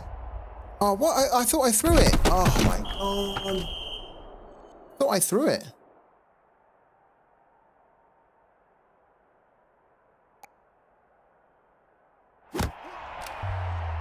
He's free.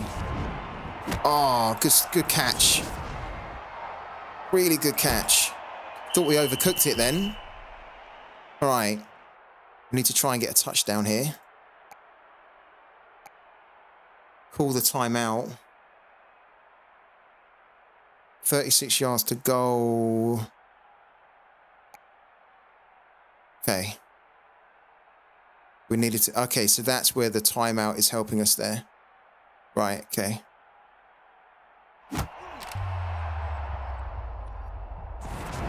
Run, run, run, run, run, run, run, run. Yes.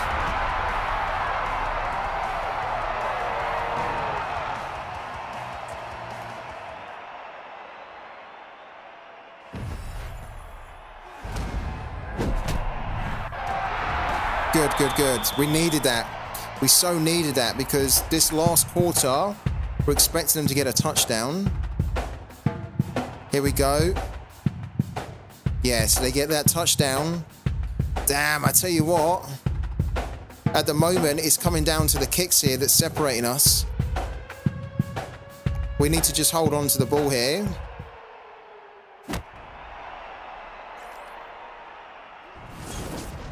Oh, that wasn't too bad. Try to be a little bit clever. We don't want a timeout. If anything, we just want the time to run out. Let's do this here. Let's see if we can get it over on the right. Oh, he's away. Oh, it's a little bit behind him, though. He was away. Okay, we don't want to do a timeout. We want to let the time run down. And then we can basically just throw this whenever. Doesn't matter now. We can just throw this into anywhere. Because it's going to be the end of the game. But can we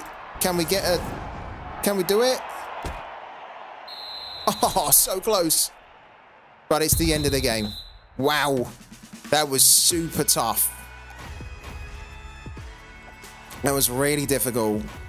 We had about 114 less power. We only just done it by 2. Look at that. If we'd have missed any of our kicks there, then we would have been in trouble.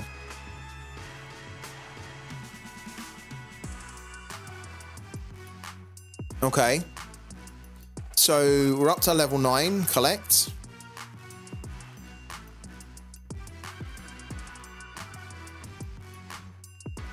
Okay. If we do another 600 here and we win it, we should, in theory, be able to earn enough from the bonus points as well to take us to the 3rd tier. Oh, God.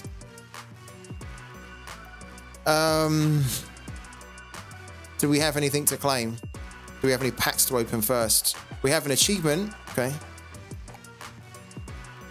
More of the coins, but we don't have enough. We're saving to get 10,000. It's really, really quiet in the chat.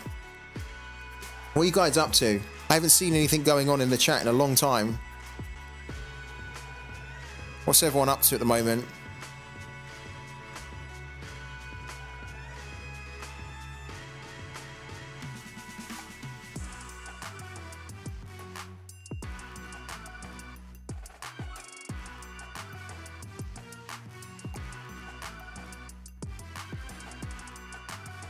Because everyone's playing the game. They are, aren't they? I've got everyone addicted on this new game. That's good, though. That is good.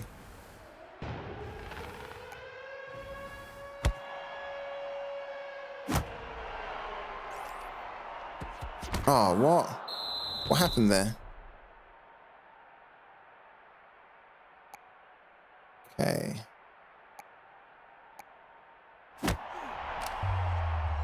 He's free. Go, go, go, go, go. He's not quite got the legs, but he can get us close to. Good start. Okay. Oh, that's good.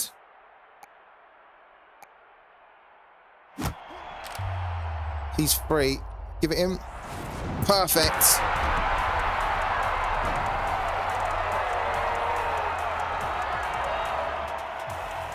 Right, we know that these conversion kicks are so important when you're going up against a team you don't have a big difference in power. Those 1-pointers really help. Okay, they missed their kick, okay.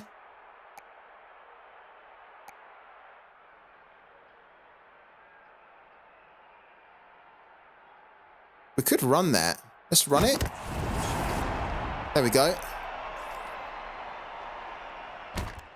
That's okay. Call a timeout. And then do first down. It stops the clock, right?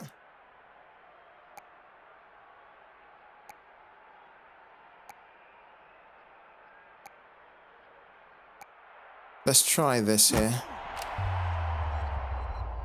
He's not quite lost his man. He defended that really good. Okay, that's a little bit better. He's away. He's away. Catch that, man.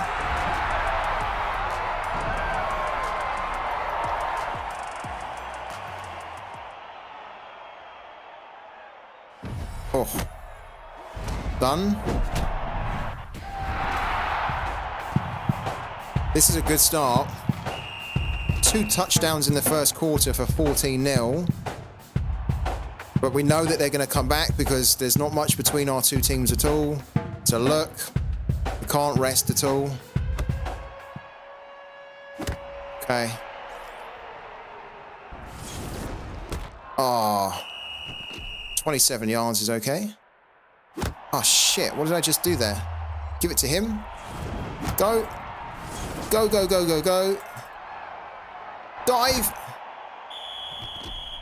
Plus 54. Right on their end zone. Okay.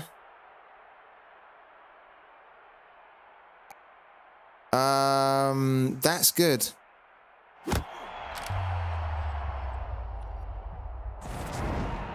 Lovely.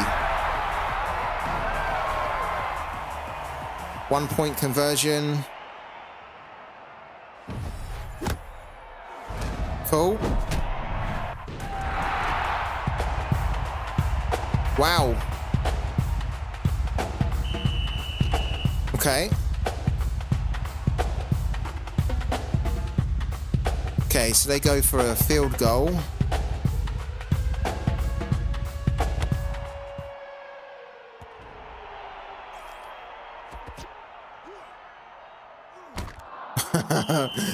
Oh dear, they're all running after me. All right, dive? No. In fact, could do. Let's do it. Right the way through the middle. It's nice.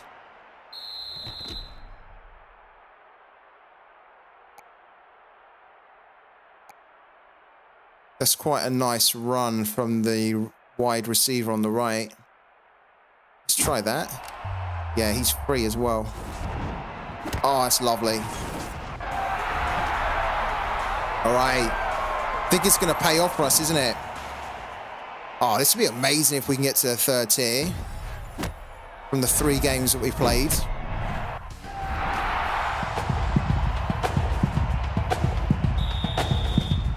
All right, we just need to survive the last quarter. Okay.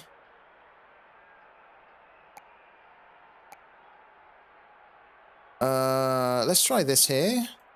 See if we can get it out to Mbappe. Hasn't really been involved much. There he is. Run, run, run. Okay, cool. I'm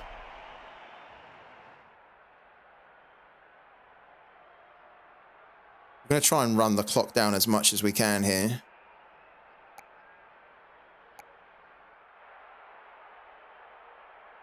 And no rush to take this at all.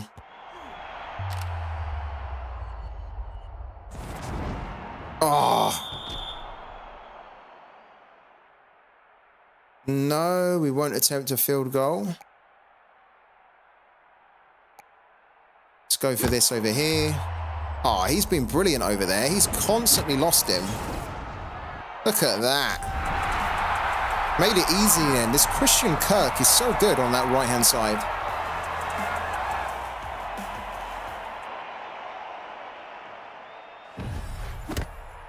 Okay.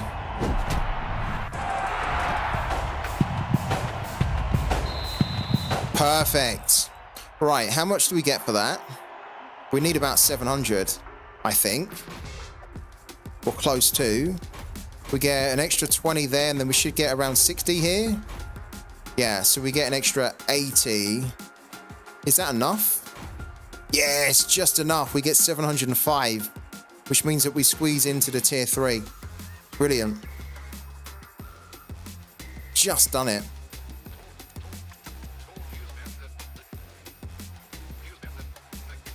So we've got to wait another 10 hours for our fuel to refill. But you can see, look, we've just about made it into the 3rd tier. So as things stand, even if we didn't play this at all anymore, we would get 800. We would get 800 gems when this ends, this event, which is in... When does the event end? Let's go back. So this event, this open gem event, ends in 2 days' time. So if we didn't play it anymore, the tier that we're in means that we would get 800, but we want to be trying to get 1,600. When we played the last one, we got 1,200, but we only started playing it with like a day left. So done pretty good.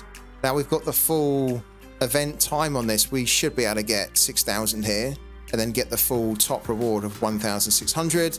And then what we can do with that, oh, we've got a program task ready as well. Wow, lots to collect here. And lots more rewards as well.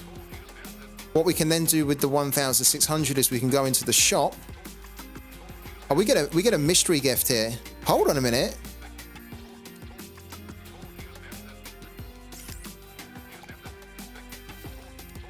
Wow. We have a ton. We have a ton of rewards to claim here. Because we're on rank 16, and that alone is going to jump us up to 21. Holy shit. We're going to get a mystery gift, conditioning points, 1 arena ticket, 120 gems, and CB points of 1,600. Damn. That is brilliant. That is significant. What can we spend in the store? We don't have any of these Zoom tokens right now.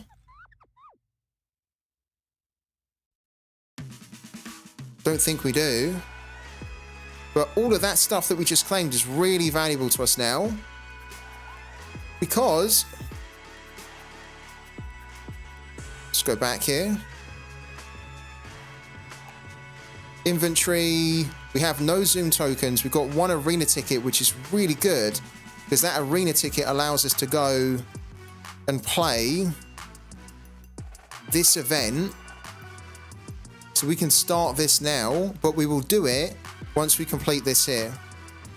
I think if we were going to start it, it says, look, we're going to forfeit. No, we don't want to forfeit. We want to finish this off.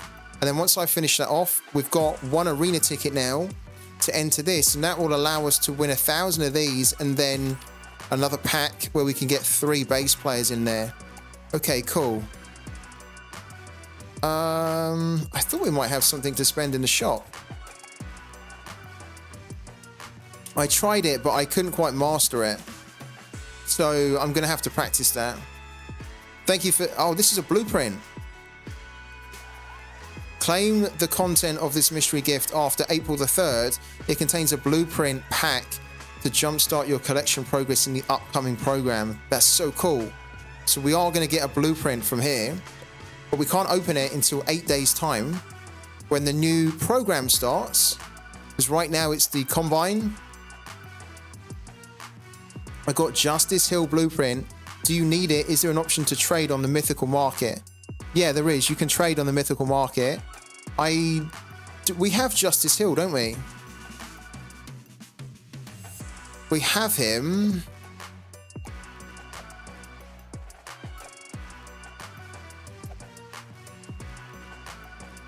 Or do we? Oh, we got rid of him. I got rid of him. I sold him. Not sold him, but yeah, I did sell him. I sold him for the tokens or the credits that we can use to upgrade other people. Ah, that's a shame because I probably would have taken the Justice Hill blueprint off you. What is it? Is it a rare one that you've got, Mark?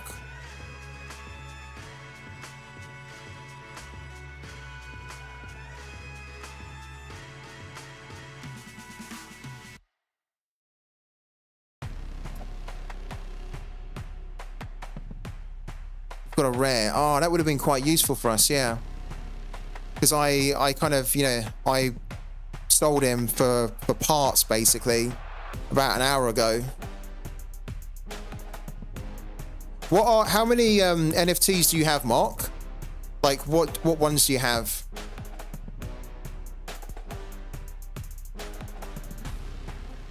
No, I don't think you can fuse 2 rares into an epic. No. So basically, I don't think you can fuse these NFTs to create a higher level NFT. You've got 6 at this point. Oh my god. Have you put money into the game, or have you just got all these from free to play?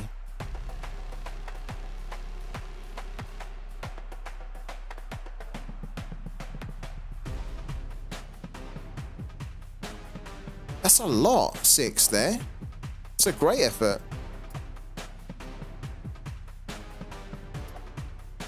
You've got a Shaq Thompson epic.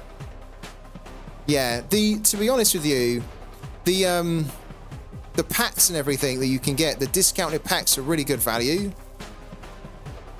This stuff here, not so much actually, but the starter packs that you can get, I think is pretty good. I'm slightly tempted to get another one, like this one here, because this one is like $7.99. We're guaranteed to get a player of 102 to 131, and it's most likely going to be a rare. Sure, we have a chance for epics, but yeah, there's some good players in there, and it's obviously discounted as well. Like, that's the only other kind of discounted pack, or kind of yeah, it pretty much is, because then these are just base players, aren't they, for money? So you don't really want to be spending money to get base players. If you're going to spend money, you might as well get an actual NFT card.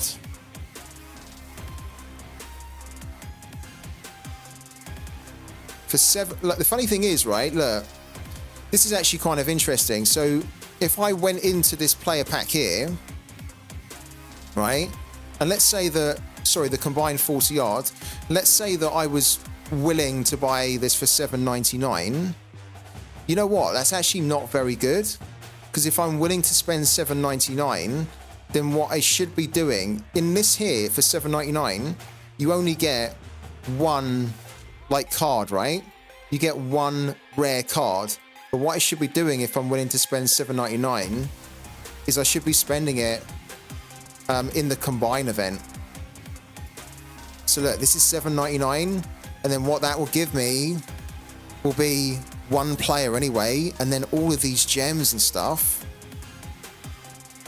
plus like another blueprint pack, 3 base players here. I'm actually going to do that. I think that's really good, because we've got limited time on this here, so we have another 2 days. So we need to try and really like rinse it.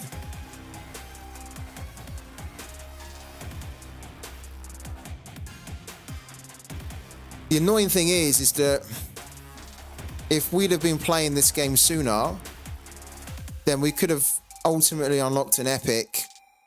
Terrell Edmonds. Here's what I'm going to do for the sake of entertainment on the stream. Here's what I'm going to do. I'm going to buy this season pass here now, which is then going to unlock all of this stuff that we're going to immediately get. Okay? And then what we're going to do is we're going to open the packs. We're going to use the gems to open more packs, and we're going to kind of see what we can get with all of this here. And maybe we get really lucky. There's so many coins you get here as well. Let's do it. Let's see what happens here. Agree. Do it.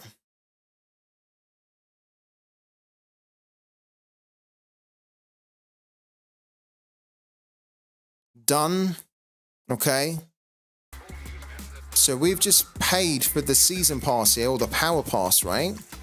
For $7.99. Why not? I'm enjoying the game. I think the game deserves it. And now we've got all of these rewards to open. Yeah, it is, isn't it?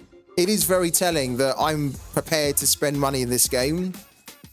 This is money that I would have been more than happy to spend on Sorare Rivals if it was good enough. But I'm having so much fun playing this game, and I think it deserves it because it's a good game. It's well built, looks good, very rewarding. It's worth my money. So, I think in total now I've spent £12 on this game. Maybe I'd spend more in the future. Depends on the next the future season passes or whatnot. But ideally, I don't really want to be spending a lot. I kind of wanted to see how we could do it free to play, but I've just realized that all you get here for $7.99, even if we don't get the full whack, which I don't think we're going to, because time's going to run out before we get here. Even what we're getting here for $7.99 is brilliant. And it makes more sense to buy this than it does to buy a pack in the shop for $7.99. It then only gives you one of these anyway. So let's claim it all. Do we have it all to claim? Oh, we do, yeah. We have to go back here. And then we have to do collect. So collect all of that. Wow. Okay, we're going to have a lot to do here. This is a good way to end the stream, actually. We have 3 free packs there. Let's do it. So we have a blueprint pack. We're going to get 1 rare. Or... So it contains either 1 rare plus a combined shuttle blueprint, or 1 rare plus a combined shuttle elite play. Okay, so it's a mix of things here. Interesting. 3 base players we're going to get, and then 1 NFT player between 102 to 132.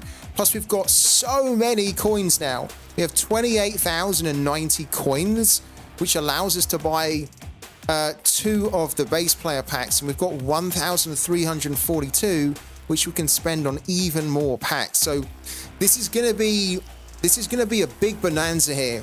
Lots of opening going on. Let's do it. Let's do it.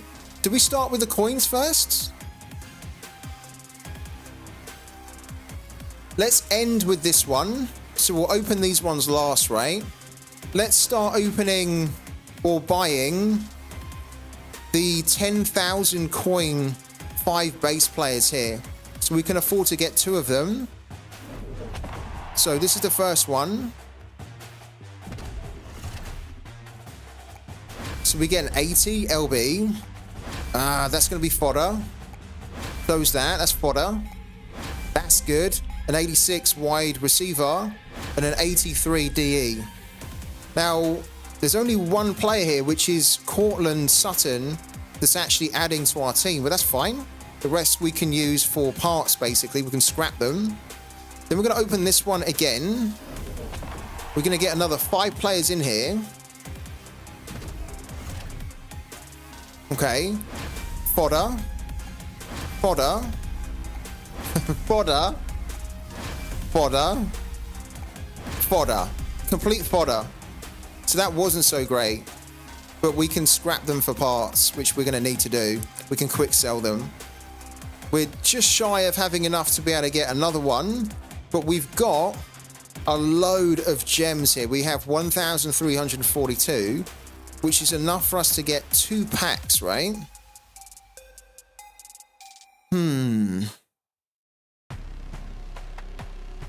This is only 500, which I think is really good.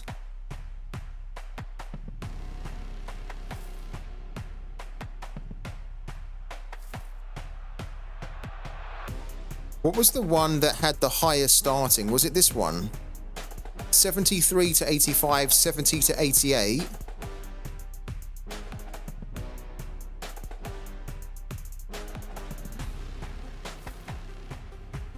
Yeah, this one's like really good value. 80, so the minimum is 80, but they can go up to 99. It's only 500. This is way better, I think. So we're going to buy 2 of these, and then that's going to leave us with 342 left over. So buy that one. Okay, who do we get? an 88, Kyler Murray, an 81. Ooh. A 93 SS is incredible. That is massive. Wow. And we get a better QB as well. So Kyler Murray is a QB 88, getting the team. And then we get this one here, which is incredible, 93 SS. Lovely. So you have a chance to obviously pull epics, rares, legendaries, but the chances are so low. So we're not expecting to get any of them. We're just expecting to get some really good base cards here, which we can then upgrade with blueprints. Let's do another 500. Okay. Right. 82 coup. 83. And 83. That wasn't so good. We get a better kicker there of coup. But other than that, this is a lot of fodder that we can upgrade or sell for upgrade parts. Right. Now comes the good stuff. So we go into this one here. Let's open the blueprint pack. Then we open the 3. Did we do that? Yeah. Let's go from left to right. And then we're going to end up with this one here. Thank you, Mark. All right, so blueprint pack. Let's see what we get in here.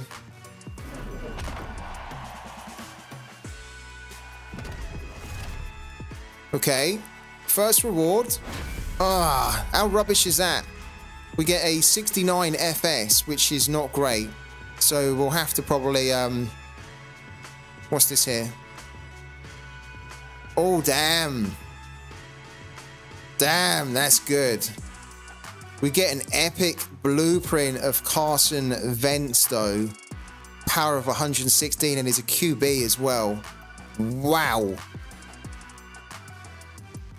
An epic QB is brilliant. We don't have this player, Carson Wentz, but I'm sure we could probably even sell that for a decent value. Okay, lovely. Wasn't expecting to get like anything more than a rare blueprint. We got an epic. That's pretty good. So this one here, we get 3 base players at 69 to 92 power. So if we could get a what's his name, a Coulson in here, that'd be incredible, because then we could upgrade instantly a free base card to a epic quarterback. Oh God. All right, here we go.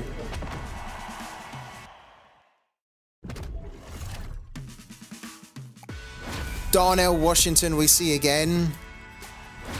Okay, a 76, Amma Abdullah. Oh no, that was so disappointing. Oh, that was crappy. Okay, we've had these guys before. We're gonna break them down into points which we can use to sell. We could do it here as well, but we'll wait until we get into the team screen. Right. This one is the big one. That's the one that you fused, the Amir. Oh, cool. What did he go up to when you fused him? What was his power when you fused him, man? Oh, was it this here? Was it 102? I just saw him then. 102 was the rare. That one there, look. Amir for 102. But you're at 111 at this point. Can you imagine if we got the DJ Moore 129? That would be insane.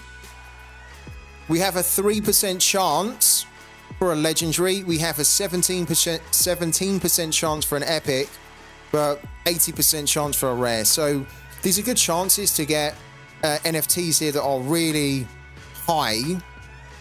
Let's see what we get. Wish me luck, guys. Okay, here we go. Oh, we get the same bloody card as Mark got. That's okay. We get Amir Abdullah.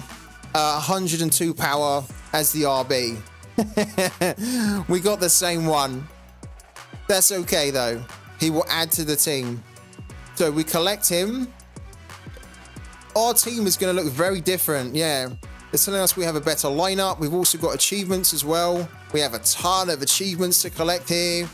Spend 50,000 coins, collect that. Find 3 epic cards in packs, you get 20 for that. Spend 2,500 gems, you get 50 for that. Oh, we're just shy of being able to afford another 500, aren't we? This is going to take us to 492. Oh, how unlucky is that? If we'd have got 500 there, I would have opened another pack. Okay. Let's do it. Completely different team now. Clear, clear, clear. Best team offensively is now this here.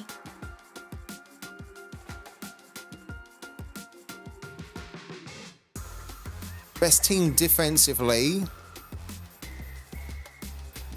with our SS, which is 93. That's incredible. And then our best special team is 243, 81, 80, 82.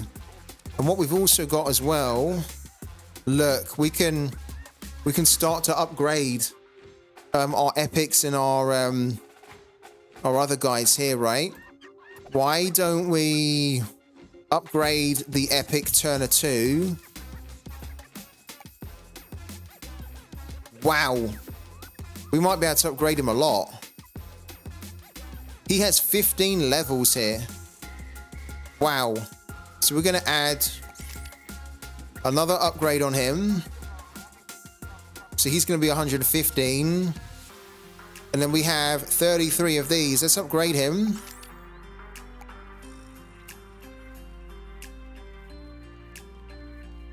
So, wow.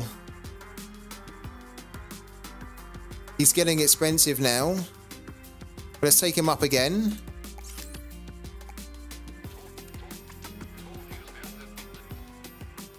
And we can't do another one, but we could use wildcard points here. We have 2,000 wildcard points, so we can't afford to do it that way. But we can just instead pay with wildcard points, which I think we're going to do, given that we've got 2,000. Upgrade. God, we could take this guy quite high. Oh, no, we can't. So he's 119, a level 7. That was a good upgrade. And we can upgrade our Amir as well, which I think we will do.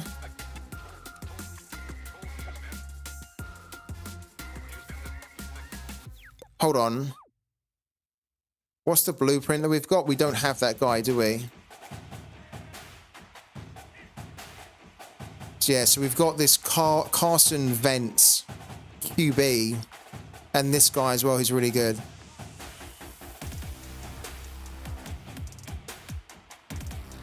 Okay.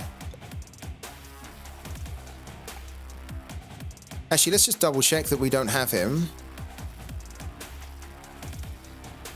No, we've only got the blueprint. Okay. So why don't we also go back into here and we upgrade Amir. He's on 102, but we can take him up to 104. And then we can upgrade him again to 106 now. And now we can't do it. Okay, so those are some good upgrades there. We can upgrade the others, but we really just want to be doing that when we've got, I think, when we've got the blueprints for them. What we could actually do is we could start to sell these fodder cards now. Let's do that. Quick sell. Because then we might be able to upgrade more. Let's get rid of him too. Okay. then we have a lot of good players in here, but we're going to get rid of them.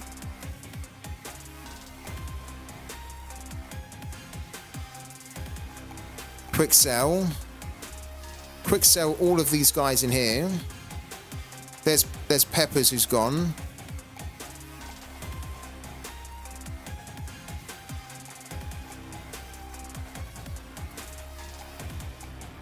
Okay. Quick sell this guy as well. And then look, our QB that we've been using for so long, Hurts. He's probably a good one to keep hold of, because if we got his blueprint, then we would obviously have the base card. Well, I'd much prefer to just get rid of these guys and upgrade what we've got, and then just focus on trying to get the base cards later. So let's also sell him. The good thing is that we've not been upgrading our base cards at all, like these ones, so I haven't really invested anything in them.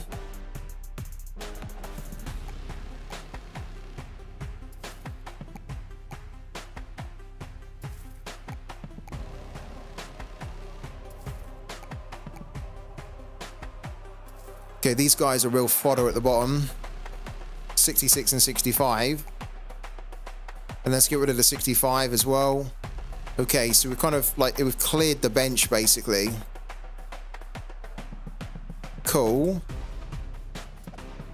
We don't have any more of our NFT cards to upgrade, but that's okay.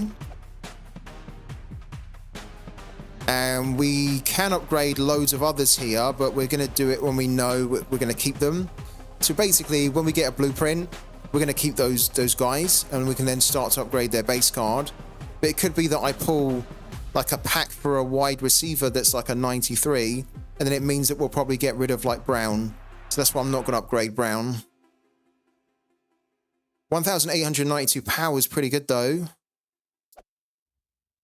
I love that we were able to get this guy up, Turner 2, to 119 now. No offers for this guy at the moment.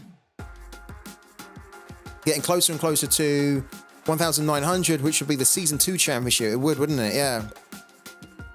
We haven't even done Season 1 yet, and we're already getting close to Season 2. You're right. What I do want to do, I think, just before we call it a day,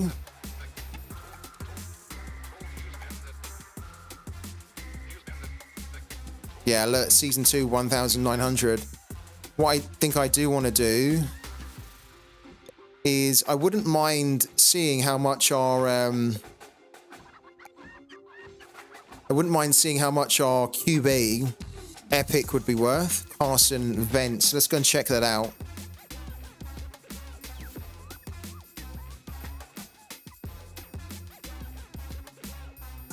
Okay, let's go back to the mythical marketplace here.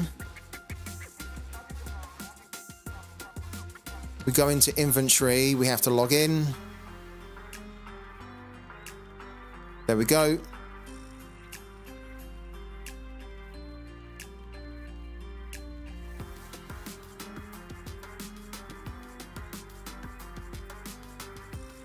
Oh, wow. His last sale only went for 1.1. He's on the market for 3.1. I had a feeling that he could be a little bit more than that, but really cheap, actually. Yeah, we definitely wouldn't sell for that. How much is... Yeah, so Amir Abdullah is quite cheap as well. I think that Abraham Lucas is still really cheap, right? 175 floor. And then DJ Turner is 6.9. His last sale was 10. Which is $3.48. Cool.